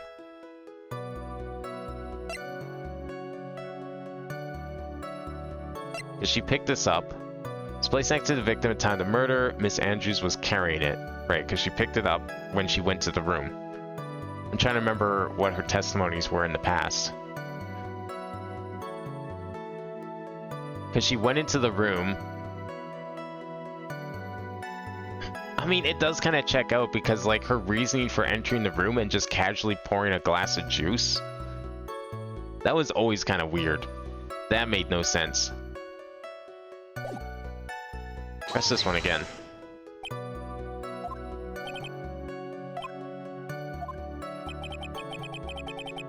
I wonder if that's really true. I mean, okay, so maybe she... Maybe she didn't know he was dead? But what would prove that exactly? I mean, was it when she put in the glass or knocked over the jar or whatever? She was pretty shocked. Are we supposed to believe that, though, is the question.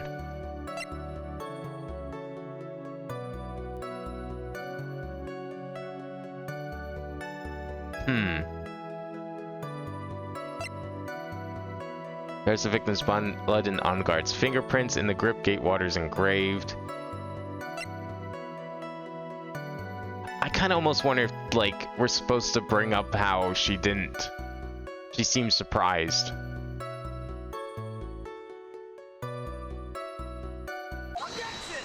Oh, this was actually it. Holy shit. Thank you so much for taking the time to testify, Mr. DeKiller. What is the meaning of that attitude? When Adrian Andrews entered the victim's room, your client had no idea that Juan Corda had been murdered. But how do you know that? From this wine glass, Your Honor. The glass? Mr. DeKiller's supposed client thought Mr. Corda had only fainted, which is why this glass of tomato juice was poured for the victim. But isn't that just a part of Agent Andrews' calculated plan? Yeah, that's what I was kind of thinking. Like, that's why I was hesitant to click the glass. That is not possible, Your Honor. This glass bears the fingerprints of that person. Had this been planned, they would have never left their fingerprints behind. That's true. It is a little careless. I mean, the whole juice pouring thing seems a little suspicious, but you know what? I could kind of, I could believe it. It doesn't seem impossible, just highly improbable. I see your point. Miss Edgeworth, what is your opinion? Strangely enough, I had the same exact thought just now. Witness, how do you explain this strange phenomena? Isn't it a waste of time to ask about such a minor detail? It's not a very important point anyway, correct?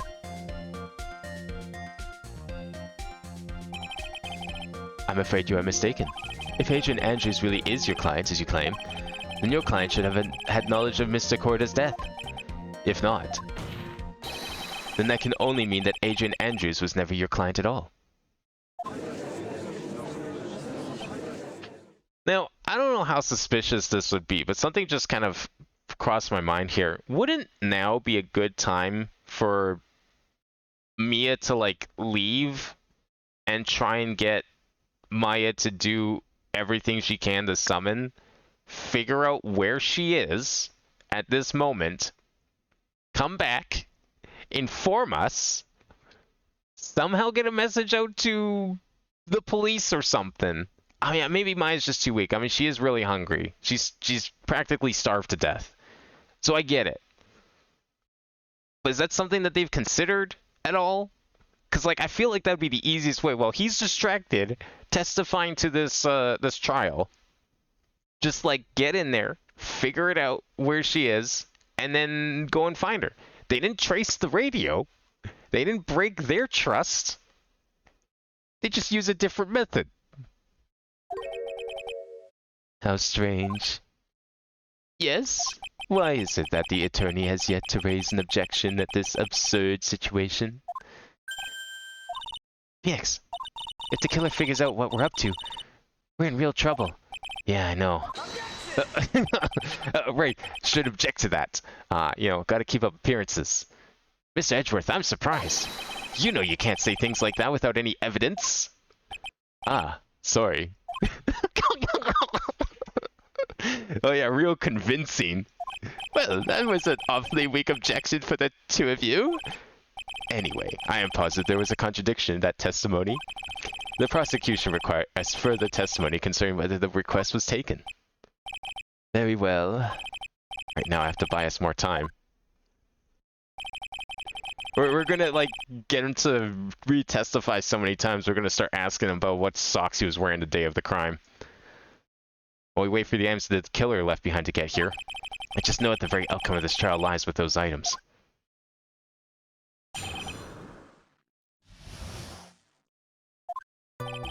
This request came to me, about a week ago. It was a request for my services on the night of the awards ceremony. We met at a certain bar to discuss and finalize a few matters. So what was your favorite part of Moby Dick, Mr. DeKiller? Okay, there you go. That's how you get him. We start reading him Moby Dick, we read the whole book, and then we ask him questions about the book, about what he thought, who he liked. What'd you think of the whale, Mr. DeKiller? That is what occurred. I trust my memory and I believe I've made no mistakes. So you physically met your client, huh? That is correct. Meeting one's client is the first step to building trust, in my opinion. I see. Well, Mr. Wright, you may your cross-examination, please.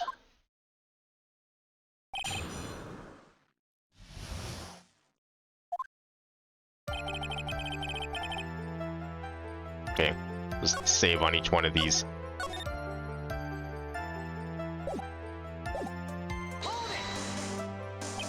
One week ago, are you sure? Yes, I am quite sure. I, of course, have my own preparations. And I was barely able to finish. When you request my services, Mr. Attorney, I hope you will keep that in mind. Please, stop. In any case, my client this time has a very specific date and time in mind. Specific date and time?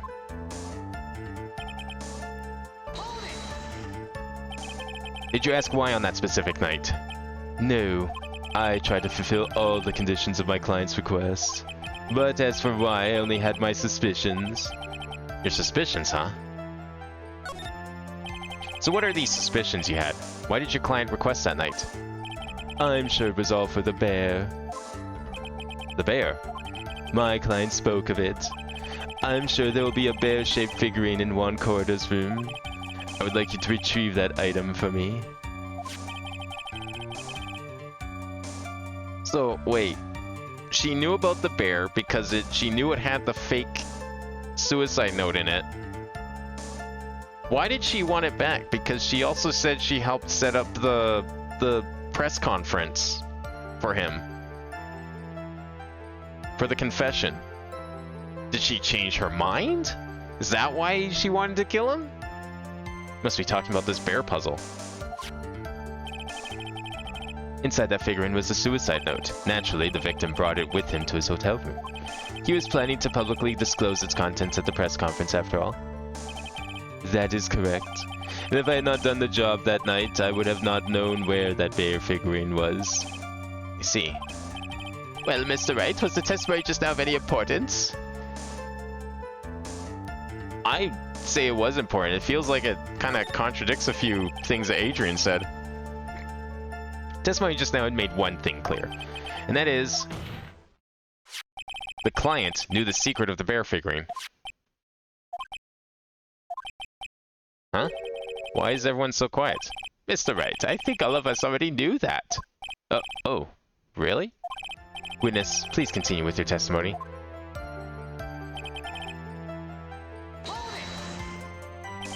So you physically met Adrian Andrews, right? Of course I did. What was that? What was with the brief pause? Witness, I would like for you to give us a few more details. I always meet my clients as a matter of principle. I have never taken a request by telephone or mail. And why is that? That's because I value the trust between a client and myself above all else. And the only way to establish that is to speak to the client while looking them in the eye. Well, Mr. Wright, was the testimony just now of any importance? Yeah, the guy stuttered. That's a little suspicious. Of course it was very important, Your Honor. If Mr. The Killer had met his client before the murder, then it's unlikely he is mistaken. So you're saying that his client really was Adrian Andrews? I guess so. You see, it is just as I said. I'm so lost. Who the heck am I supposed to be helping here? Calm down, Phoenix. Think carefully and relax.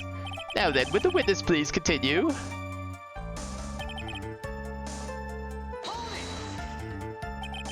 So your client was Adrian Andrews? That is correct. Well, he says the two of them met. But if they did, then there shouldn't be anything wrong with the killer's testimony. Well, there doesn't seem to be anything strange this time around. You have to draw out more information from him, but you can't draw a suspicion. If you can do that, you should be able to find a flaw in his testimony somewhere. It's about a delicate balance. Okay, so seems like there's a chance that he's lying about meeting. But how do we prove that?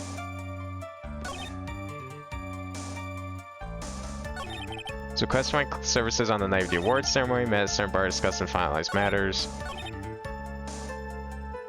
Do we need to press some of these again for like alternative dialogue or something?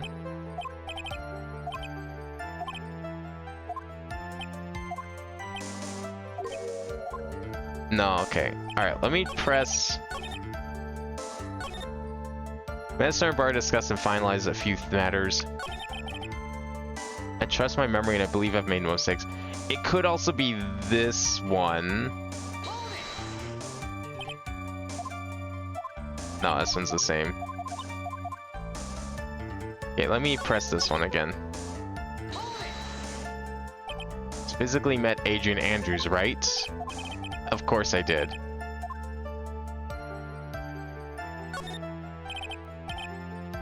A few more details. Okay, always meet my clients. Never taken a request by telephone or mail. Do we have proof of doing either?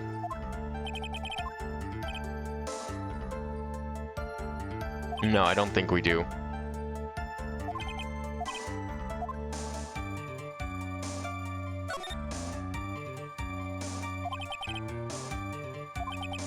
Yeah. Okay, so how do we... What are we proving here? Think carefully and relax. I didn't mean to click that one. Wait. Okay, so I'm thinking it's this one. But what exactly contradicts that? Them meeting at a bar. Anything?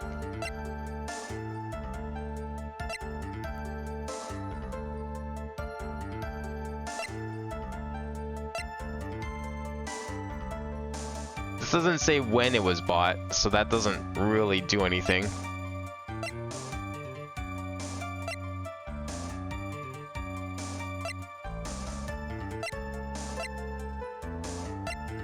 I don't know.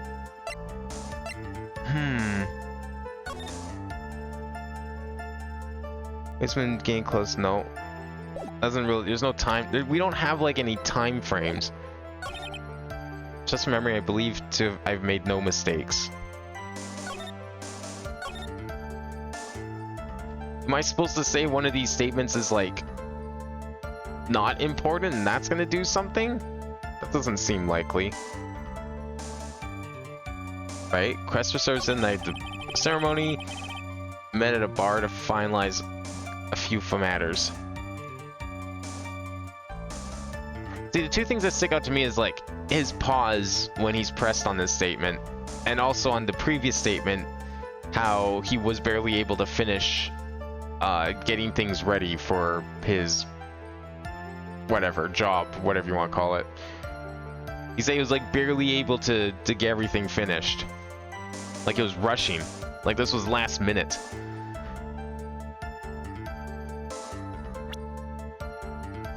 I wonder if it's one of these camera-related items. Somehow.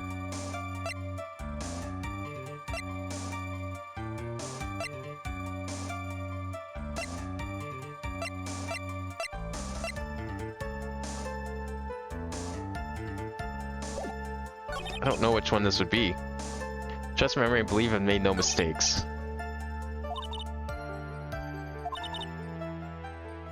Okay, I think I see what needs to be done here. Alright, I think I understand. Yeah, so maybe we do need to like press and be like, no, this isn't important.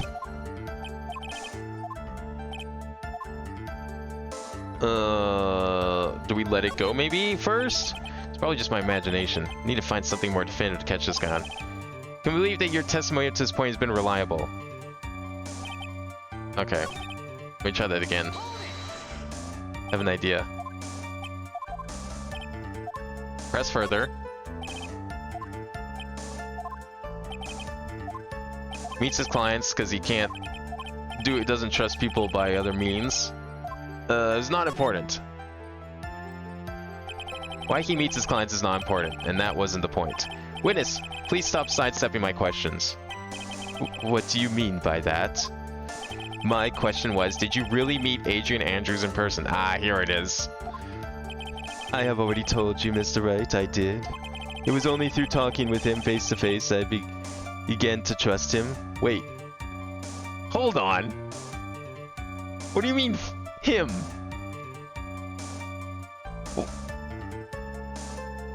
Wording. Very important. That's when I thought I can trust this person as a client. It's true what they say about talking face to face. Well, Mr. Wright, was the testimony just now of any importance? Oh, it was very important. I heard what I just think I heard just now. And I think I've got him. Your Honor, I believe the testimony just now is of the utmost importance. Huh? Really? If that's the case. Witness, please include the statement that just now in your testimony. Very well. From the moment I saw him, I thought I could trust this person as a client. That's a little weird. Should we press this one first before we, blow it up in his face? But as we know now, that was not how it turned out, correct? What do you mean? Adrian Andrews turned out to be a client who couldn't stick to the rules, right? Well, yes. I suppose you are correct. So I'd like to check on this one last time. Are you sure your testimony is accurate? Oh yeah, okay. He says it's accurate. Alright. That's fine with me. Thanks.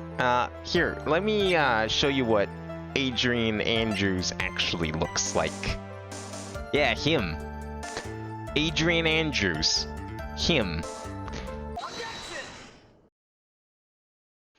I would like to go over this one more time. You met Adrian Andrews at a bar and took the request at that time. Yes, that is correct. And that's when you thought he was trustworthy. How many times must I repeat myself? Yes, that is correct.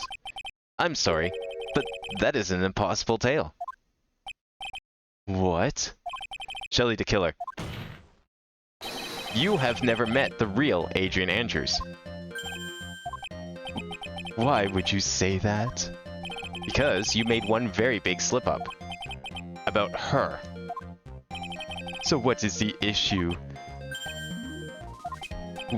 What did you just say now? About her? If you have ever met Adrian Andrews in person, one look would have told you that she is a woman. Oh. Order! Order in the court! Mr. Wright, what is the meaning of this? This witness testified to the following. That he always meets face-to-face with his clients when taking their requests. But he has never met Adrian Andrews in person. Yes, Your Honor. That is exactly the point. That means Mr. the Killer's client could not have been Mr. Adrian Andrews. Miss Adrian Andrews. Fuck, now I'm messing it up. Wait, why is a radio exuding oil? What's this radio running on gasoline? I guess that would explain why it's been able to run for so long. She's like one of those cross-dressing Diamond. Oh my god.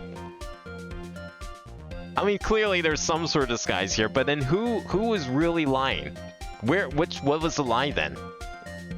Was someone using a fake name? Or, like you say, Adrian was wearing a disguise? Which part of this is incorrect? Was it actually Adrian Andrews? And it just didn't look like Adrian Andrews? Or was it someone else saying they were Adrian Andrews? Mr. Edgeworth, I understand your logic on this one. However, why would the assassin make such a basic mistake? I believe it has to do with her name, Your Honor. Her name? Yes, Adrian Andrews is, without a doubt, a very androgynous name. Yes, I see. Unluckily for Mr. the Killer, the entire time he was on the stand, no one had stated Adrian Andrews' gender. And so he simply picked the wrong gender to go with. What? What is going on? I'm curious what kind of name they used in Japanese for this. They probably just, like, they had to pick a very androgynous name for when they translate it. Shelley the Killer, this court demands an explanation. I think somehow I must have mixed up this client with another. So does that mean you remember something different now? Yes, of course. Please, if you would allow me to testify once more. I know he's just going to spit out more lies. Yeah, but let him testify. It gives you time. Time that you need. Let him do it. I don't care what kind of lies it is. Just let him do it. Very well, but this time please give us the truth, and nothing but the truth.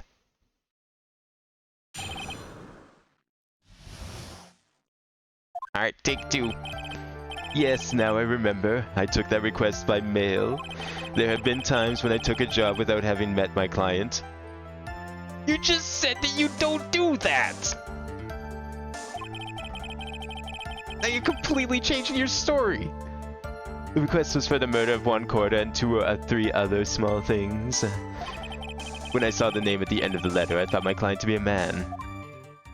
I thought you just finished saying how you don't like doing that because it doesn't establish trust. So you took this job through a letter. He didn't mention anything about a letter in his earlier testimony, which means he's definitely lying. Be careful, Phoenix. If you break the assassin's testimony completely, it's over for us. I know. Can't make him suspicious, but I think we're okay. Like, we can do this. As long as he's standing there across from me. No matter how strong of a punch I throw, he'll counter it. Now then, let's begin the cross-examination.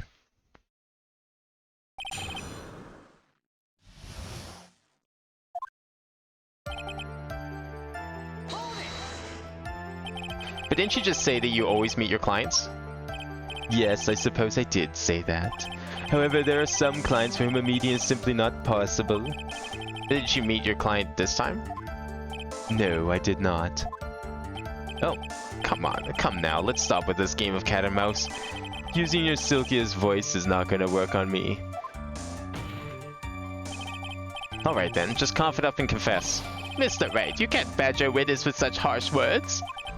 You're a lawyer, so behave like one and present evidence instead of mindlessly yelling. Now then, do you have any proof that Mr. the Killer met with his client? I don't think I do. I'm sorry, Your Honor. Unfortunately, I don't have any proof. I see. Then your line of questioning was just another waste of time. Sadly for us, Your Honor, that is the nature of right and wrong. Thank you for not penalizing me, Mr. Judge, sir.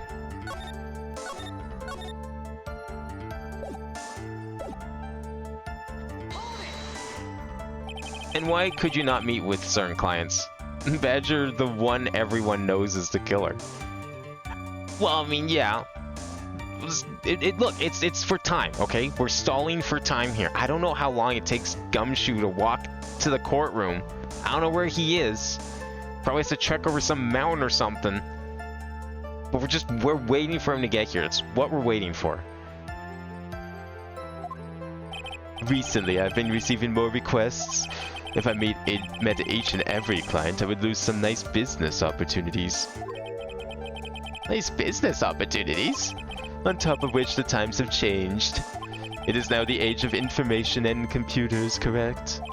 Well, I have joined the times, and now I take requests via electronic mail.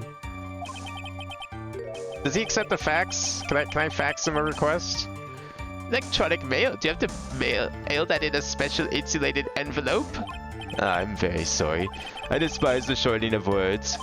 What I meant by electronic mail is what is commonly referred to as email.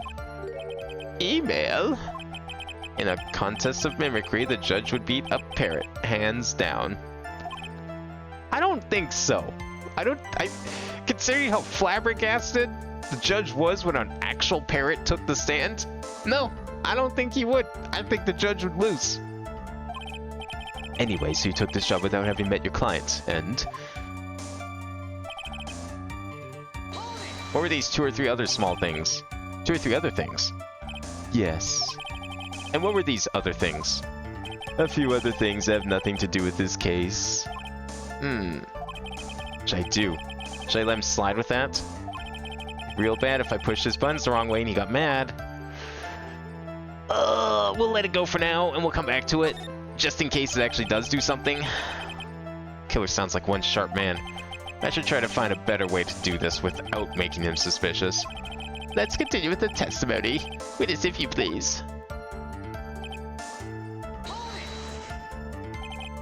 So you're saying that you never saw your client's face? Not even once?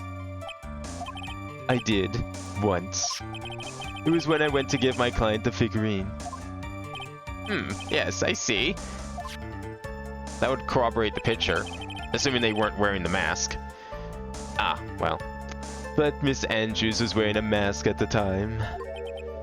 A mask? A nickel samurai mask, I'm guessing. Mr. Wright, what do you have to say about this? Do you have any problems with this piece of testimony? I don't think so. I mean, if he never met, yeah, that contradicts the earlier testimony, but we've established that he was lying about that one. So, given the current testimony, taking it as fact, there's nothing contradictory here. All correspondence was done through mail, and then when he finally finished the task and handed the bear to her, she was wearing a mask, so he still never saw her face.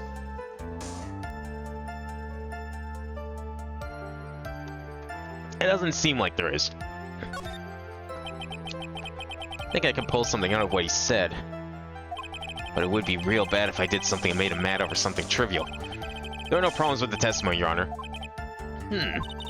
We've pretty much reached the end of our rope here. Huh? Seems like we're still okay to me. And that's exactly what is so bad.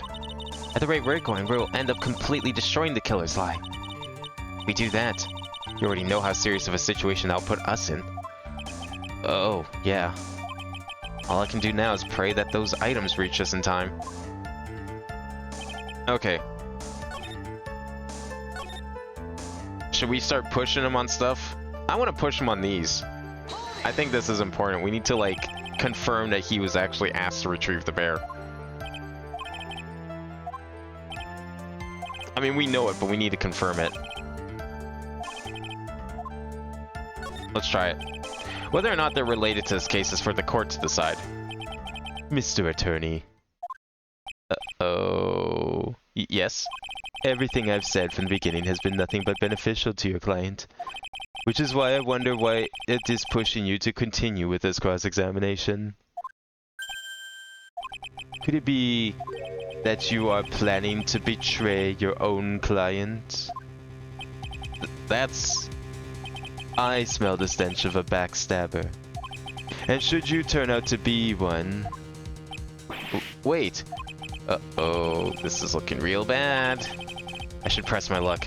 Alright, I have to think. Is this worth pursuing? No? Well, maybe? I saved, so we can try it.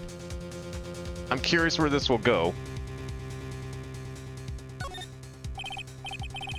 Witness, this is a very important matter. Please cooperate and tell us what these other jobs your client requested were. If it's truly that important, I suppose I don't have much of a choice. Whew. The bear figurine. The bear figurine? After the assassination of the target, I was to find that figurine. I was told that this job was just as important as the actual killing. And where was that figurine? It was inside Mr. Corda's suitcase. And then, what did you do next? I handed it over to my client right away. You gave it to your client. Interesting. This information certainly sounds important to me. Witness, please include what you just stated in your testimony. As you wish. So, is there more? You said 2 or 3 other small things. Can we go for more?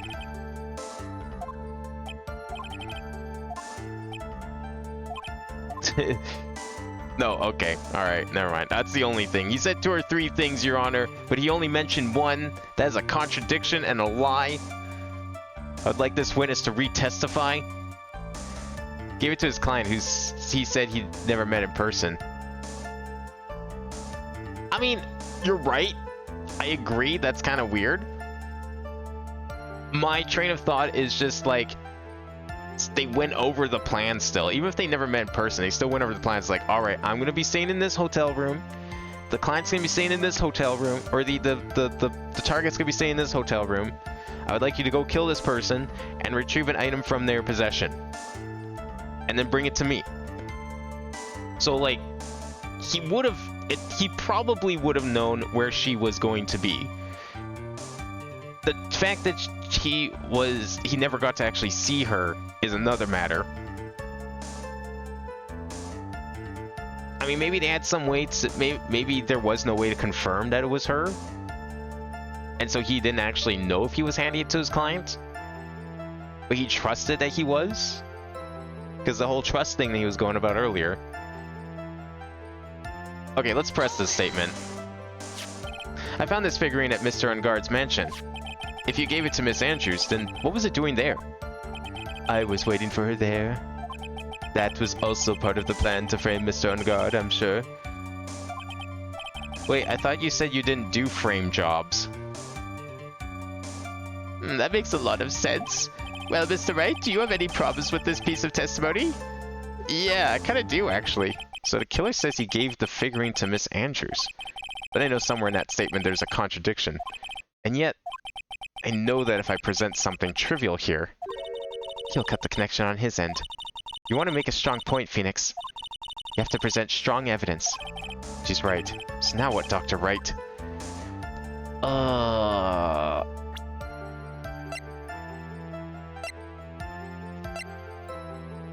Well, don't we have a picture of this?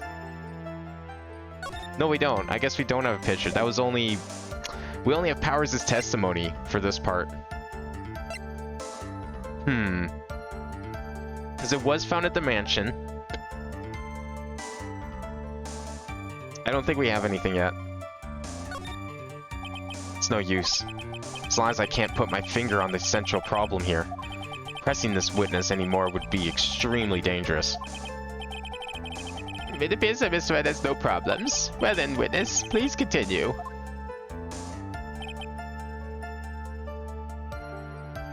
Did we press this one? I don't remember if we did. So you're saying that you never saw your client's face, not even once? I did, once. It was when I went to give my client the figurine. Yes, I see. But Miss Andrews was wearing a mask at the time. A mask?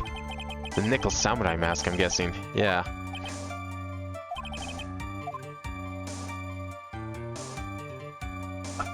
When else would he have seen it? Because, okay, so he goes in to do the murder, he grabs the bear. Wait, if she was... Whoa, hang on. Never mind. Order of events are wrong here. That's the contradiction. One thing does sort of stick out at me, Your Honor.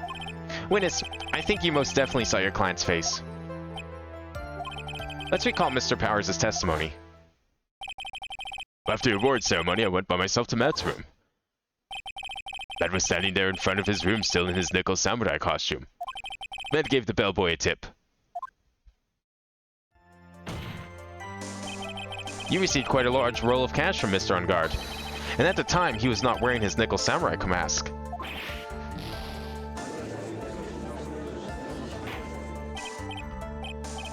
But wait, why are we talking about Matt now? Because his client was Adrian. I know that's what Power said about Matt giving the money, but like, my reasoning for clicking that button was that if she was already wearing a mask, if it actually was Adrian Andrews, she would have already walked out of that room.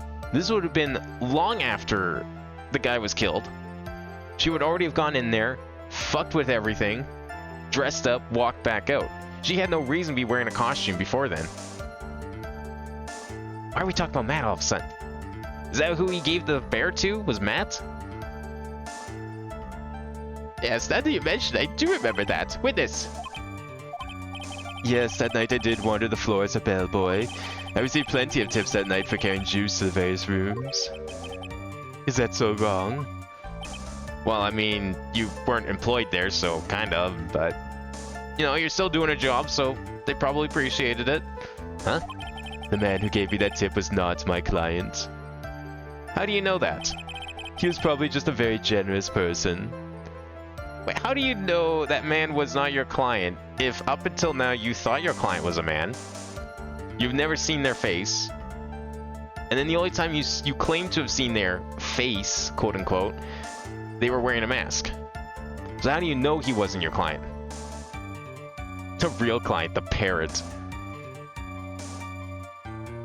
Since Adrian wasn't the real client. Oh yeah, I guess that makes sense. Yeah, but he doesn't... So if they never saw each other's faces, then how does Matt even know to give him the money for payment for the service? Or is that also part of the lie then? And they both knew exactly what that money was for. So then I guess the real solution to this, Matt was using Adrian's name to order a hit on Juan. But then why would he ask for the bear? Because he had no reason to know about the bear. Did he? Well, he only knew about the bear after Adrian already went into the room. Because she had to have planted the fake note, right? Because I thought didn't we not establish that the reason he knows about the note being fake is because of the cameras?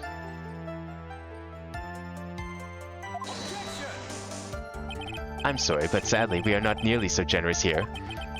I could receive large rolls of cash by simply bringing people things on trays. Then why on earth would I stand around here prosecuting? Yeah, I mean, if I knew people were tipping that well, I'd go, who's hiring a bellboy? If I can make like tens of thousands of dollars in rolls of cash. Oh, the deja vu. Isn't his salary more than enough for one man? And where's your evidence that the large roll of cash was not in fact a tip? Come, Mr. Edgeworth, show me the money. What?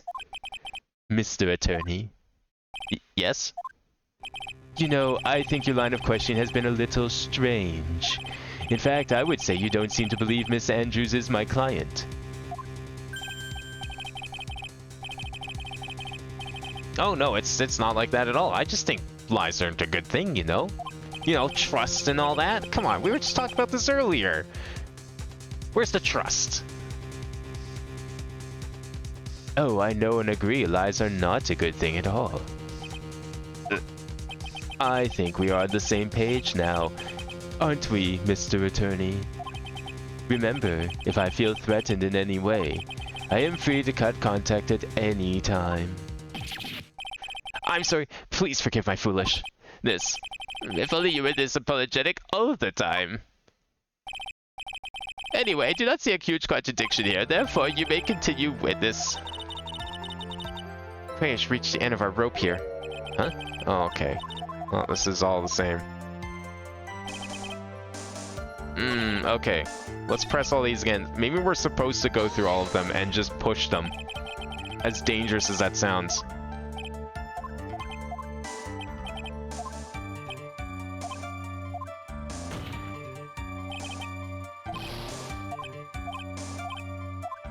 Do you have any proof that Mr. the Killer met with his client? Okay. I'm gonna save here. Is that proof gonna be in the form of evidence? Probably. What proof do we have? Because, like, in terms of testimony, we don't have proof. Maybe that's the point. Maybe now we don't have any proof because, like, look at all the things we just learned about. We don't have proof they met because it doesn't... Well, I mean, we do, kind of, if we take Powers' testimony as fact. But that's not really his client, is it? We don't want him knowing that. The radio? Well, okay. You mean like this radio, the one we've been using to communicate with him? I guess if the logic was like, why would he want us to defend Matt on guard if he's not the client, right? I mean, it could be like, okay, well, this man was framed by accident because my client was being stupid. If you defend him so that I don't get in trouble, then you can have your friend back.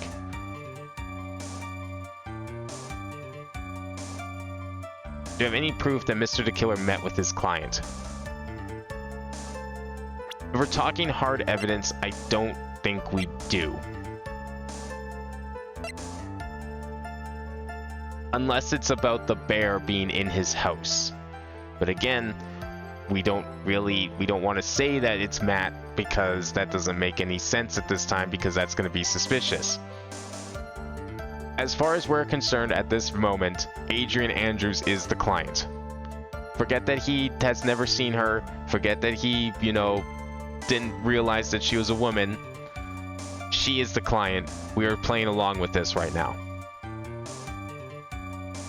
So no, I don't think we have any proof at this moment, so I'm going to leave that one alone.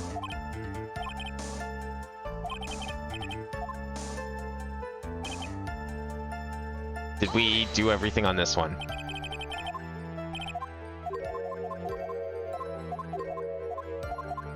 No, that one's nothing. Okay, and then we did that one, which revealed this one. And to give it to Adrian Andrews. And we pressed this one, and where did it lead?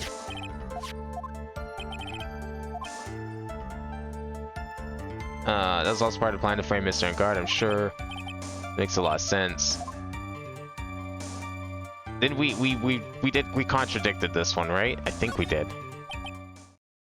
So the killer says he gave the figurine to Miss Andrews, but I know somewhere in that statement there is a contradiction.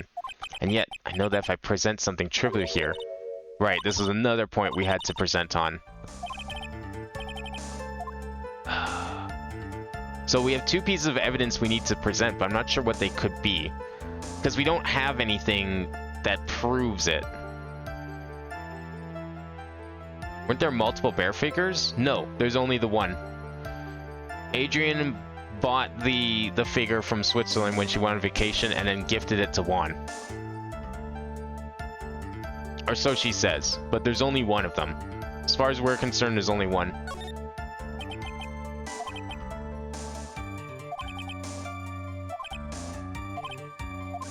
I don't think I have any strong evidence that supports this claim.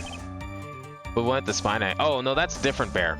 No, the bear figurine, whenever they say figurine, they mean this figurine. They mean the puzzle. The wooden one. This is a different, unrelated thing. But why would this one be important? Yeah, he said bear. This is a bear. This has been interchangeably called a bear and a figurine. You think that's like... He meant specifically... Was to find the bear figurine and give it to Adrian Andrews. Well, yeah, it's two different bears, but one of them's irrelevant. I don't think the giant bear is relevant right now. We all know that she wanted the small wooden one. That's what he's referring to.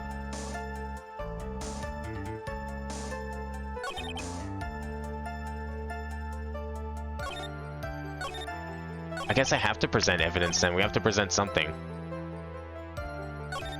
Times when I took a job without having met my client.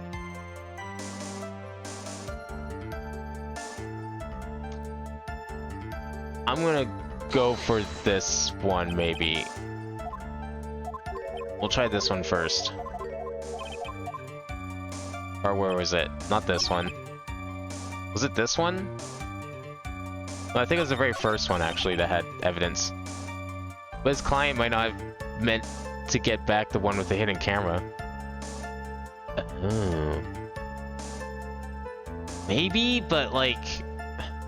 I don't know, that seems a little flimsy just because, like... This one's called figurine in the court record. This one is never referred to as a figurine. So that seems like a little unfair to the player. If they mean this one, but continuously call it and refer to it as a figurine. Like, why would they mean this one if they never refer to this one as a figurine? A figurine's usually, if you hear the word figurine, you usually think like a small object, something you can put on a desk. I would not call a stuffed bear that's life-size a figurine. I would call that a statue. Which, a figurine is just a small statue. A statue is, like, huge. I would never call this a figurine. Expected to come up since they decided to have two different bears. Well, sure, but we know that the guy just likes bears. Like, I think that was just, like, a funny little gimmick, and they decided to use it for other things. I think this is separate. Well, I want to figure out which one of these had the first, I don't remember which one of these had the first present opportunity. Because I think we need to present something, I'm just not sure what. Do you have any proof that Mr. Killer met with his client? Okay, let's go for it. Come this far, I have to try to prove something here. Very well, I will show you proof. Are you sure about this, Phoenix? Here's the proof that the witness met with his client who wished Mr. Korda dead. Okay, do we have proof of this?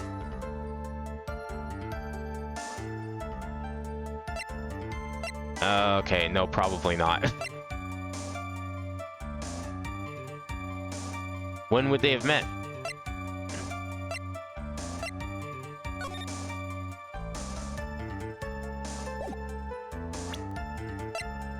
I don't know when they would have met. You're right, I don't have proof for this. Why did I go down this path? Shit.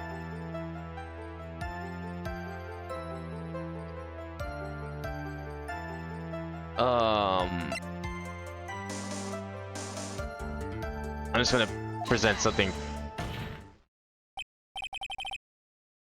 Yeah, no. I'm just gonna reload. Let's not even go through it. Reload that shit. I don't have proof.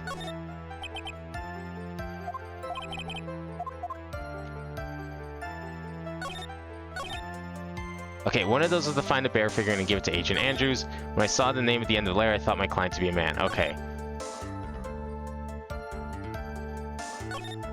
Quest is for the murder. Okay, so this is the other one we need to be able to present. We have to present on one of these.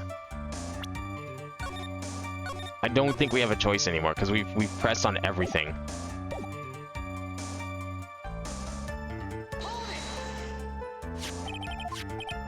If you want it, if you gave it to Miss Andrews, then what was it doing there? It's waiting for her there. That was also part of the plan to frame Mr. Ungard, I'm sure. Makes a lot of sense. Do you have any problems with this piece of testimony? Okay, there's a contradiction. If I present something trivial here, he'll cut the connection. Okay. This has to be the one. Problem is we don't have any evidence to, like, support Powers' testimony or anything like that, right?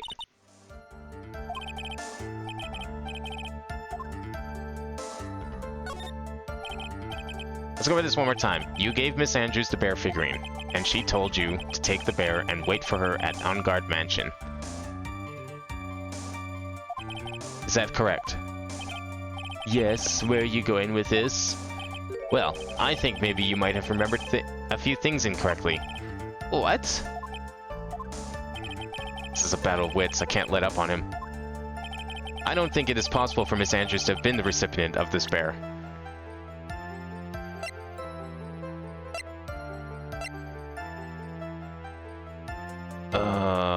Why not?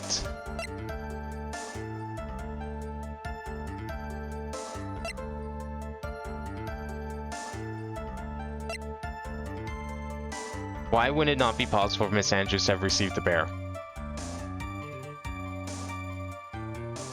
So our two things that we have to present, why can't Andrews have received the bear, and what was the other one? Why they could not have met face to face. So there's one piece of evidence that would prove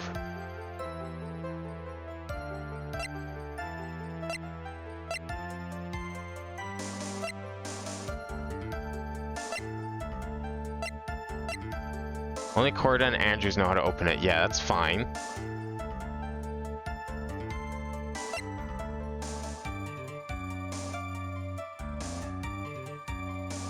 How is it not possible?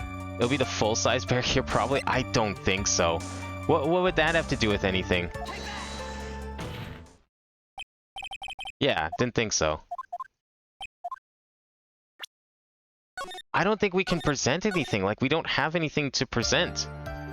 We don't have anything that connects them to have seen each other face to face at any given point, is the problem.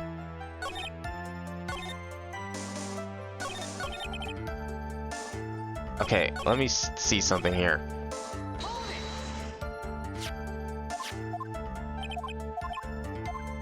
No objections. Pressing this witness anymore would be extremely dangerous. Right.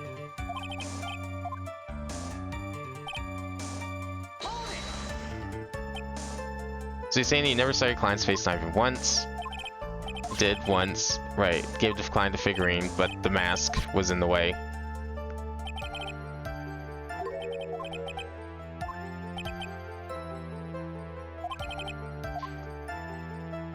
Okay, this is the other one we can contradict. I think we already did this one.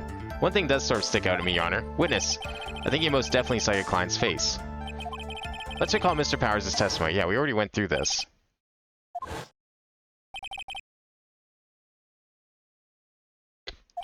And it's like, okay, well, your client might have been Matt because he was also in the costume. That was a pretty big tip. A tip that no one would think is a tip because it seemed like a lot of money.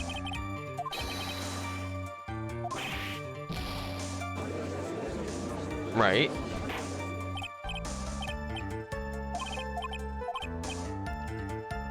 He wanted the floor as a bellboy, plenty of tips.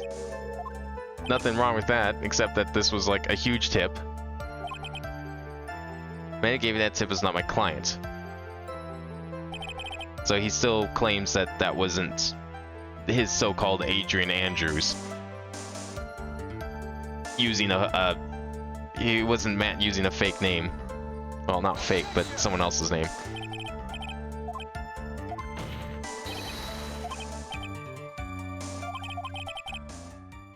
Where's the evidence for a large roll of cash that was in fact a tip? Yeah, well, you can't prove that it wasn't. He doesn't have any evidence for that. And then he starts getting suspicious. So you don't believe Miss Andrews is my client, right? Okay, I think we're on the same page now, right? Remember, if I feel threatened in any way, I'm free to cut contact anytime, right?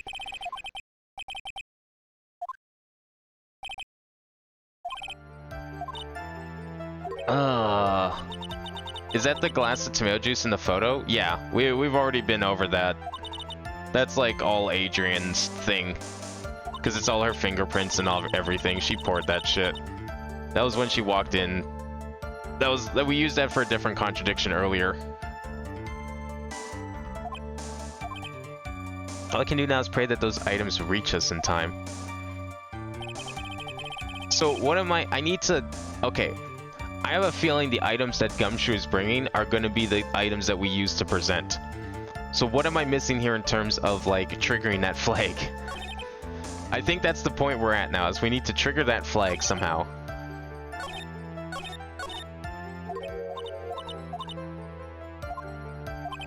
But I don't know how we do it. Meant in the photo of him meeting with the client. Wait, what? What do you mean? Oh, there is no photo of him meeting with the client. That's the thing. That's just, like, Powers' memory. We have no proof of that. We only have witness testimony. We cannot present that in court. That's the problem. If we had that photo, we could. But that's not a photo. That was just Powers remembering things. We can't actually use that against him. It only works in that one scenario because that's just Phoenix bringing it up. Okay, actually, there's one thing I want to try here for... I'm going to try one more thing to see if we can trigger the flag. If not, I'm going to look it up because I think we just need to... we need to trigger a flag so we can get... So Gumshoe has enough time to get here. We're probably very close to that because I feel like we have to. I don't know what we could present otherwise in our current inventory.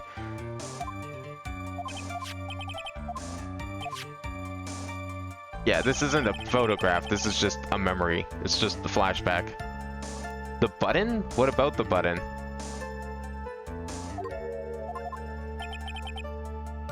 Why? Is it because you think he knows about the button? Well, of course he knows about the button. Everyone knows about the button and how it was like planted on Matt.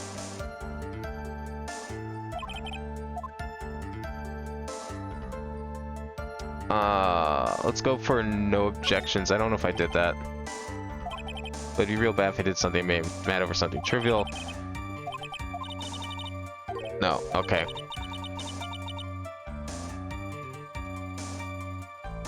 I'm clearly missing like some order of operations here.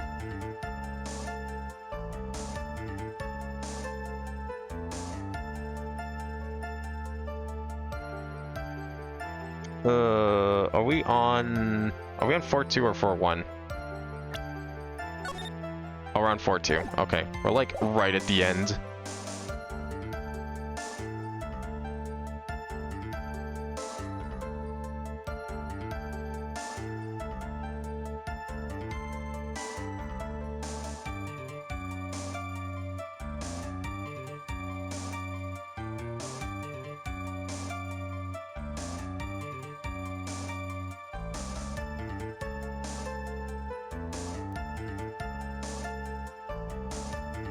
Let's see. Oh, here we go.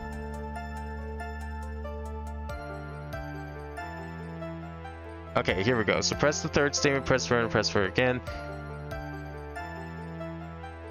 Let's see. So the third statement being the one that gave us the statement about, let's see, 1, 2, yeah, this one which gives us the fourth statement here.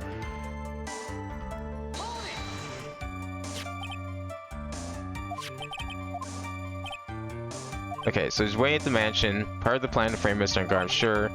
Makes a lot of sense. Okay, so there's a contradiction here. So in a statement, there's a contradiction, yet I know that if I present something trivial here, you'll cut the connection. If you want to make a strong point, Phoenix, you have to present strong evidence. So now we present evidence. You gave Miss Andrews the bear figurine, and she told you... Oh, it makes sense now. You gave her and then she gave it back. But, like, she could have still been wearing the mask and stuff, so... Is that correct? I think you might have remembered a few things incorrectly. I don't think it is possible for Miss Andrews to have been the recipient of this bear. Okay, so I know what the answer is here. I'm trying to think in my head why this would be the answer then. She couldn't have received the bear. Why? I actually don't know. Shelly the killer. If you had really given the bear to Miss Andrews, then this item should not have been inside it.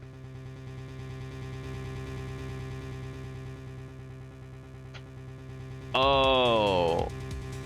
Oh, I get what's going on here. Miss Andrews in quotes. Because yes, Miss Andrews is not actually Miss Andrews. She's not actually the client. So if the bear was given to... Okay. That's where I was getting mixed up on.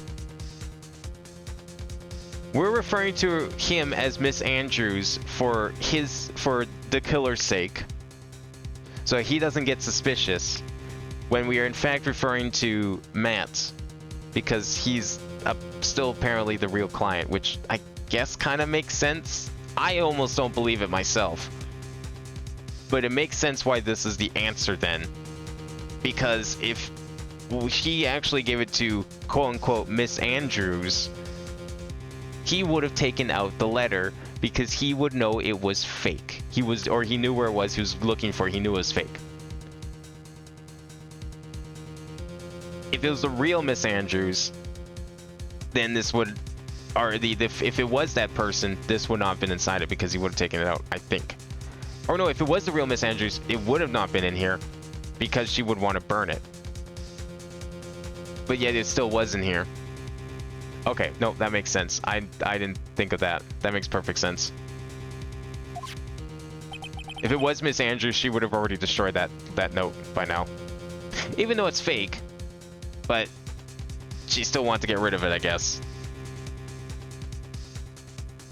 I guess that, I don't know, that part doesn't make much sense to me. Like, her wanting to destroy it makes sense, I guess, a bit. But like, if it's fake and she knew it was forged, she did know it was forged, right? Like, if she knew it was forged, then why is she so adamant on destroying it still? Maybe she did know it was forged. I was under the impression she did know it was forged. But maybe not. Maybe that was something I made up in my mind. This item... I see where you're going.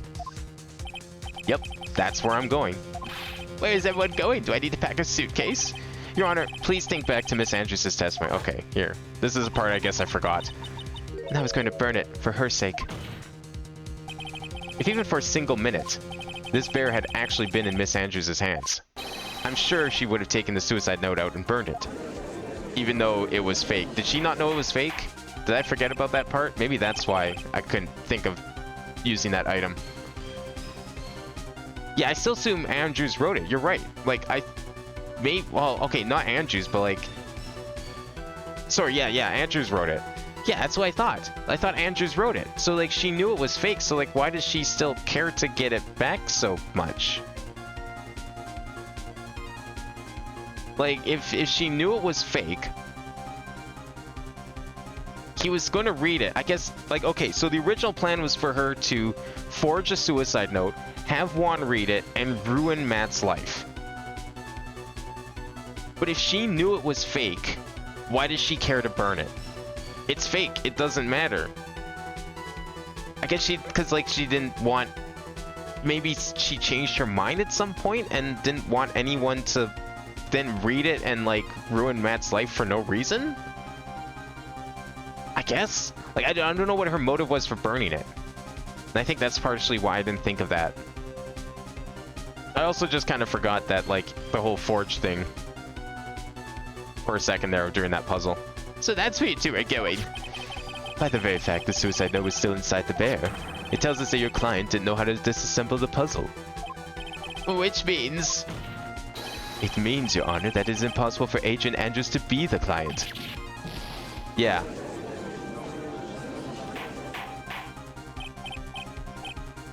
And besides the fact that, like, you know, your client told you to take it back to the mansion, well, that's not Adrian Andrews' place, that's Matt on Guard's place, right? So that makes sense. I guess I could have also, like, discerned it through that, too. No, that makes a lot of sense. I just forgot about how, like, Adrian forged the suicide note during that puzzle. Unfortunate. Mr. Phoenix Wright, I'm sure I mentioned this before, how I hate traitors above all else. I think your cross-examination has clearly demonstrated something to me. You must wish to break your end of the agreement. No, that's not... That's enough. If that is your intention, then there is only one thing for me to do. Wait, please. Gentlemen, ladies, please excuse me. Or she lied about wanting to burn it, but then what would she have wanted to do with it? Like, did she just not want anyone to find out it was fake? I mean, I guess that's fine. You know what? I guess that's valid. I'm willing to accept that she just didn't want people to find the fake note and do something with it outside of her control. I have a matter that I must attend to. She never admitted. No, she didn't admit it was fake, but we determined it was fake through handwriting analysis. We determined that the note could never have been written by Celeste because it did not match her handwriting. And we postulated the idea that Adrian was, and I thought we like pretty much accepted that Adrian wrote it, right? Well, either way, I mean, that wasn't pertinent to the rest of the crime, or the rest of the timeline here. It still stands that for whatever reason, doesn't matter the source of the note, for whatever reason, she still wanted it destroyed. And therefore, if it was actually her that he handed it to, we would not be seeing it here in court today because it would have been destroyed. Full stop. I thought we were under the assumption that she did write it because we assumed that all the evidence would have lined up. But I guess, actually, now that I think back to it, Edgeworth was the one that thought of that, but did not have proof for it, so we could not actually prove that Adrian specifically wrote it. We just know that Celeste did not write it, so we know the note is a fake. We don't know who created it. It's likely going to be Adrian that did it, or Juan. I guess Juan could have done it too. But I think, like, Adrian must have still known it was fake to some degree because, like, Adrian helped Juan with his plan. So, okay, actually, there's one situation where she might not have known it was fake. And that situation would have been Juan created the note, and then Juan came to Adrian to help with the plan. Because if Juan created the note, then that would explain why he always hid it, right? So she didn't know it was fake. He still had the fake note. He was going to read it and ruin Matt's life as a result. Edgeworth did it, but Adrian didn't admit it. Yeah, Adrian didn't admit it. I don't think... Actually, now that I think about it, it wouldn't have made sense for her to know that it was fake. Because that's right, because Juan had it hidden. I forgot about that too.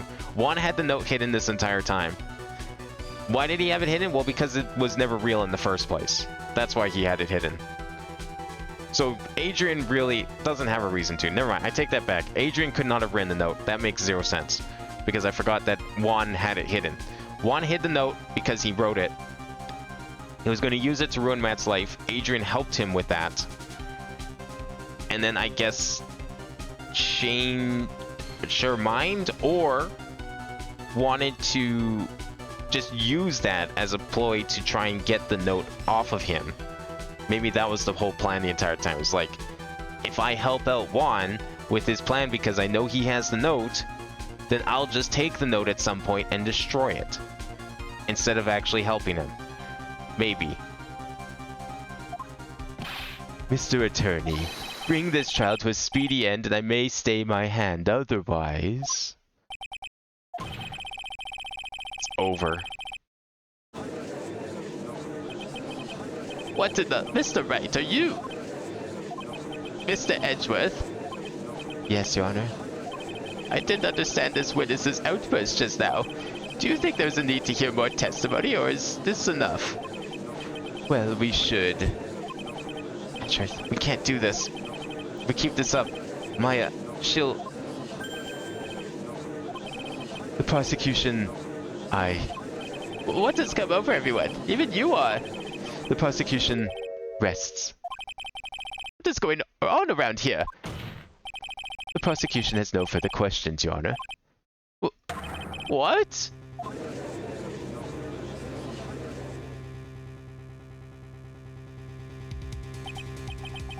Well, I never thought I'd see the day. This is a most unusual situation. If the prosecution rests with no further questions, then the prosecution has failed to uphold its stance. I'm gonna have to like see if I can look up a proper timeline of events here or something, because like I think a lot of my confusion is coming from me forgetting certain events and certain things that have been established, and I think that's partially why I wasn't able to figure out that you needed to present the note, because it does make a lot of sense, and it's not hindsight logic, it is definitely logic that would have been sensical if I remembered the things I forgot. If that is the case, then, even though I am reluctant, I must believe that Mr. the Killer's testimony is accurate. That would mean that Shelley the Killer's client is Adrian Andrews. But we just like shown that they couldn't have met. I guess that wasn't enough. Still could have been. I mean, he said that they never met and still was the client, apparently. We haven't proven that it wasn't Adrian Andrews, we just proven that they never met, which didn't really accomplish anything, except get him mad. Mr. Wright. Yes, Your Honor? If I end the trial here right now, then your client, Matt Ungard, would be declared innocent. And in his place, Adrian Andrews would be charged with murder. Miss Andrews be charged with murder? The prosecution has no further questions, so we will now hear the defense's final remarks. Bailiff, please bring the defendant, Matt Ungard, to the stand. Yes, from the killer's hideout didn't make it in time. We tried as hard as we could, but it looks like our time has run out. Can't believe it. The outcome now lies in your hands.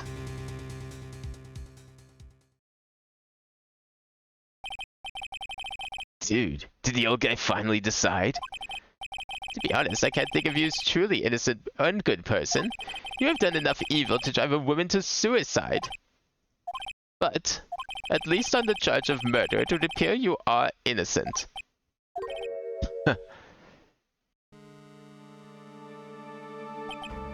So, I guess even the old fuddy-duddy figured me out. Mr. Ungard! What an atrocious lawyer I have, giving his own client up like this. That refreshing like a spring breeze crap. It's just as atrocious, don't you agree? Anyway, get on with it and pronounce me innocent already. Right, Mr. Lawyer? Should I side with justice? Or should I save Maya's life? You'd better get Ungard a guilty sentence, okay? But if I did that, Maya will die. If I say he's innocent, then Miss Andrews will be charged as the murderer. If I say he's guilty or not guilty, either choice I make, someone's life is going to end. It all hinges on what I choose. Now then, Mr. Wright, let's hear the defense's final statements on this matter. If the person who hired the assassin was Adrian Andrews, then your client, Mr. Matt Ungard, is innocent. There's no need to ask, old man. After all, my lawyer's gonna say what I want, aren't you? Right. I can't do this. I have to decide something. I can't count on the evidence to help me anymore. I have to listen to my heart. My client, Matt Ungard, is... Oh, no.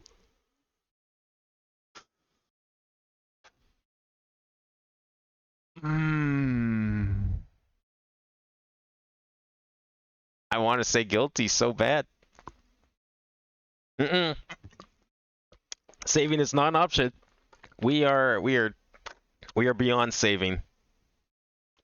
We do not have that possibility, unfortunately. We have to pick.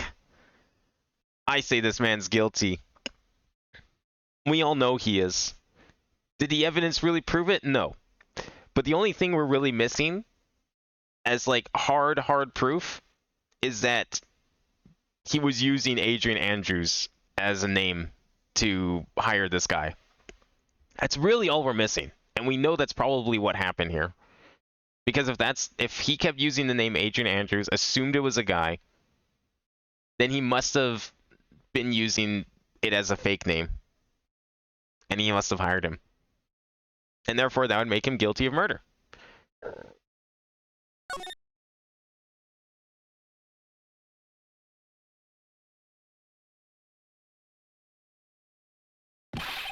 We are waiting for your answer, Mr. Wright. Matt on guard, your client deserves an answer.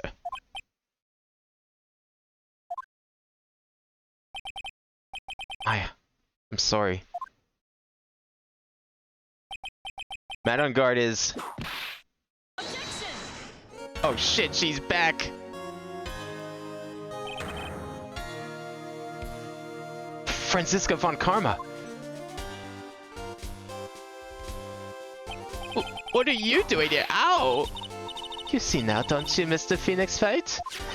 This is exactly why you should never take your eyes off of that scruffy fool. Or he still has the fucking tracker! I completely forgot about the tracker. Did you bring them? The final pieces. Do you have them? You should know better than to ask that, Mr. Miles Edgeworth. Von Karma is perfect in every way. The evidence is here in perfect condition.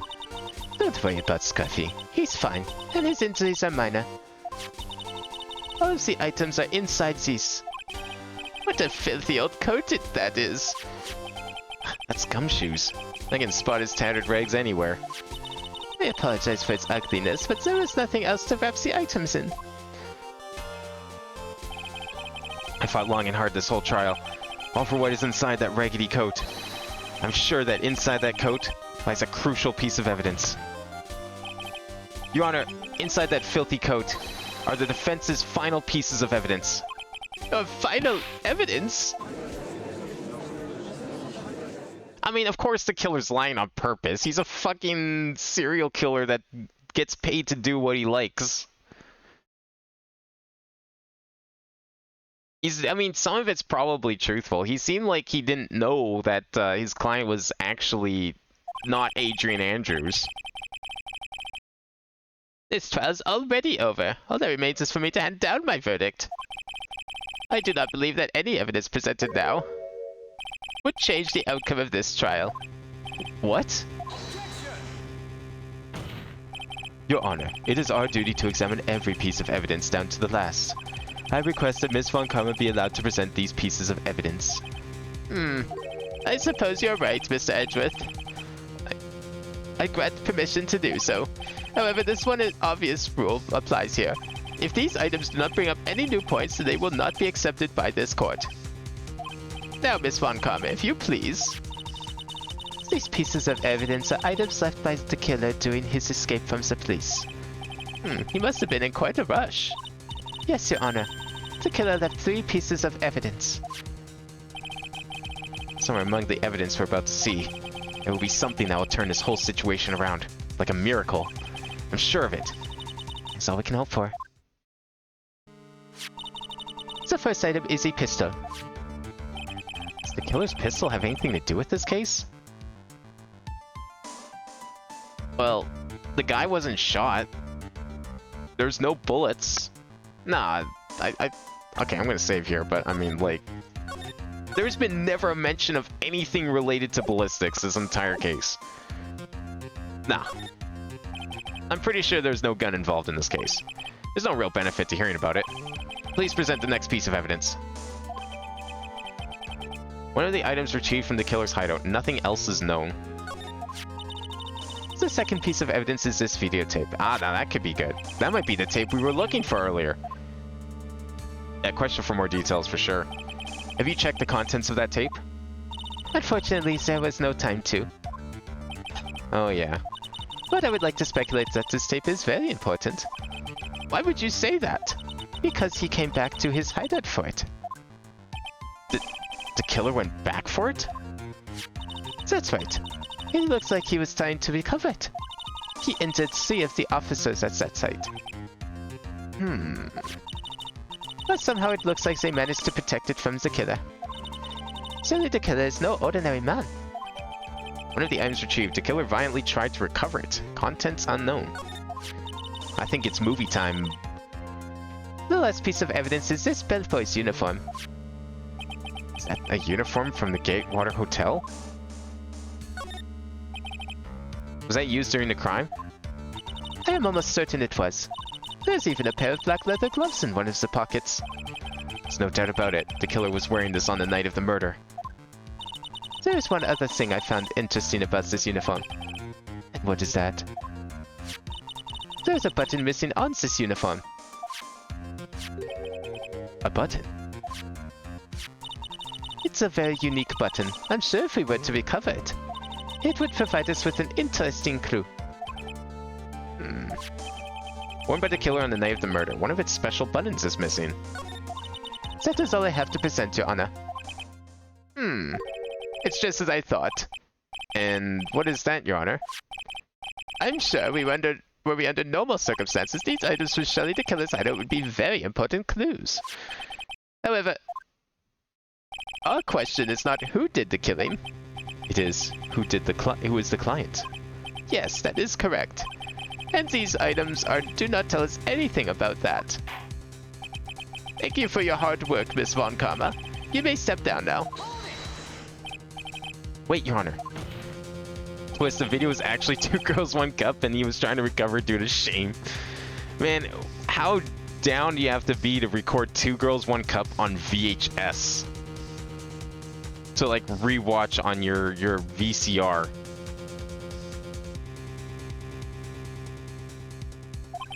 Overruled. This court already has all the evidence it needs to hand down a verdict. Wonderful.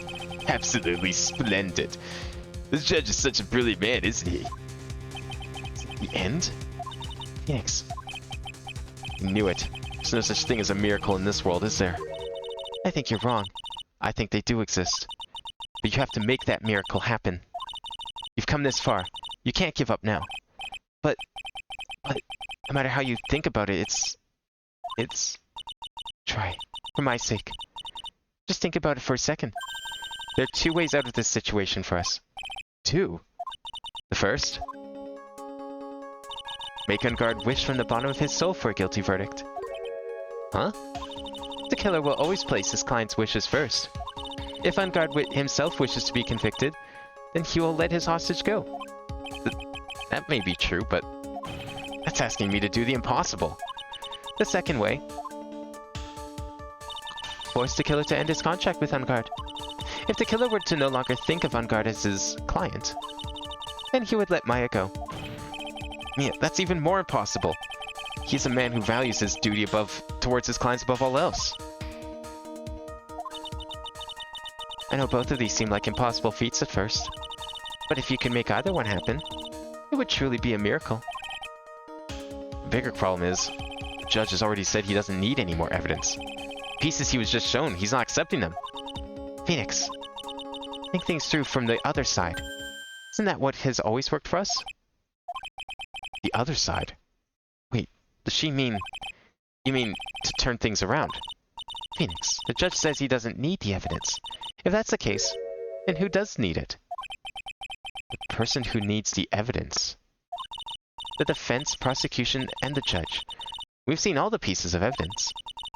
And that is how we have come to know the truth. But there's one person who has yet to see them all. And that person does not know the truth.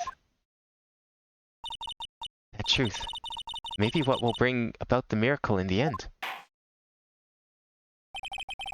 There are no objections this time, correct? Now then, I will pronounce my verdict. Why don't we all respectfully sit back and listen, kids?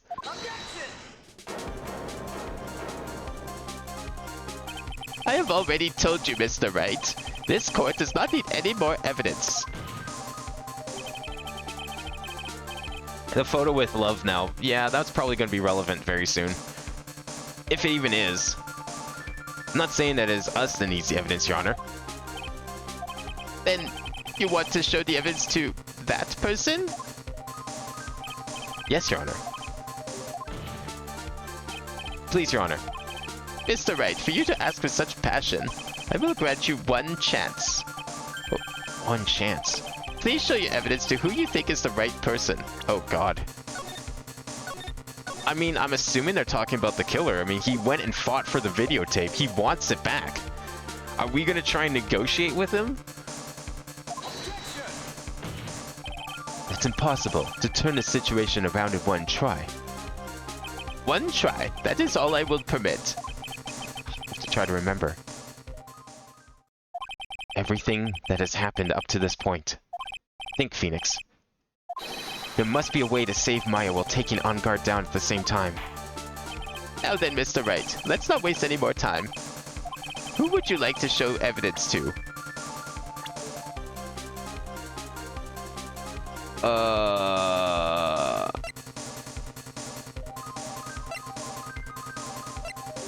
I mean, like, my first thought is this, obviously. The man literally fought to get the videotape back. He injured 3 officers for that tape. Obviously, he wants the evidence. Who else would I show it to?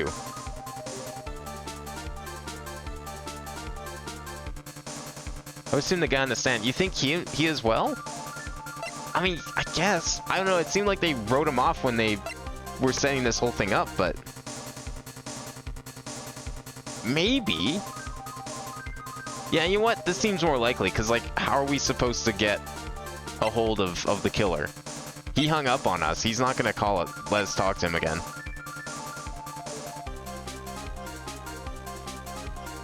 Alright, yeah, let's do it. I see. And now, tell this court what one piece of evidence you'd like to show this person.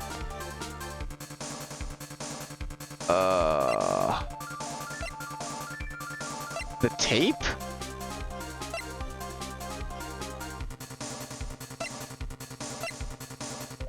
It's gotta be the tape. Like, why does the gun matter? Okay, so, I mean, the button falling off is kind of interesting. Obviously, we know it's not this button. But that's still kind of interesting. I'm gonna pick the tape. Well, what do you think, Mr. Edgeworth? I don't have anything to say to this. How about you, Miss Von Gamma? Well, I was just shot, so... I'm afraid I cannot allow the defense to continue. Okay. Yeah, I don't understand what we're talking about anymore. Who am I supposed to show evidence to?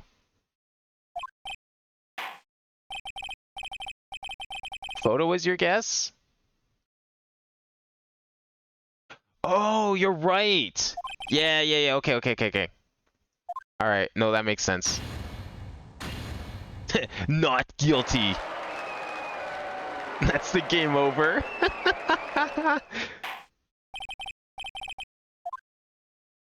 Wow, the game over is a not guilty. Crazy. And just like that, the case ended. I ran away from the courtroom and wandered the streets alone. I never saw Maya again. The killer is a man of his word, so I'm sure he released her as promised. I heard the verdict of Miss Andrews' trial a few days later. She was found guilty, of course.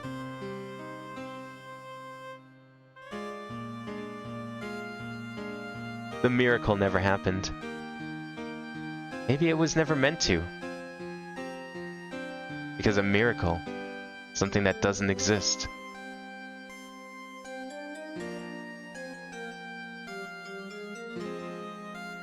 I mean, we didn't lose, sort of. We got the bad end. That's what the achievement says. It wasn't a game over, we just got the bad end.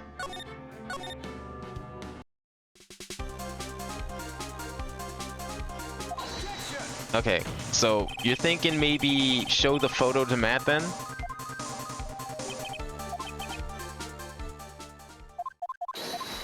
Okay.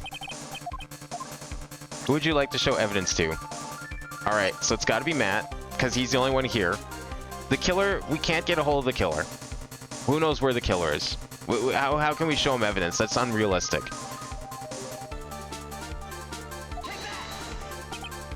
Maybe the photo, well, what's the logic with the photo here? Because, like, we're showing their affair, but, like, we already know about his, like, way with women. Are we trying to say that she actually loved him? We sure that's not just, like, grooming? I mean, how old is Celeste? Oh, okay. The deceased. My favorite age. That or the fake suicide note.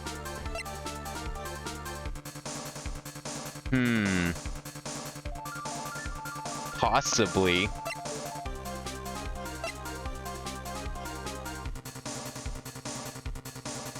Tells of Unguard's horrible misdeeds.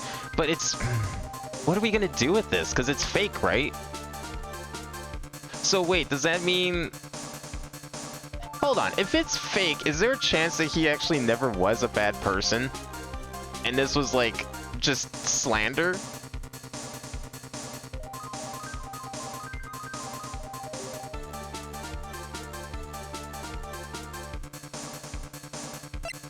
So like, maybe this is the right thing? The items on the note might be true. Well, yeah, I guess, but we don't know if they're true, do we? Like, okay, people are saying it. Yeah, apparently he has a reputation, but like, that doesn't make it true just because someone's saying it. Especially if it's like a fake note, then anyone could have forged it. For any reason. Let's try the photo first, and then we'll try the note. Because the photo is like the one piece of evidence we haven't actually really used. We've been using this a lot, which does give credence to using it again. He doesn't know it's fake. Does he not know it's fake, though? Because I thought, like, earlier on, did we not, like, present this, and then we go on a whole thing about how he might actually know it was fake? Because he saw it being planted? So he saw it being... If he saw it being planted, then he would have known it was fake. I think, like... Right now, I'm just trying to figure out why exactly we're presenting evidence to. Like, what exactly we're trying to get out of him. Fuck it.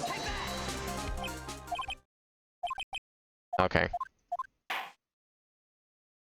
Damn it, do I have to click through this every time? Oh my god, no.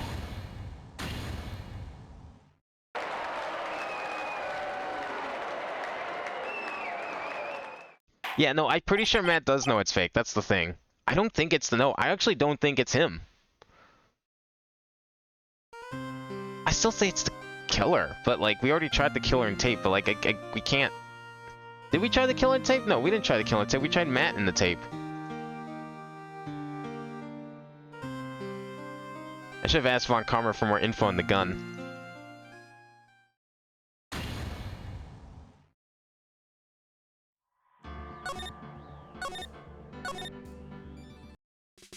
Please show your evidence who you think the right person is.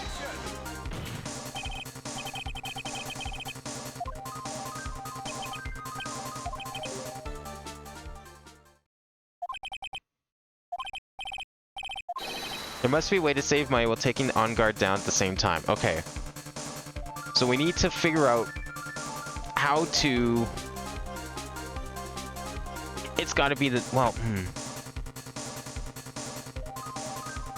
Then it has to be the note. You're right, it has to be a note. We're gonna guilt trip him into breaking his ties and breaking this contract with the killer. Because what's gonna happen is, well, we're gonna read him all these things on the note, all these horrible things, and it's like, you sure you want to be free? Because you're gonna have to live with all of this. Everyone's gonna hate you. You're gonna have scandals up the wazoo with all this stuff on the note. And basically just threatened to ruin his life for. We're gonna do what Juan wanted to do in the first place. That actually makes sense. Okay. That's what we're doing. That has to be it. If that's not it, I don't know what it could be.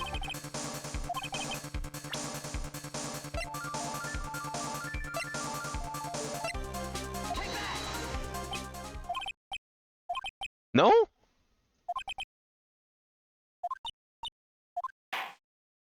That's not it? Ah, that made so much sense. How is that not it?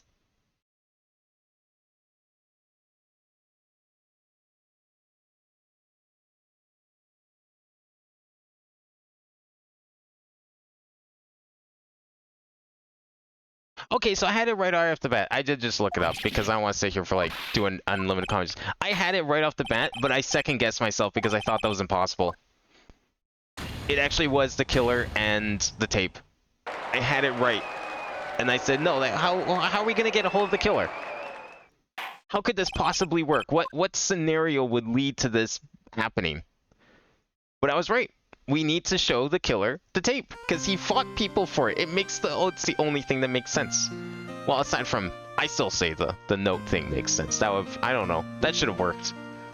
Guilt trip him into taking a guilty verdict, hide out in jail for the rest of his life. Maybe that's kind of mean. But I was right. The tape was the thing. And I said no. I was like, no, that's stupid. How are we gonna get a hold of the killer? It's like, hey, we got your tape. Come and get it. Like he's gonna actually show up? Yeah, right. I want to see this.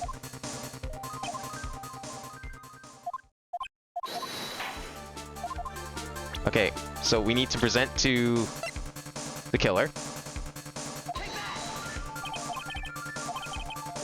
And we want to show him the tape because he fought and hurt 3 officers for it. Yeah. What do you think, Miss Edgeworth? This is... I think there is some merit in showing this evidence to that witness. Bailiff, please bring in the transceiver from earlier. Alright, looks like I managed to convince him. Killer watches 2 girls, 1 cup, feels so sick to his stomach he releases Maya. Yeah, exactly, that's what we're gonna do here. Maya, she's okay, right? I'm surprised he's willing to talk. I thought we were done. Didn't I tell you to concern yourself with bringing about a speedy end to this trial? Now if I understand correctly, you wish to show me one piece of evidence? Yes, one is all I need. I have here a videotape. It was found at your hideout. I heard you injured 3 officers in your attempt to get this back. That was most regrettable. However, it was an order from my client. I was told to protect that videotape. I thought so. I'm afraid I seem to have failed in that regard. Do you know the contents of this tape? I was sternly told by my client not to watch it. So I have absolutely no idea. Actually, you are on this tape. Right, because it's the blackmail tape that he made. Yep, it definitely makes sense now. There was a video camera hidden at the crime scene. Ah, see, the bear was relevant. We just never had to present him. Your actions were being recorded. What? Is that true, Mr. Wright? Who was it that planted the camera? Well, the only person who could have placed a camera at the scene of the crime would be your client, naturally. That was Adrian Andrews. Be quiet and listen, Your Honor. Yes, sir. Your client specified a place and time for you, isn't that right? Yes. That was so they could film you. I had no idea. Mr. Wright, why would my client do such a thing? I would like to know why. Why did Matt on guard film the crime scene? Oh, we know the answer to this. The reason why he did is my ticket out of this whole mess. This is your only one reason why your client would secretly film the crime scene. Well, it's not this one. No, they trusted his skills. They wanted blackmail on you. That's what they told us in the detention center. Your client once told me something very interesting. We were talking about you, and this is what they said. But I'm no weakling. I don't believe anyone. Least of all, assassins. Oh, come now, Mr. Wright. Assassins aren't above blackmail. Yes, that's where the video comes in. With that, I could keep him at bay, and even blackmail him if I want. Your client didn't trust you at all. They were thinking of using this video to blackmail you. What do you have to say to that, Shelly the Killer? Ooh.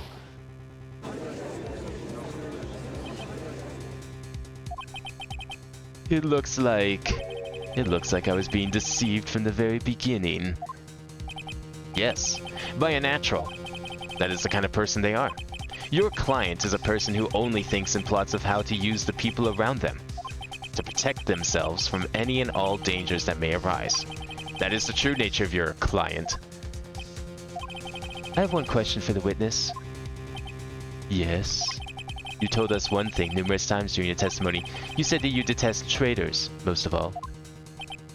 Yes, that's right. But what if that traitor was your own client? What would you do then? That's obvious. I would break our contract in that case.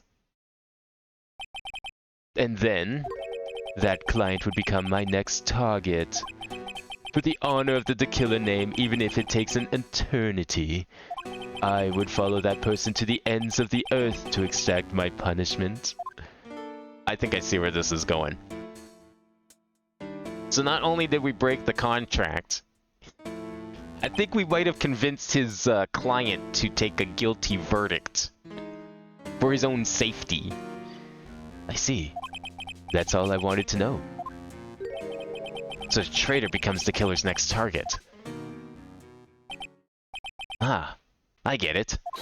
This is how we'll turn this case around. Mr. Wright. Yes? My contract with my client is over as of now. I seem to have a new job on my hands. I will now return to you your precious item. What the? I'm not an item.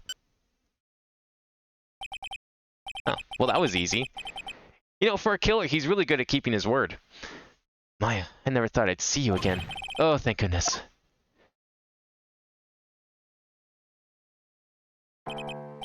This trial appears to have come to its conclusion.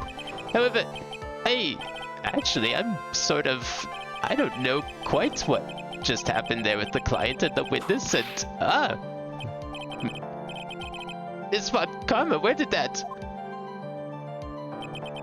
She always has you in her sights. Now, I do believe it's time to finally hand down a verdict.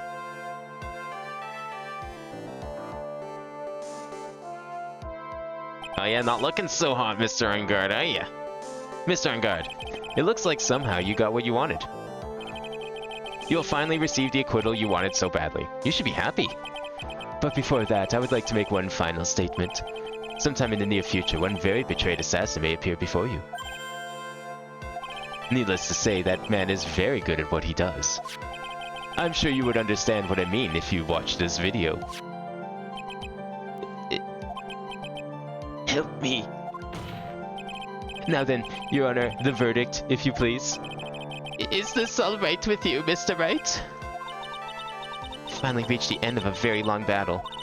Whether he's convicted or acquitted, there's no escape for him now. Go on, Phoenix. Plead whichever way your heart tells you. Right, Chief. Oh shit. Okay, where are we going? How we want to do this? Death by assassin? Or should we send him to jail?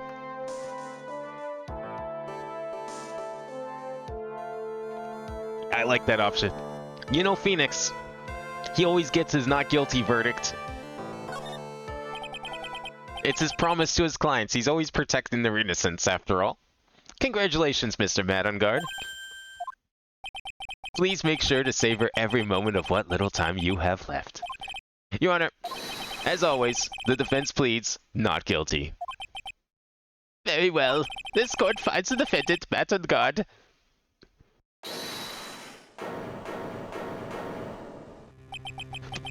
Please, wait. What's the matter? If I get a not guilty, I'll be killed.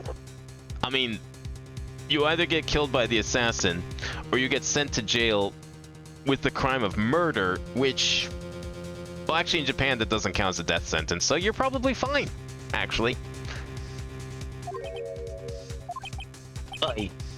I'm...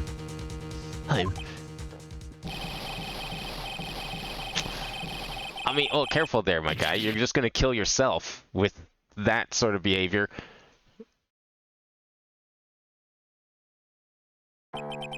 As always, it looks like we have uncovered the real truth. I don't remember you helping out much in this. Mr. Edgeworth, how is Matt on guard? I have left Miss Von Karma in charge of his incarceration. I'm sure he's getting a full course meal of whip leather right about now. Very good. That was a close one, wasn't it, witness? Yes. I plan to pay my debt to society for my own crime, Your Honor. The first time I was called to the witness stand during this trial, all I felt was despair. She must be talking about the time Edgeworth really went after her. I guess she's trying to forgive him for what he did. This witness, how should I put this? She has an illness. If you're going to say you would choose death, that is of no concern to me.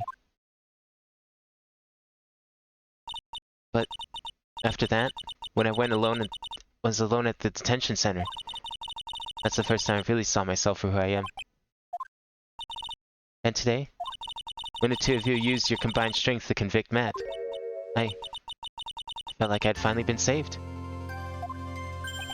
Wow, this is the first time I've ever seen her smile.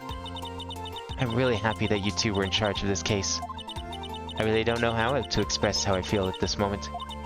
It's the first time I felt comfortable with myself, with who I am. My understanding of the death sentence in Japan was like you have to kill a lot of people. So in this case, like the hitman would probably get a death sentence, but Matt over here, as far as we know, he only killed quote unquote one person. So from my understanding of it, he'd actually not be given the death penalty because there was only one person.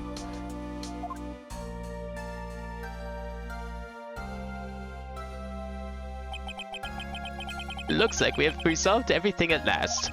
As for myself, there are still a few things I'm confused about, but everyone seems to be in good spirits. And that is good enough for me. That is all. This court is adjourned.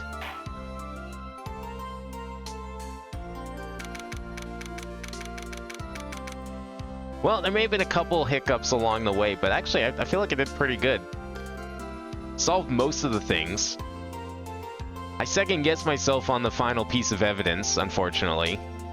And then the only other one I didn't really understand was the bear and who it was given to. But it makes sense. I think I just forgot some key parts more than anything.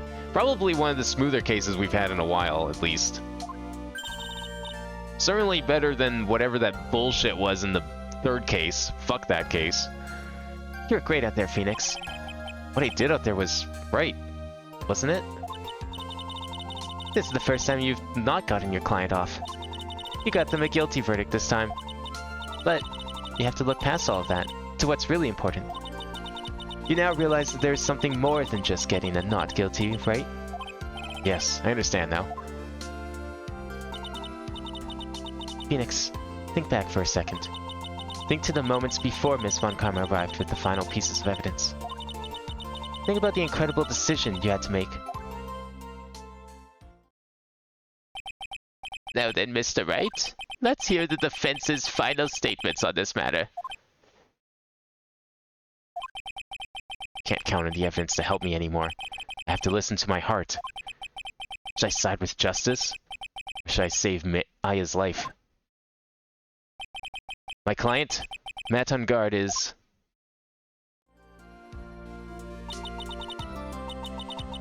Is he guilty? Or is he not guilty?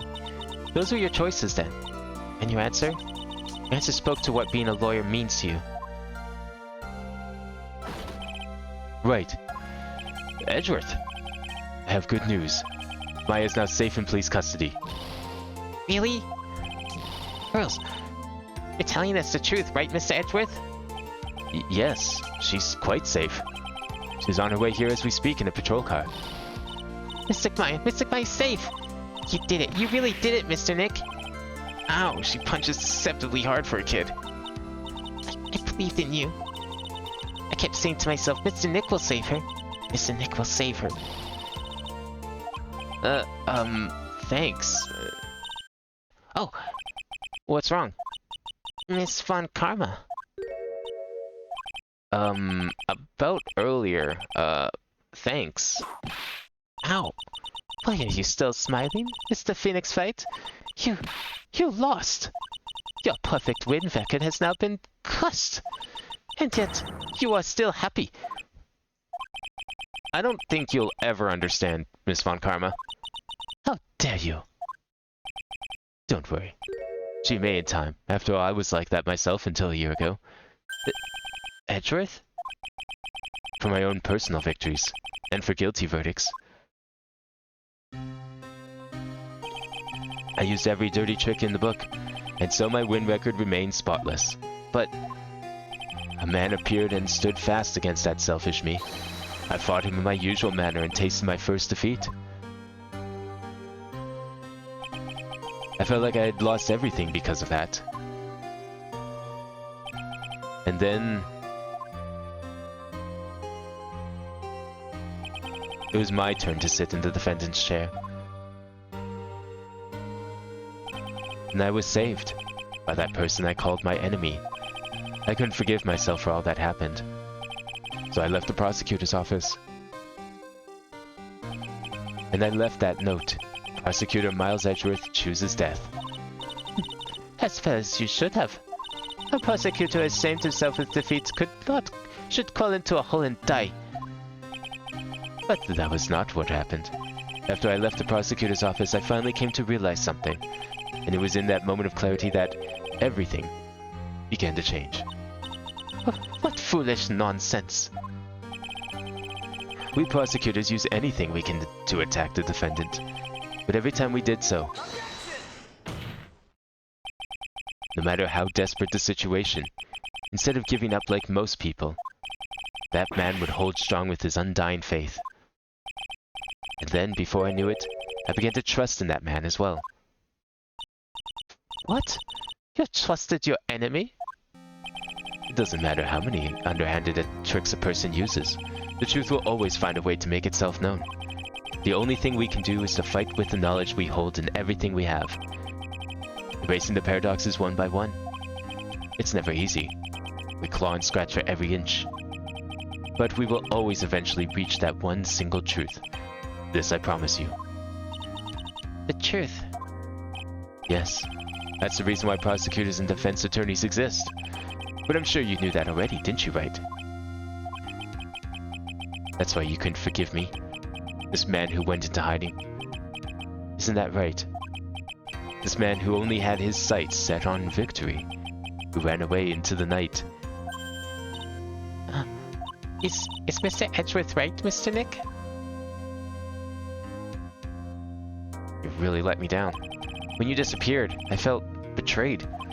The reason I decided to become a lawyer to begin with was because I believed in the things you said to me all those years ago. And you betrayed your own words. That's why, 1 year ago, I made up my mind. I decided that Miles Edgeworth I knew had died. At least, that's what I told myself. You pathetic fool. Miss Von Karma. I don't want to hear the wretched whimpering of a disgraced loser. Von Karma is someone who is destined to be perfect. Miles Edgeworth, you are no longer worthy. You are no longer worthy of being a Von Karma. And neither am I. It's over. It's all over. Ziska threw something on the ground just now. This is an electromagnetic receiver. Isn't that the thing she used to attract Detective Gumshoe? I'll return this to the precinct later. Something else. Isn't that Miss Von Karma's whip? I'll never set foot in another courtroom again. I'm sure that's what she's saying by this action. You should keep this, right? Okay.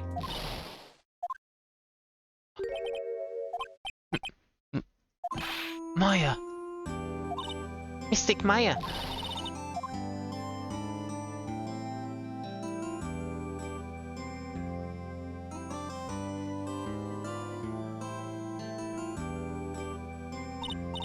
Oh, Nick, I knew you'd come through. You got on guard convicted like I knew you would. And on top of that, you even rescued me. Well, of course I did. You know I would never desert you. We sure pressed our luck this trial. You're really lucky to be standing here. Whatever. Look, it's over, okay? Besides, if I did croak, I would just come back and haunt you like a bad ghost through Pearly. Is it really that easy to do something like that? I mean, it certainly seems like it. Mia's practically not dead. As far as I'm concerned, she's alive and well. Thanks a lot, Nick. Don't mention it. Maya. Oh, Mr. Edgeworth. I'm relieved you're alright. Hey. Looks like you've made some real progress, Mr. Edgeworth. Well, I suppose I'm a little different from who I was a year ago.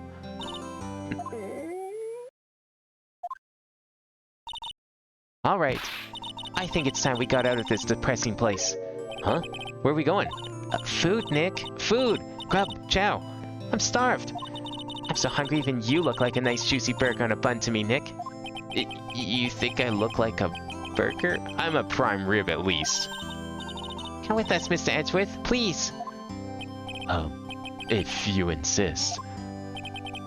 Alright, so how about we hit up our usual burger joint? Don't be silly, Nick. Huh? This case messed up that awesome evening and got in the way of my gourmet food. So I've decided we have to make it up by having another feast. Another feast? Come on, Nick. Food! And who's gonna pay for all this food? Oh, we're just gonna go back here. All the food is still there. We're just gonna take it. Okay, that food's been sitting out for over 24 hours. The party is way over. I don't think we have any right to that food. What makes you think we can have that food? Hey, pal. Sorry to keep you guys waiting. Gumshoe, are you alright? Yeah, but I'm really embarrassed. I didn't think I would hit a telephone pole of all things. A telephone pole? Then it wasn't a red light that got him? It did it again, city boy. I felt like my dear old heart was gonna give out on me, and I ain't joking. Yeah, it was more exciting than the very last episode of Steel Samurai. Thanks. Now look here, Mr. Snooty Prosecutor. Don't you reckon you bullied Mr. Wright too hard? If you don't start being a lot nicer to him, he might just kick it. Tonight even. I'll keep that in mind. Well, come on now. Everyone gather around. Y'all gonna get your picture taken by a genuine professional photographer. Looks like Lotta brought herself a new camera. Whatever happened to her old camera? Wait, does Wendy still have it? And why didn't we just give it back?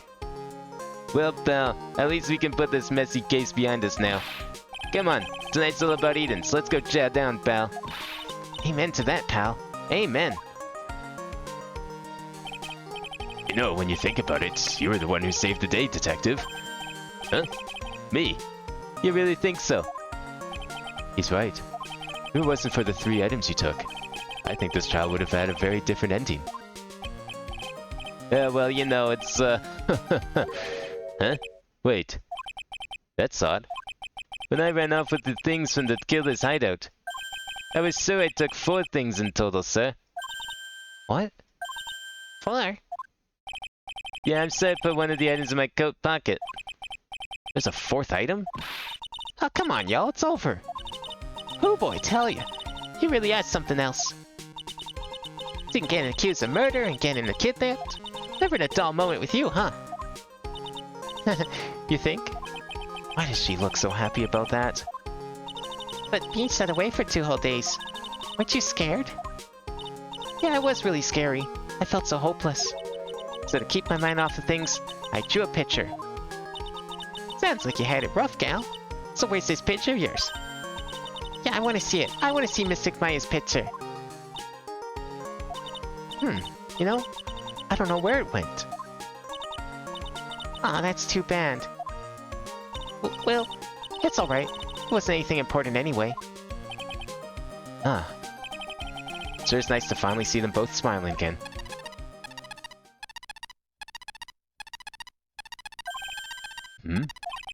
What is it, Edgeworth? This thing is picking something up. That's Miss Von Kammer's receiver. Ugh, thanks sir, I had the most awful experience of my life, sir. I can't believe she stuck a tracking device on me. That's odd. Even though you're standing right here, the tracking device seems to be in a different location. It's probably busted or something, sir. Well, it doesn't matter. I'm afraid it's about time for me to excuse myself. I still have some work to do. Huh? But Mr. Edgeworth, you haven't even eaten anything yet. You've eaten way too much, you glutton. Excuse me, she's been like starved for like 2.5 days? Fucking lay off. I had fun tonight. Now if you excuse me. Wait. What? I just want to say thanks, Edgeworth. You really saved me out there. If anyone should be saying thanks, it should be me, right? I feel like words alone aren't enough here. I wonder if there's anything I can give him to express how I feel. Ooh, I'd hate to mess this one up, but what could I give him? We should give him the giant bear. I'm sure he'd love that. Maybe the whip? It's gotta be the whip. What else would it be? The attorney badge, maybe? Like, what are we exactly showing him?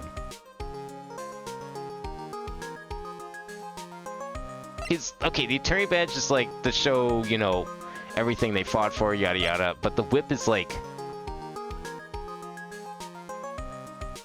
I feel like the whip has more, I don't know, sentimental value to him. I'm gonna go for the whip. What's this? Thank you. It's all thanks to you two. You and her. Hell yeah, I got it right. You don't need to thank me. I was only doing my job. It looks like Mr. Edgeworth has left, Mr. Nick. Hey, Mystic Maya? Hmm? Yes, Pearly? I guess you two can go back to being lovey-dovey, right? You and Mr. Nick, I mean. Pearly, would you cut it out already? You're embarrassing me. Anyway, so who's paying for this lovely dinner party? As if you need to ask. Everyone say thank you to Nick. Huh? Oh yeah, kinda at the point where I can't even buy instant noodles, pal. So I kinda already put your name on the bill. What? Yeah, I got me a situation just like that myself. There's this camera shop in this hotel, see? And I just bought myself this good old beauty here. It better be anyhow for $3,000. Actually, I reckon you bought it for me since it's on your tab and all. What? Again, why couldn't we give back her camera? Isn't this great, Mr. Nick? Yeah, Nick. Why do I suddenly feel like screaming? Oh, you don't need to hold back now, you hear? Yeah, pal, time to let it all out. It's gonna be the first time I hear the real you. Come on, it's been a while since I heard you say it. Been busy being hostage and all. Alright then, if you say so.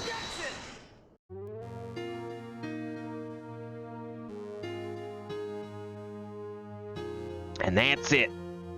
That's the end of Phoenix Wright 2. Lots of good cases in this one. One really stupid case.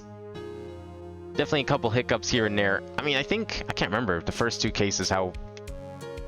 I think I have to look up a couple things on the second case. First one I'm pretty sure I did all the way through. This one I was actually kind of surprised how well I did on it. I only had to look up a couple things at the end. Mostly out of hubris, more than anything. And then second guessing myself, and I can't believe I did that. But this one was really good. I love that fourth case. That fourth case is amazing. I completely forgot everything about it, so it was cool being able to finally see it again. Basically for the first time. That third case though, boy, that third case fucking sucks. And it's not even for the reasons a lot of people say. It's just like that logic makes no sense to me, and like everything, it just, none of it is anything. I don't understand. So it looks like Gumshoe got back on the force. So much for him working for us. That's unfortunate. I was kind of hoping that would be the case. That'd be kind of cool. Gumshoe actually worked for Phoenix and helped him with investigations. But I guess it just wouldn't be the same. Oh, I forgot about her. Oh, she's leaving. A waitress? What?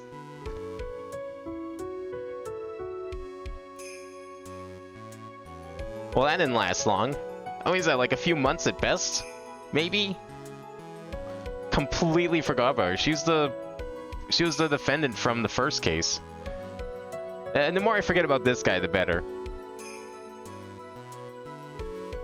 I still don't understand what this guy's deal is. Like, apparently he's a patient, but they just let him walk around as if he's a doctor.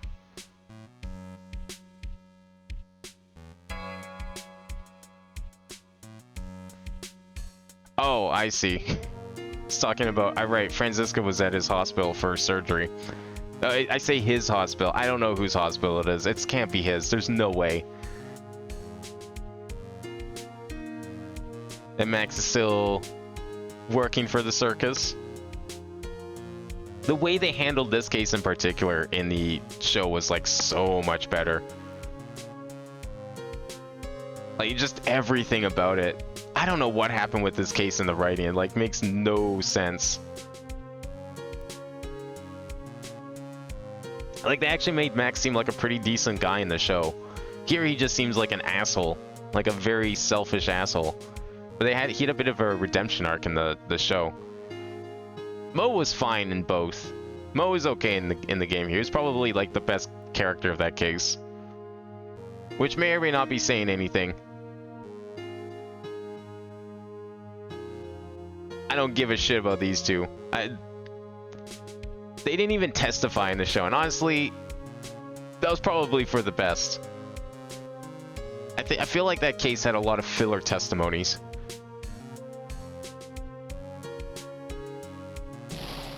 So what's gonna happen here? Wait, is Old Bag now looking for shit? Oh, she's still looking? No one told her to stop. I forgot that she was doing that. I guess that means everyone else forgot too.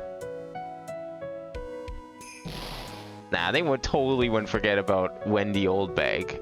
Definitely wouldn't do that on purpose.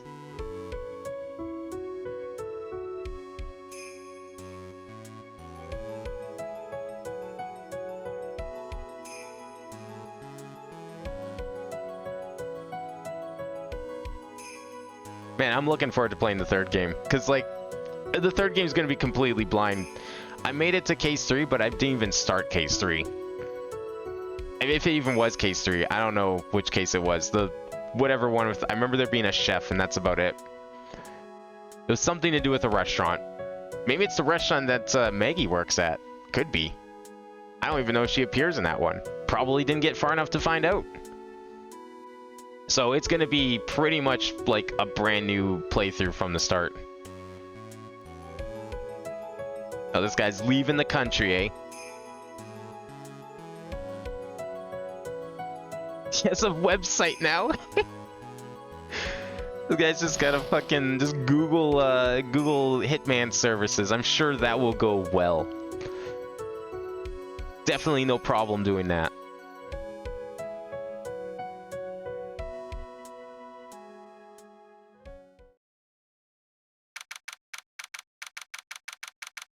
International departures, gate 12. Wait, what? Now what? Where are you going, Franziska? How did you know I was here? With this? Yes. I heard you were planting things on a certain person. Things like tracking devices in his coat, for example. That's just like you. I only planted it there because he was always wearing it. This filthy drab coat of his. I don't know how it ended up in my luggage. But it's going in the trash. I promise you that. Oh, that's right. Speaking of that man, he told me something very interesting. When I ran off with the things in the killer's hideout, I was sure I took 4 things in total, sir. 4 things? Seems he put the last one in his coat pocket. He put it in here? It doesn't matter anymore. The case is already over. What are you going to do now? That's none of your business. Are you running away? Shut up! You don't understand a thing. You can't possibly understand what it means to be Manfred von Kammer's daughter. Franziska. So many expectations from everyone around me. Expectations I must fulfill. I'm expected to win no matter what. And failure? Such a thing is not an option for me. My father was a genius. There's no doubt about that. But me, I'm no genius. I've always known that. But I had to be one. I had to. You may not be a genius like your father, but you are a prosecutor. You have been and always will be. No, I'm not. Not anymore. I've even thrown my whip away. Speaking of that, Wright gave me this to hold on to. Would we not have gotten this scene? Is this the one time where picking the right object is important? Like, was this a scene that I would have just locked myself out of? Right. You knew something like this would happen, didn't you? I'm gonna say this again. We prosecutors do not fight for personal honor or pride. I hope you will think deeply about what you should be striking down with that whip. You haven't changed a bit. You've always left me alone and walked on ahead without me. Miles Edgeworth, I've always hated you. And then, finally, my chance to take my revenge on you arrived. If I could win against that man, if I could make Phoenix Wright bow down in defeat, then this girl you have left behind would have risen higher than you. That was supposed to be my revenge. I see. You know, I can't do it. I can't change who I am. I can't throw away everything I've been until today. I believe you can. Just like how Adrian Andrews did. Adrian Andrews? You were going to use her during the trial, right? But you were dependent on your father by using his tactics. Isn't that right? Today you chased after me, after I had left you behind all those years.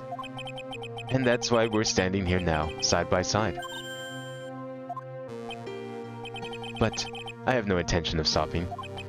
If you say you are going to quit your walk down the prosecutor's path, then this is where we part ways, Franziska von Karma. Oh, that's not... I didn't know she was capable of emotion. I'm Franziska von Karma. Don't think I'm going to walk in your shadow forever. Our battle begins now. So you had better prepare yourself, Miles Edgeworth.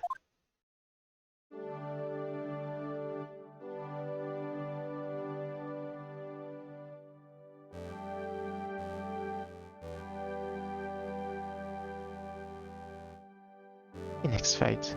One day, someday. I'm sure we'll meet again in battle. Until then, this last piece of evidence that never made it to you. I'll take good care of this fourth piece, so I can give it to you, and at last, we meet again. What even is the fourth piece? What, you can't just keep evidence. Oh. I see. That was the evidence.